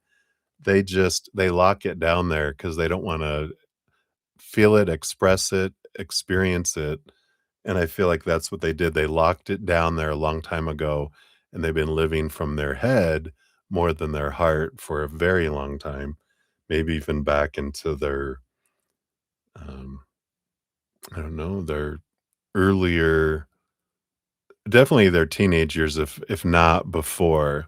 He has no feelings. He's a Vulcan, and not Spock, who's half human, someone who's fully Vulcan. But, so I kind of feel like that's the kind of energy that's there. I feel like they're more, how do you say it? It's not contractual, but um, it's where, you give me this, I get this. Transactional is the word I'm looking for. Thank you, Spirit. So, I feel like there is a more of a transactional. I give you this, you give me this. You give me this, I give you this, instead of, something from the heart kind of energy. And we understand why they're your ex now. So what's the outcome of your house? You got the Ace of Cups. We like that, and the 7 of Cups. So, there's a little bit of confusion and stuff in the beginning with the 7 of Cups, but in the end, it feel like it comes out like, cheers, Ace of Cups, it's a happy energy, mixed emotions a little bit too, so I don't feel like it's 100% victory for you, but it's kinda like there's a lot of good things that I like about how it comes out, but also, meh, I would have wanted da da da, but I can live with this kind of energy. The paperwork, you have the Spirit of Cups, the King of Cups, which is a balance between head and heart. Again, kind of this meh. My heart would have wanted more, my mind would have wanted more, but it's like this is enough. This is could have been worse, it could have been better, but uh we'll take it. So I kind of feel like that's the energy there. I'll also get you a fortune cookie here. See what we got going on here. Let's try to put these cards back in here.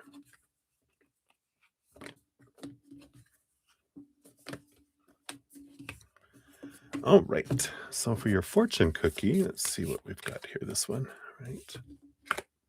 You have authenticity. Yeah, we even talked about with the 3 of Pentacles, right? No games, just being true to your authentic self. So living your truth strengthens your energy. Authenticity attracts what aligns with you. Express yourself fully and without fear. Let go of people pleasing tendencies. On the flip side, self doubt or fear of judgment may be causing misalignment. Reconnect with your true self. I like that. All right. So that's what they have for you, Phoenix. So many blessings to you. And like as we'll circle back around for your free reading here in a little bit. We've got, let's see, 1, 2, 3, 4, 5, 6, 7, 8, 9, 10, 11, 12, 13, 14, 15, 16. So I've got 16 free readings on the list, of which you're second to last currently. Kay Linda, you're the last one there. All right. You are very welcome, friend. All right. So let us dive back into the free readings here. Let me take another sip of this delicious coffee. Yum, yum.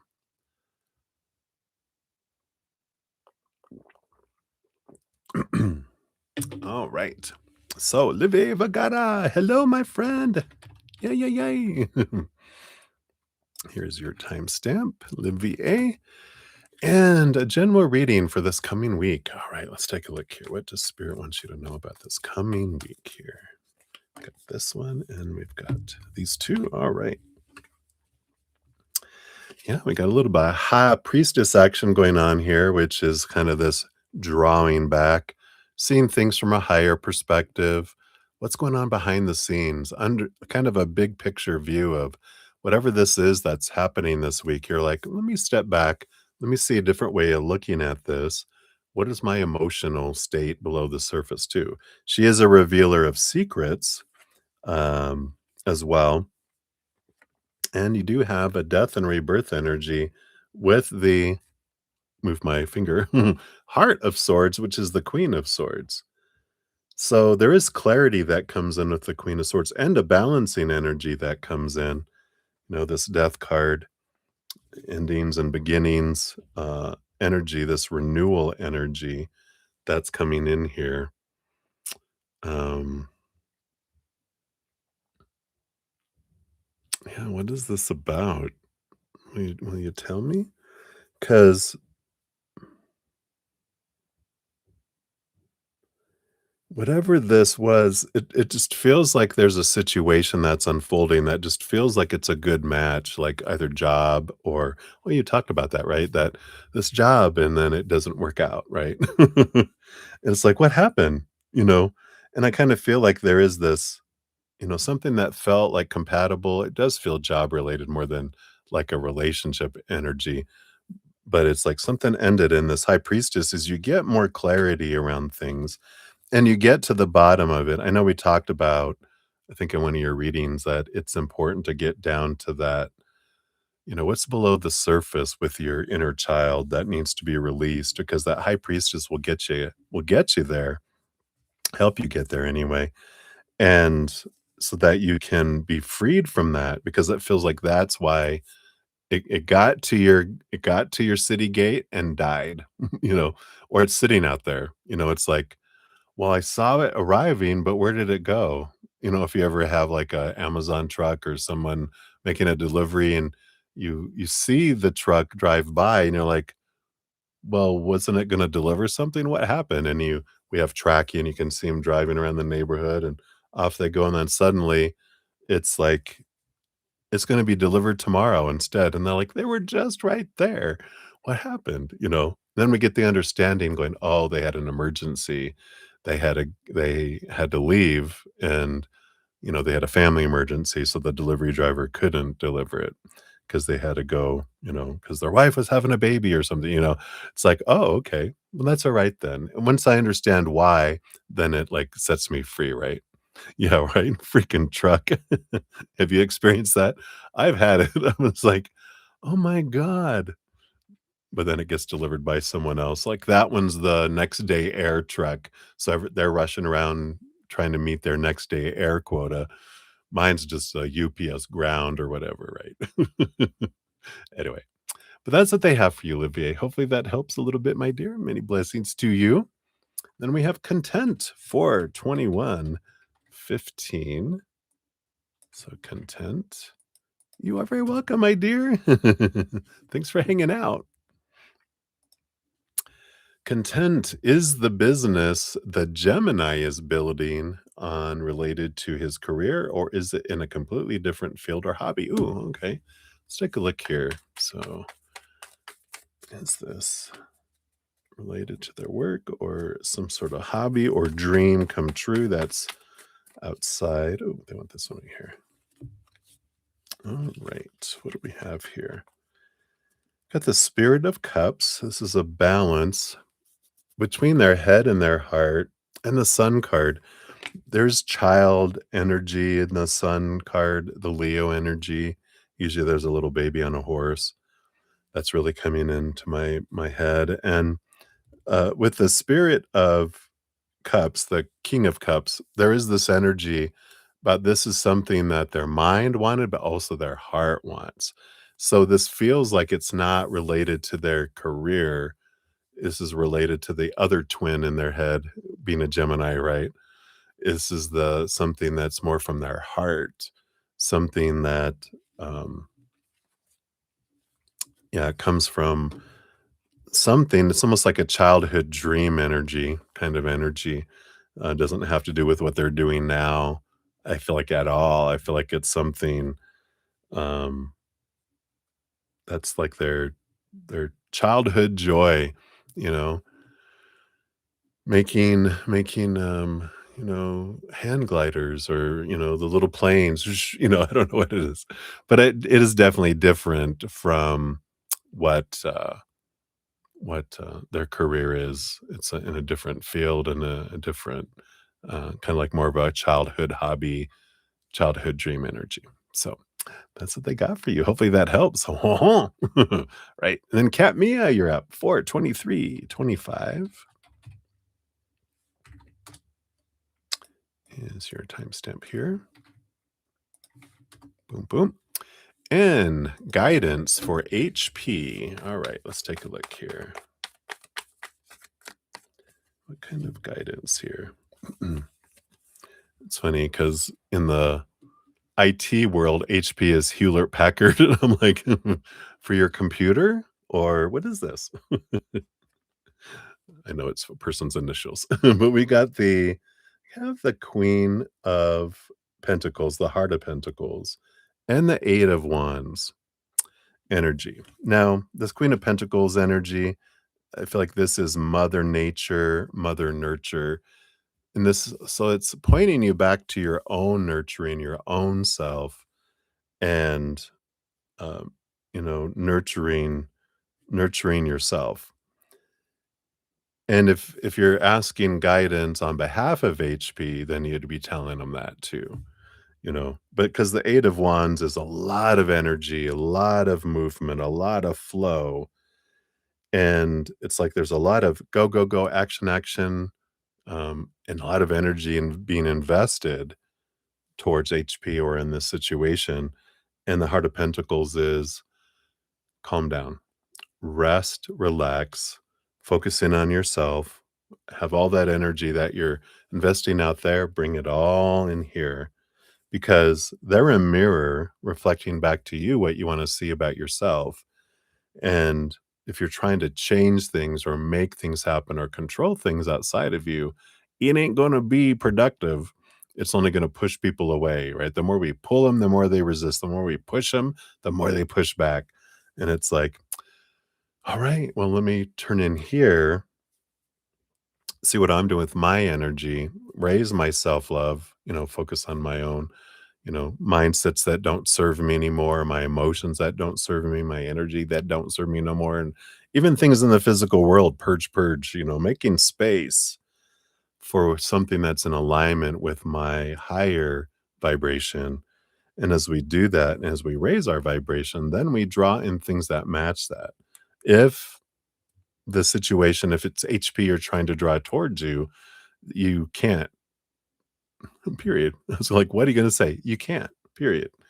Uh, what you can do is raise your vibration, and if their vibration matches yours, then you guys get drawn together. But if we continue to do what we've always done, we get what we've always gotten. And it's like, you know, that's not what I want. I don't want the same old repetition of lower vibrational experiences, right? I want something more. And then go start here. This is you raise your vibration, you make the space within yourself, you focus in on you. It's like they say with the Christian Bible, I think it's, plucking all the wands out of our own eyes before we, try to take it out of someone else's. So it's always about sweeping in front of our own door. And I feel like that's the kind of energy that they're having here. That's the advice they have, guidance for HP. So hopefully that helps. That's what they got for you, Cat Mia. So many blessings to you. All right. And then we got Debbie O. Hey, Debbie O, 42708. So Debbie, I know you were out at dinner. Maybe you're at home sleeping now. No, it's only 8:30 where you're at now. So, my friend. So you had an adventure on the road, the California roads today. God was watching out for us. Oh my God, right? Or your dad was, right? So whatever spirit wants you to hear, let's take a look here and see. What was this? Your life flashing before your eyes on the California freeway, right? All right, let's see what they have here. I get it. I get it. Yeah. So we've got here, we have the 7 of Wands energy and the 9 of Swords energy that's coming in here. There is, it brings to light. The 7 of Wands is like a bright light on a dark night. And I feel like they're showing me more of a spotlight, and they feel like they were focusing in on a fear of yours so that you could be set free from it. So whatever this was, that was like, I love that you call it an adventure, and it was an adventure. It was for you. And it's like, okay, what gift is in this for me? What did it, what fear came up that the reaction was, that's for me. All right, let me look at that because they're bringing it up for us to look at for a reason so that we don't have to have that trigger as strong the next time and less the next time and less the next time, eventually where it doesn't appear at all. So it's like, what fear was beneath the surface? Was it really fear for our life, our own life, or was we were concerned about what other people were thinking and the supposed to be and the should be and the need to be like, "Oh, this shouldn't happen." Well, it did, so maybe it should have happened. I love Byron Katie. In fact, she's out there around your hood out there where you're staying in Southern California. Um, which, she's a wonderful, if you ever check out her, I probably mentioned her before. She's got a website called thework.com, and then also she has a YouTube channel. It's Byron, Byron, and Katie is, her last name. And, one of the big ahas that reason she came up right now was when because they're clicking in my head that she goes, "You know how you know that something should have happened? No, how do you? Because it happened." Like, "What? Wow." Because if it shouldn't have happened, it wouldn't have, and something else would have happened. We're like, "Wow," right? Right between the eyes. So, I like that for you. Hopefully that helps. So, if you wanna reflect on what was it that bubbled up in the moment, and where does that connect back to? There's some freedom there. Freedom work, yay. Alright. So, many blessings, Deb. That's what we have for you. Enjoy. Glad you're safe, though. Alright, so Ruby, you're up next. 4:30:43. Look at all these 4s and 3s. So, Ruby, Uh, should you still search on LinkedIn and apps, or will it pop out suddenly by the help of a friend of yours regarding career? All right, let's take a look here. So, like, we'll pull an energy if you search on LinkedIn and apps. What kind of energy do you get? Because there's no should from spirit, right? There's just different choices, different experiences. So they'll give you the energy, and then you can see which one resonates more with you here, or the help of a friend of yours, right? Well, right. So for LinkedIn and apps, yeah, we have the 3 of Wands. No, it comes around a different way. 3 of Wands is, we have a plan, but then we have a change of direction. So it's not LinkedIn or apps. It does come from somewhere else. Oh, you got 3 cards. I thought it was just 2, but there's 3 here for help from friends of yours. You do have the 4 of Wands, which is joy and celebration. You do have sorry if you guys hear the pound the bada bada, the dogs are upstairs.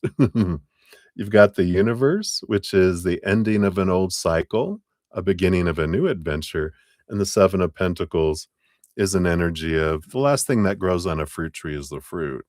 But I do feel like there is it does come from a friend of yours. It just takes a little bit of time, but you actually end up going in a different direction than you think that you would have, even maybe with career, because the universe card, the world card is done with something, beginning free of expectations, a world of possibilities that comes in. So it does feel like it comes through a friend of yours. So I feel like, I feel like maybe even this 4 of Wands is like a joyous celebration, a gathering of some sort.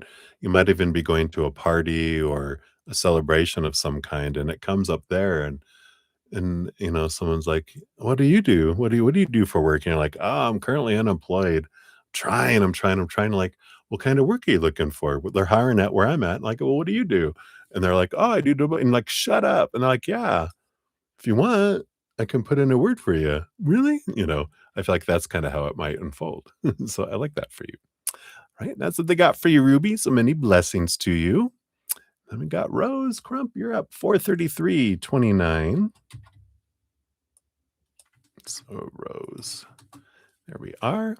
So hope all is well with you as well. Thank you so much for that. Hey, hey. So you would love a general message, please. All right, let's take a look here. What does Spirit want you to know here? Okay, we got these 2. All right. Well, you got the little hanged man energy going on here, which is a kind of it's almost like a cocoon energy, a transformation of like, you know, going from a caterpillar to a butterfly. You're in the middle of it, and there's this, energy of letting go of some old ways of feeling, some old ways of, letting go of the caterpillar ways, those things that are not you anymore. Because caterpillars eat leaves and they walk on the forest floor, right? Butterflies, you start getting this taste for nectar. When they come out of the cocoon, they're not like, "Let me eat leaves." They're like, "I'm done with leaves. Show me the blossoms. I wanna, like, get the nectar from the blossoms, and I can I can fly. I can migrate now. I can go 1,000 miles." I can never do that as a caterpillar. So there is this transformation, changes that are happening that will bring you, if you're looking for love relationship, or it doesn't have to be romantic either if you're already on a romantic relationship. This can be like it takes you to a important relationship either with yourself, it could be with your higher self, as well as with someone in the outside world. So if you're not looking for romance, then it would be like a new best friend that you're like, wow, just someone that 2 peas in a pod that you just click really well because they're a butterfly and you're a butterfly. And so you have so much in common and talk about your cocoon experiences and "Oh, did you see that butterfly garden over there? There's all these flowers. Let's go there. Want to go do that? Oh my God, yeah, let's go." It's that kind of energy that comes in here. If it's romance you're looking for, could even be a romantic relationship outside of with yourself and a best friend in that. There's just this preparation, this transformation that you're going through that's because you're raising your love vibration, you're letting go of lower vibrational things, you're drawing in different types of relationships that you haven't had before, and you're like, "Wow, this is awesome," right? So, I like this for you. That's what they got for you, Rose. So many blessings to you. Alright, and then we've got Honored for 3615 is yours. So, Honored, here is your timestamp. Boom, boom. So, good evening to you as well. You want an energetic update on your relationship. All right, let's take a look here. So, tell us about the energy around this relationship. You really want that one, don't you? Okay. So, yeah, it feels like there's a little bit of a barrier up, right? With this 9 of Wands, just like hitting our head up against a wall a little bit. I feel like it's time here. I don't feel like this 9 of Wands is going to stay up for very long, but I feel like it almost feels like there's a barrier, a wall in between, but it's the Heart of Pentacles, the Queen of Pentacles is about Mother Nature, Mother Nurture, nurturing yourself, self-care energy. And I kind of feel like you're having this little pocket of alone time, because the 9 is also the Hermit's energy, the 9 of Wands. But it feels like this is all right. We need breaks sometimes, a little temporary one. It doesn't mean you're breaking up or splitting up or kind of energy. It's more this I have some personal time to take care of me, to do the things that I need to nurture, to journal, to meditate, to do the things that we consider self-care. It could be a massage, it could be getting petties and manis, right? Getting a new hairstyle, or a haircut. It feels so good when you, uh, you know, have a hair trim, or hair colored, or get a new outfit, or whatever it is, this nurturing energy. It's just like we get to spend some time on us instead of giving, giving, giving. It's time for you to give to yourself in here. And it helps the relationship. Because sometimes we start giving away ourselves and then we're exhausted and then we continue to give and then we turn resentful. But when we change it from giving, giving, giving to other people, regardless of where our energy level it is, it's like we're a barrel and we plug everyone in and we push all our stuff out to everyone else. And then we feel exhausted. That's where we feel exhausted and resentful. When we're like, we trade that barrel in for a cup, a chalice. There's no way to plug into it. You get to fill up and everyone else gets the overflow. And that it's what flows over is, delicious nectar of the gods, right? Before with the barrel, because they get the bottom of the barrel, they start getting bitter sour water, right? And that tastes gross in comparison, especially to the nectar of the gods of the overflow, because you're feeling full, healthy, and so you're able to give because there's so much you're filling up and overflowing. Whereas before you're exhausted, you're tired, and like I said, resentful, plotting people's disappearances, making it look like an accident, whatever. But I feel like this is healthy for you. So hopefully that helps. That's what they have for you honored. So many blessings to you. Right. And then we got Stop Stalking Me, 43954 is your timestamp here. Boom, boom. And hello, beautiful. You're so sweet. A love romance reading from now till March 2027. All right, let me take a quick sip here. Cheers, cheers.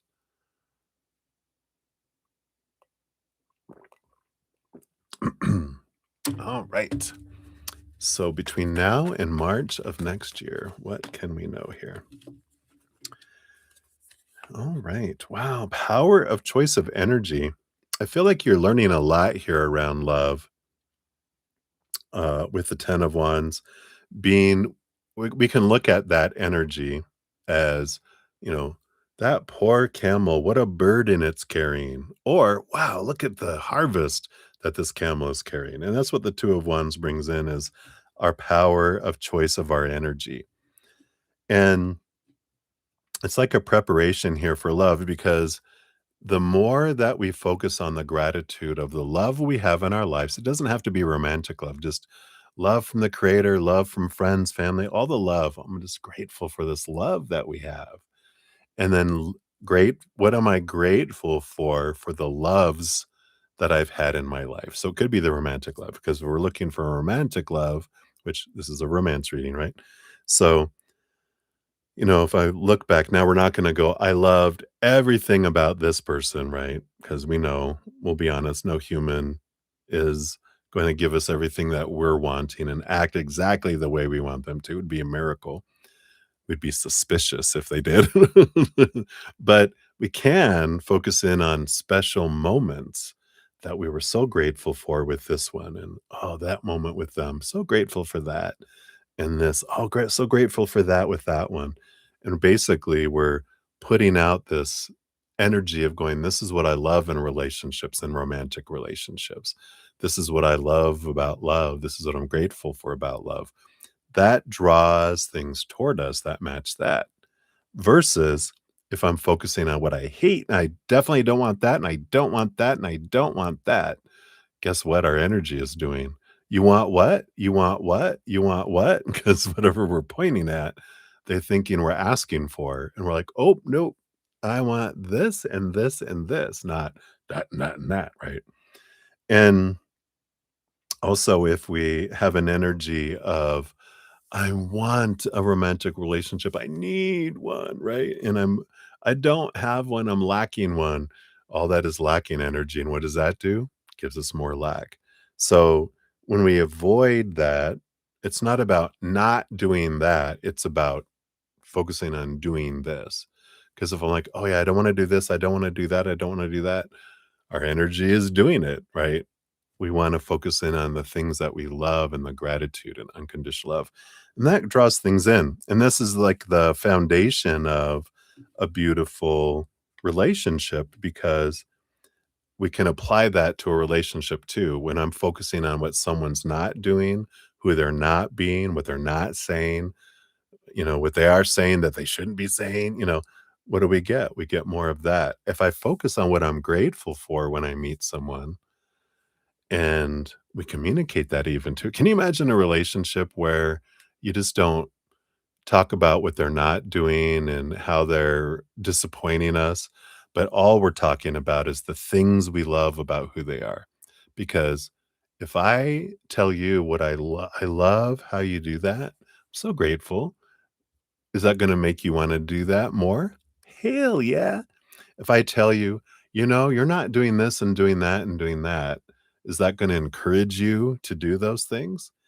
Hell no, it means it's gonna encourage you to go a different direction. Like, somewhere where someone is grateful instead of someone who is pointing out everything that I'm doing wrong, right? Who wants to live with that? We don't. And then we can start doing that for ourselves too. We can stop pointing at all the stuff that we're not doing. It's wrong, wrong, wrong, and go, what do I love about who I am and what I love about what I am doing? So it's a change of life in a lot of different areas. And I feel like that's kind of the journey you're on between now and March 2027. So I like it. I like it. I like it. I like it.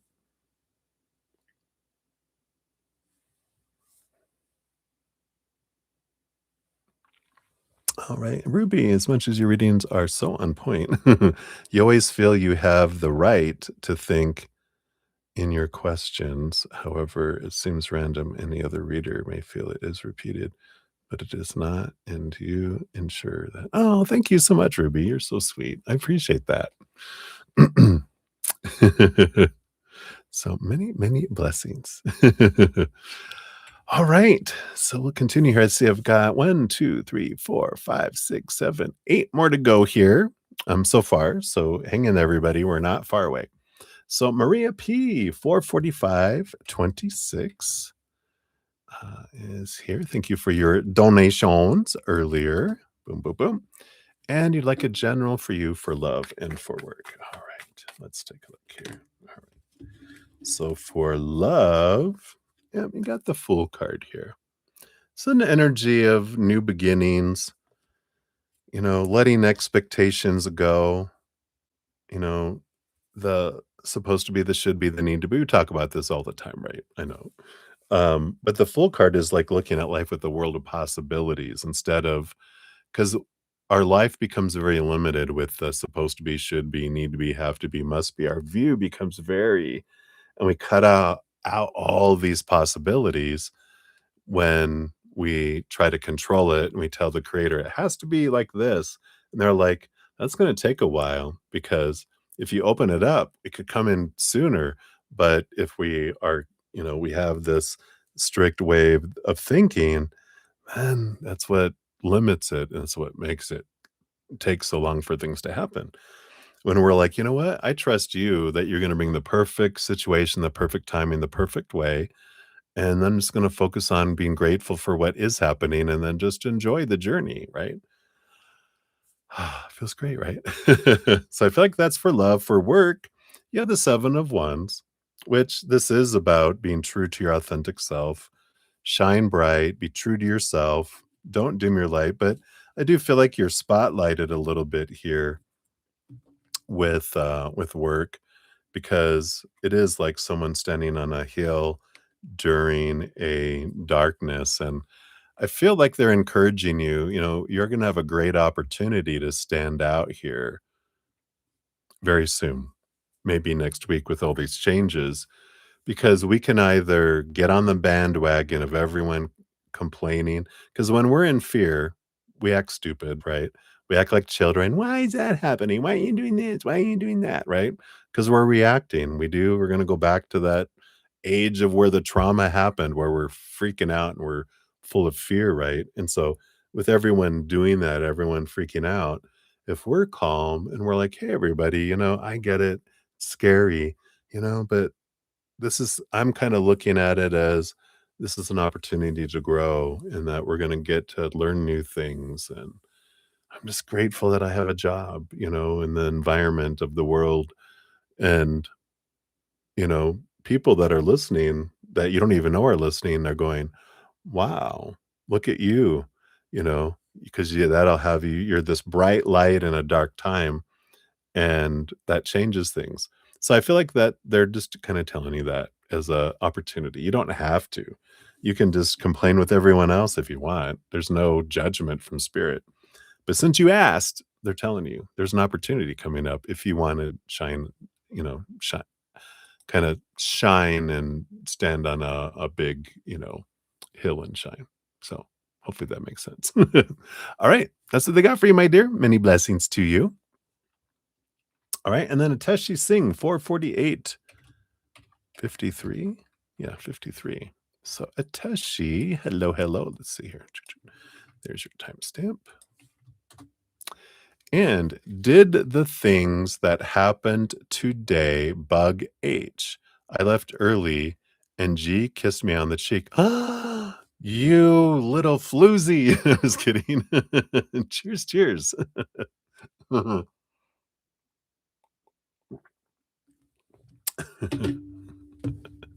right, let's see here. Did that bug H? Let's take a look here. I'm just totally joking. You know that, right?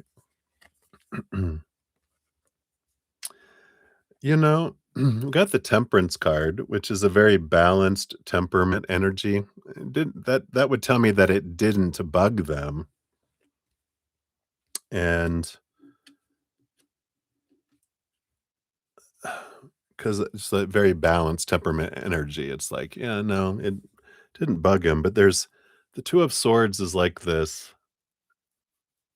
I don't know if this is like I don't feel like it's a battle between their head and their heart, but I feel like it's two different stories from their head and their heart, you know? I feel like the mind gave a story of, "Oh, you know, that's what happens," um, and it just is. The mind doesn't put a lot of, doesn't have an emotional soundtrack behind it. It just thinks logically, "Oh, look, okay, back to what I was doing right." The heart presented a story of, "Oh, wow, look at that." This isn't, uh, they're choosing this person. And they're not choosing me because the heart is always like a little can be a little child going, "Why do they get candy and I don't?" Even though they're like, "Well, you said you didn't want candy from them." "What? Oh, yeah." That's the mind going logical on them and kind of vetoed that story going, "Well, we decided that we weren't, you know, pursuing that, right?" I think that's what's going on there, right? And it's like, "Oh, that's right." And then and that's what the temperament maintains balance there. So interesting, but that's what kind of happened in the moment, within them. And it might even be subconscious. I don't feel like they sat there and had a conversation with their heart. I just feel like they looked, the mind goes, "Oh, da, da, da," and the heart goes, "But," and they're like, "No, veto. This is what we're doing."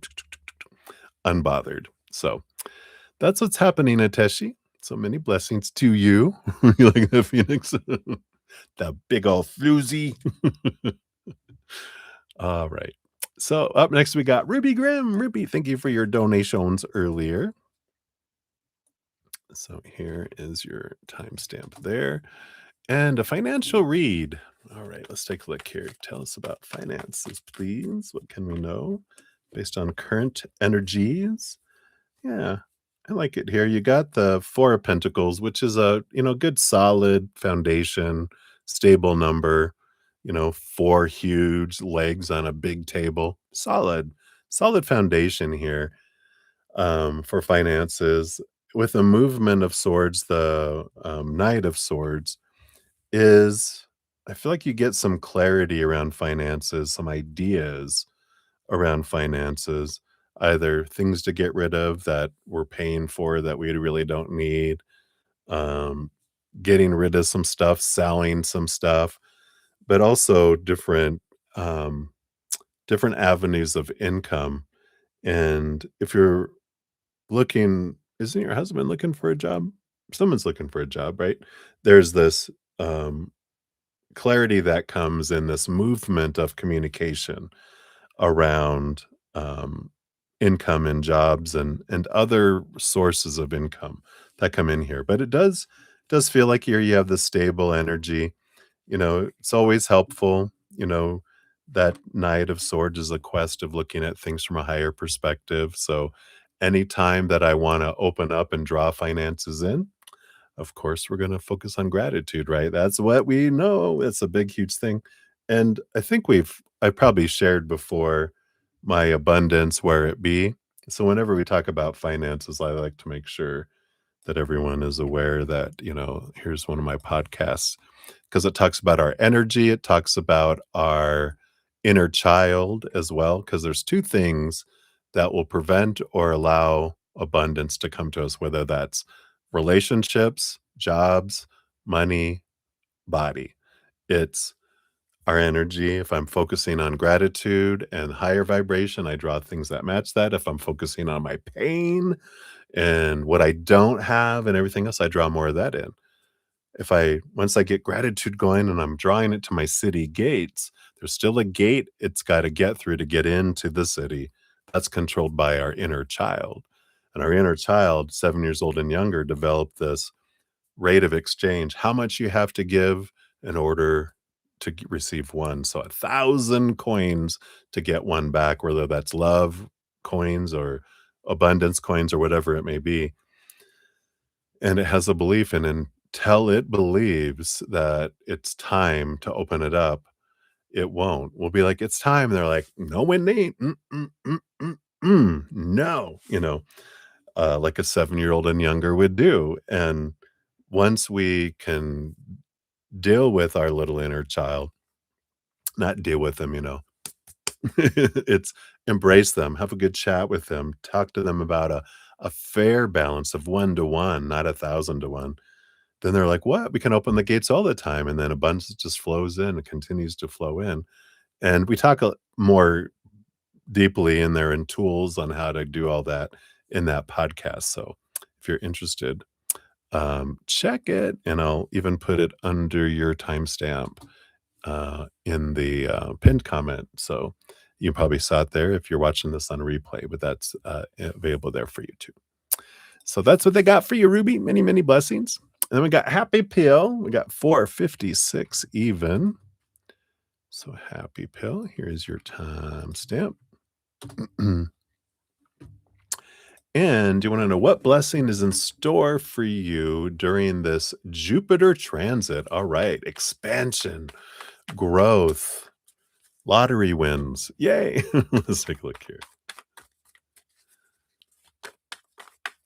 It's Jupiter transit. All right, let's see what we got here. All right, yeah. Oh my God. We got the Empress, which is abundance and harvest and beautiful growth energy. I feel like there is a little bit of a nudge, make sure you're focusing on yourself, Mother Nature, Mother Nurture. But there is this abundance. And then you got the Sun card too, which is another big abundance, one of the biggest abundance cards coming in. And you also got the Hierophant, the Sage here, which is the 3 major arcana, which is the master of change and transformation. So I do feel here we've got a great amount, and that's Taurus energy, the Hierophant, the Sage, which is also about abundance. The second house is ruled by Taurus, which is abundance and worth and ching, ching, ching, ching. And so I feel like you are, there's a great opportunity here of tapping in to that Jupiter energy and just open your arms and going, of course, focus on everything that you're grateful for in this moment. And I was just talking about my podcast, which is right above you in the pinned comment, which is my podcast number 14, Abundance Where It Be. I feel like anything you can do to like open it up to allow flow to come towards you instead of having resistances up will just allow this. It's like there's abundance headed your way. Just how big depends on how many infrastructures you have in place to resist it versus being open to receive it. So I love that for you, Happy Pill. Woo woo. Right. That's what they have for you. Many blessings. Hey, John, absolutely. You can do a super chat. Please feel free to do so. I'm just on free readings right now. I've got just like 4 more to do. And so I'm going to finish those up real quick. And then if you make a donation, I'll go to you there and we'll do a deeper dive on donations, of course.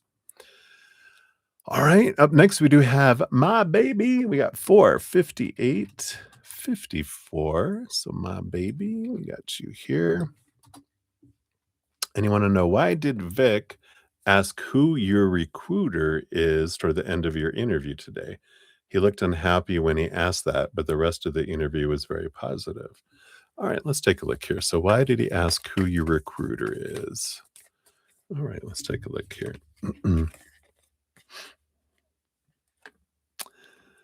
Yeah, I feel here the high priestess. Um, that's the high priestess is she's like someone who reveals secrets and gets to the root of things, kind of energy. We have the Fool card, which is a brand new beginning and wonderful energy and um, a world of possibilities kind of energy coming in here. Um, I do feel here because the Fool card is kind of like a newborn, right? And I don't know if there's something about experience, like maybe you didn't have all the experience that they're looking for, um, or that they normally would be looking for. And, I feel like you were impressive, with everything else, right? Because they were excited about the world of possibilities, and it almost is like a child in a way that like, "Oh, yeah, I'm so excited," and, you're not tainted, And I feel like it's like a unicorn. They're like, "You're very unique," and they really liked and enjoyed who you were.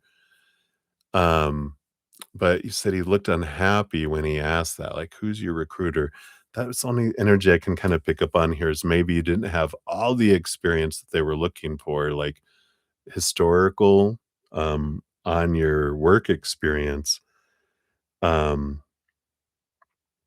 and I feel like they just wanted to kind of give them feedback on to look, in the future, make sure you're looking at this, um,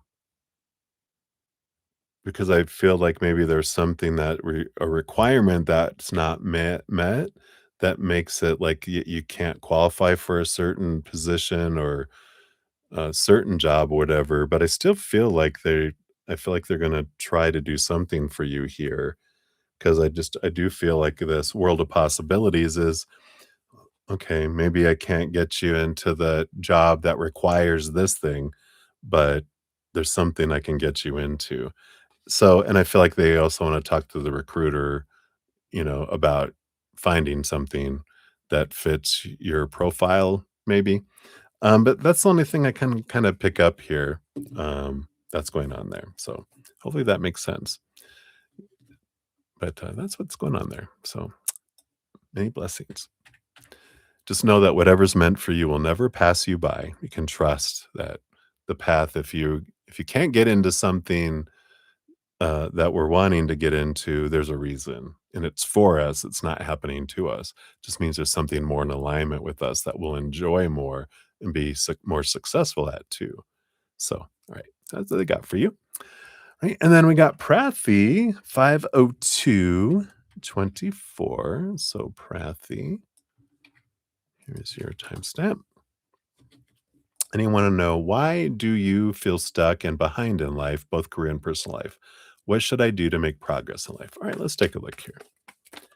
All right, we got that. I bet you're going to get some swords energy here. That's my prediction. Oh, yeah. Ding, ding, ding. We have a winner.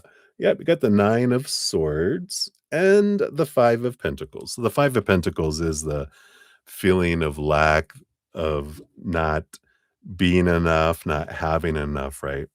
The 9 of swords, that's why I said the reason I go, I bet you're gonna get swords because that's our expectations, and you got the big nightmare and insomnia one. Well, you're getting toward the end here with the 9 because that's like the ending energy. The 10 of swords is, "I've had it. I'm sick and tired of trying to live up to all these expectations and or trying to get everyone else to live up to mine. I'm done." The 9 of swords is like you're exhausted trying to, you know, career and personal life and everything else, feeling like you're in the negative, like you're behind. And this is the reason why.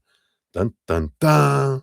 Because when we have expectations of this is who I'm supposed to be, like this is where I'm supposed to be in my career and how it's supposed to feel, or my personal life, this is where it's supposed to be and how I'm supposed to feel. We have all these expectations, and we start off down here, right? Let's see. I'm on the screen. Down here. This is 0. This is we have to get up to here just to meet expectations. Once we hit all these, then success starts. When we're down here, this is in the negative. This is the feeling of being behind because we're like, I'm not that yet, so I'm nothing until I get to here. I'm less than nothing right now. So that's where we get this feeling stuck because we feel like I'm giving all this and I can't get up to here. And most people can't. If anyone does, they just raise the bar more. It's usually because they have a lower bar. They get up, oh, look, oh, nope, it got moved. It's like as you get close, it runs away, you know. There's always something more. We get $1,000,000 and $1,000,000 is enough. Now I want 2,000,000. Now I want 10,000,000. Now I wanna be a billionaire. It's never enough, you know? And it's because we're looking for our worth outside of us instead of inside of us. So, when we have the mind has the expectations. Those are all these small T truths, all these opinions that are rooted in fear from growing up and from the outside world about who you're supposed to be, what kind of job you're supposed to do, blah, blah, blah, right? That's where all that builds. And that's why we feel behind because we're told you got to become that instead of getting rid of expectations as much as we can, realizing that we are more than enough. We are, full already.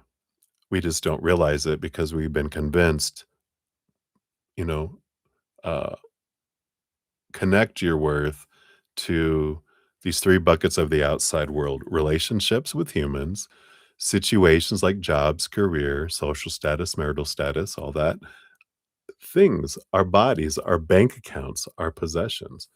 All those things are unstable and constantly changing and shifting. People change, people walk away, people pass away. Relationships with humans, unstable. Situations never stay the same. Things break down, deteriorate, blow up, burn down, right?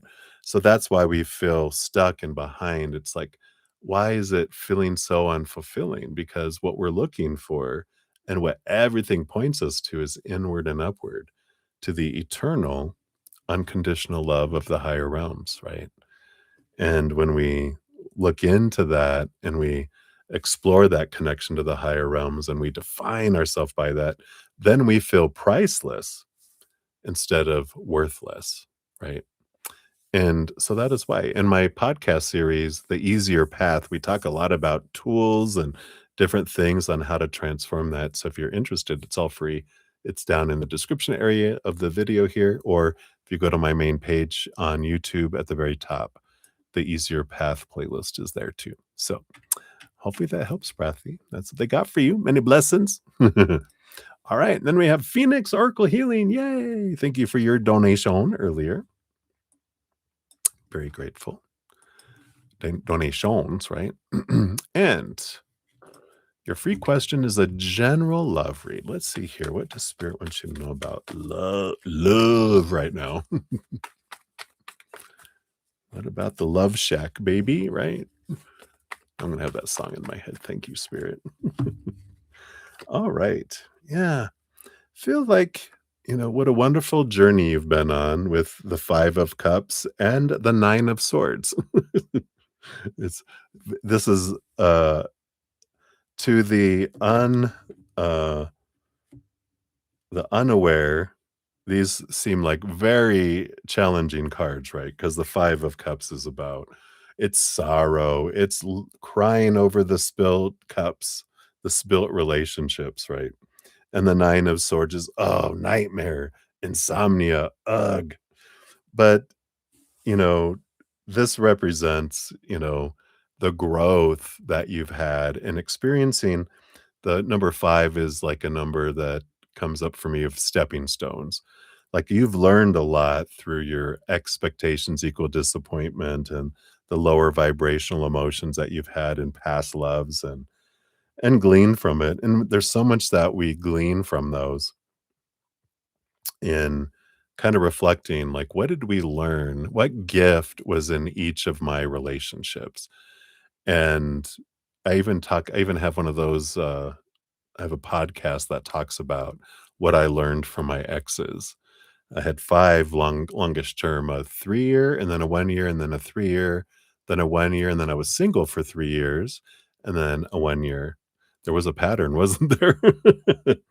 But I talk about what I learned through each one of them, and it's amazing that how we can, and I feel like that's what they're having you do now is 1, celebrate, look how far you've come, look at your victories, look how much you've transformed, look at the stepping stones that you've hopped on to continue to head toward this amazing relationship that I do feel is waiting for you. Um, and but I feel like now is the time to kind of just reflect and look and celebrate how far you've grown. And I feel like that's kind of like a homework assignment if you choose. There's no grade on it. This is just for self-study, but it's like, wow, what did I learn through these different relationships? Like, one I talk about a lot is my last one, because I felt in the time that they were trying to fit me in between the important things in their life. And then in post reflection, they showed me that the mirror they were showing me is that I was trying to fit myself in between what I thought the important things were in the outside world instead of making myself priority. And it was like, wow, big, things that happen. So big growth energy here, through the conflicts and the challenges that you've gone through. Um, what is it that they call it? It's not Iron Man. What's the thing that they go through and the obstacle courses and they fall in water and all that? Um, can't think of I haven't watched the show in a long time, but they have all those. And then in the end, they run up a wall and have to grab up there and hit the button and they compete to get across it and everything. That's what I feel like your relationships were. You're like, look at how buff you are. Boom, boom. All right. But that's what I feel they have for you right now. So many blessings to you. All right. And then Kay Linda, you're up 511. Oops. 47. So Kay Linda, here is your time stamp. You're welcome. All right. And then how are you? I am doing very well. Thank you for asking, Kay Linda. And I'm glad everything is well with you, or I hope everything is well with you. And a free question. I love reading. All right, let's take a look here. What's the name of that show? Phoenix? What's the name of that show? Just see here. Right, Canada. Let's see what they have here for yours. Oh, wow. Wow, look at this. So you do have the Two of Cups. So there is relationship energy in the cards, literally here. And you have the Naked Heart that's coming in here. And this is a special card for this deck. And I want to read that to you here. Number 22. It's the Tended Heart Warrior. It's all about connection, purpose, and higher self. So this heart has a message for you that says, I radiate at a pure vibrational level, calling in all that I need at this time to stay in alignment with my path. The universe is highlighting my gifts and asking me to trust myself and my intuition. As I listen to what my heart needs, my natural essence comes forth to be nurtured, and I innately connect with my calling and purpose. Comparing myself to others does not serve me and will only knock me out of my flow. I will I was given the exact proportion of amazing. Otherwise, I would not exist. My path may not always feel easy, but it will feel right. When I shine bright, I am the spark to someone else's light, and I inspire others. And the little Luna moth on here whispers, you are brave and beautiful. Fly out of the darkness and into your light. And if you happen to feel disconnected from your heart, you can ask yourself, is my ego leading my path instead of my heart? So something we can consider. And we can tell the difference because if we have expectations of supposed to be and should be and need to be and have to be and must be, who they're supposed to be, who what they're supposed to bring into the relationship, how a relationship is supposed to start and supposed to unfold and end up and what it's supposed to bring me and who I'm supposed to be in the relationship. Those are expectations that feels exhausting. We know that's our ego at a fear going, this is what it has to be, or else we're unlovable, we're a failure, whatever, right? But this is talking about that there is a relationship and um, it's about, finding our self love in a big way and, being able to realize that everyone is a mirror reflecting back to us ourself and that you can't love someone more than you love yourself nor receive love from others more than you love yourself. So the more we can raise our love vibration, raise our self-worth, our self-love, the more we can open up the conduit of loving others, whether it is a lover or friends, family, whoever. We're very limited. If I love myself this much, no matter how much I want to push out love, drip, drip, no matter how much someone wants to give me love, drip, drip. But as I expand that, then whoosh, whoosh, right? Like my sound effects. But that's what they have for you right now, Kalinda. I feel like, you know, that energy of that focusing in on my sacred heart is the journey now.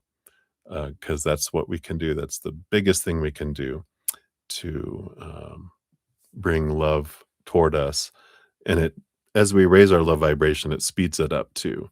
Because we have the soonest we can meet someone and the latest, and the more weight we have of past lower vibrational energies and thoughts and beliefs that we haven't released and transformed, or emotions and that kind of stuff, that they're like weights, anchors that hold us down, and or sandbags like on a hot air balloon. And the more we cut those off, the faster we go and the higher we go.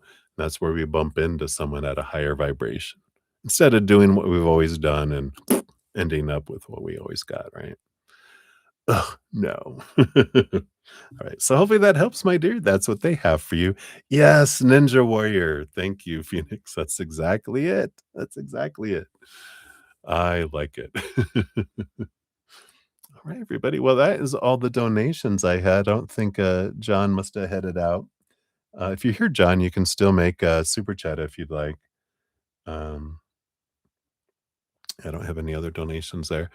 And of course, if you guys haven't checked out my podcast, The Easier Path, I'm working on another one. I'm a little late in, I usually try to have them out every 2 weeks, but been a bit busy. So I haven't had the time or inclination to finish it up yet. I'm working on it though. But here's the link for the Easier Path playlist if you're interested in hearing more from Spirit on the drama and the trauma that we experience as humans, why we, from a human standpoint, why humans do what they do, Spirit's perspective on it, and then, of course, tools from Spirit on how to make it an easier path instead of a harder one. So I like it. Hey, Wicked Majesty Tarot, good to see you. Hello, hello. So thank you so much for your donation. You got in just in time as the elevator doors were closing. It's like you stuck your foot in or the umbrella like the olden days, right? All right, so let's get you on the list here. Thank you so much for your donation. We'll give that a love and a like. Boom, boom. There we go. Take a quick sip here. You want to know, will you be promoted soon with PHP? Oh, let me give you your timestamp first. Cheers, cheers. Don't jump the gun, bruddaZEN. All right, got 5/18/46 is your timestamp. Wicked Majesty. And so, based on current energy, Will you be promoted soon with PHP? All right, let's take a look here. All right. Got those, but I think that's the biggie. And what else do they want you to know here? And this here too. All right. Ooh, ooh, ooh. I'm looking here. Bottom of the deck, what do you have? Dun da da da. You do have the world card. They call it the universe in here, but the world card. Victory energy, right? Ending of a major cycle, beginning of a new adventure, full of possibilities. So I feel like this is looking good with the underlying energy. Your first card is the Six of Pentacles. So also a wonderful type of energy of abundance and that as well. The Six of Pentacles, something that we can look at too. I do have I just posted it a moment ago, a little while ago. Well, a little while ago. I have this podcast here if you want to check it out too. It's called Abundance Where It Be. The Six of Pentacles just brings up kind of this energy of our inner child who has this out of balance, like I have to give so much to deserve so little that it learned when it was 7 years old and younger. That can be bubbling below the surface that keeps things out till it feels we deserve it. And even though we draw it in close to us, our inner child is still no. Like, they're showing me like a little baby when you're trying to feed him that disgusting pea green baby food, and they're all, "Bleh, no." It's kind of like that's what our inner child does till it feels we deserve something. So, something to look at there because there might be some if you have I'm a recovering overgiver, and so I can resonate with that energy, and so if you feel like you have to give so much and, like, I have to work really, really hard to get anything, that goes back to that energy we had when we were children.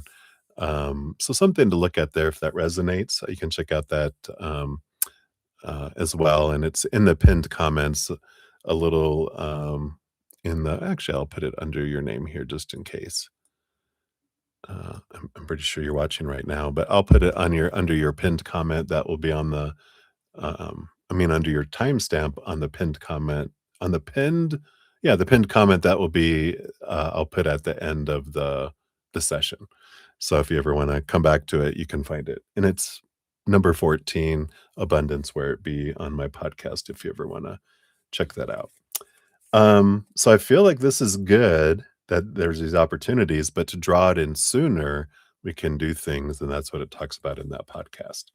Then you have these 4 cards that came out. Well, look at here. You got the Earth Mother, which is the high priest not the high priestess, the Empress. So abundance, birthing, harvest energy. I like it.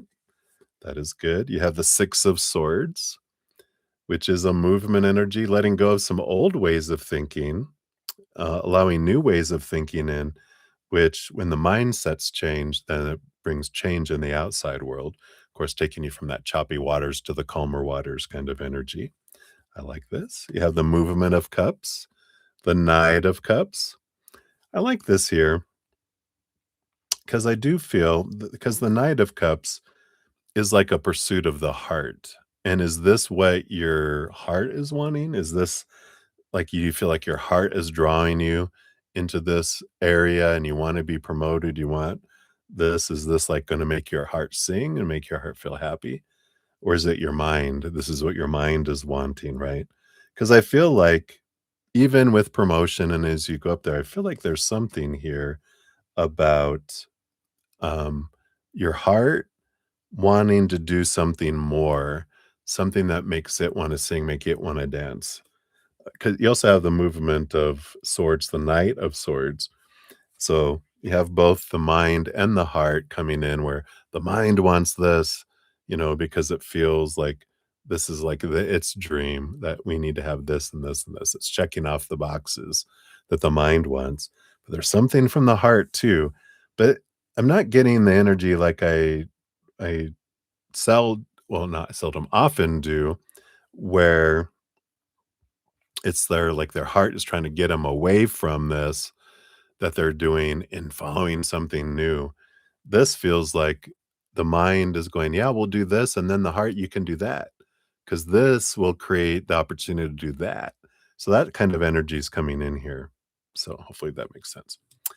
And then you have here, yeah. So from the mind, I feel like you have 2 cards for the mind, 2 cards for the heart. The 2 cards for the mind is this new adventure. You have the universe card, the last card of the major arcana, right? The world card. Going to the full card, here's that new adventure, that new, full of possibilities again, and the Spirit of Pentacles, the King of Pentacles. So abundance, it's almost like that is your funding, promotion funding so that you can live your heart's dream. So you don't live to work, you work in order to live. And I feel like that's the difference that comes in here for you. Your heart says, yep, I had a feeling. So your heart, here's the judgment card, which is like your higher self pulling you to your calling, to the thing that you really want to do in life. And the innocence of wands, the page of wands is a new spark. It's like there's something, it even feels like there's this little thing drawing you here, ding, ding, ding. It's like a sonar beeping, drawing you towards it, right? Here's this glowing thing drawing you as well. But so I like that for you. I feel like you will. Let's pull a when card, see what based on current energies, what that's looking like too. And then we'll grab your fortune cookie too. See what else we got here. Let me just put these cards back in real quick.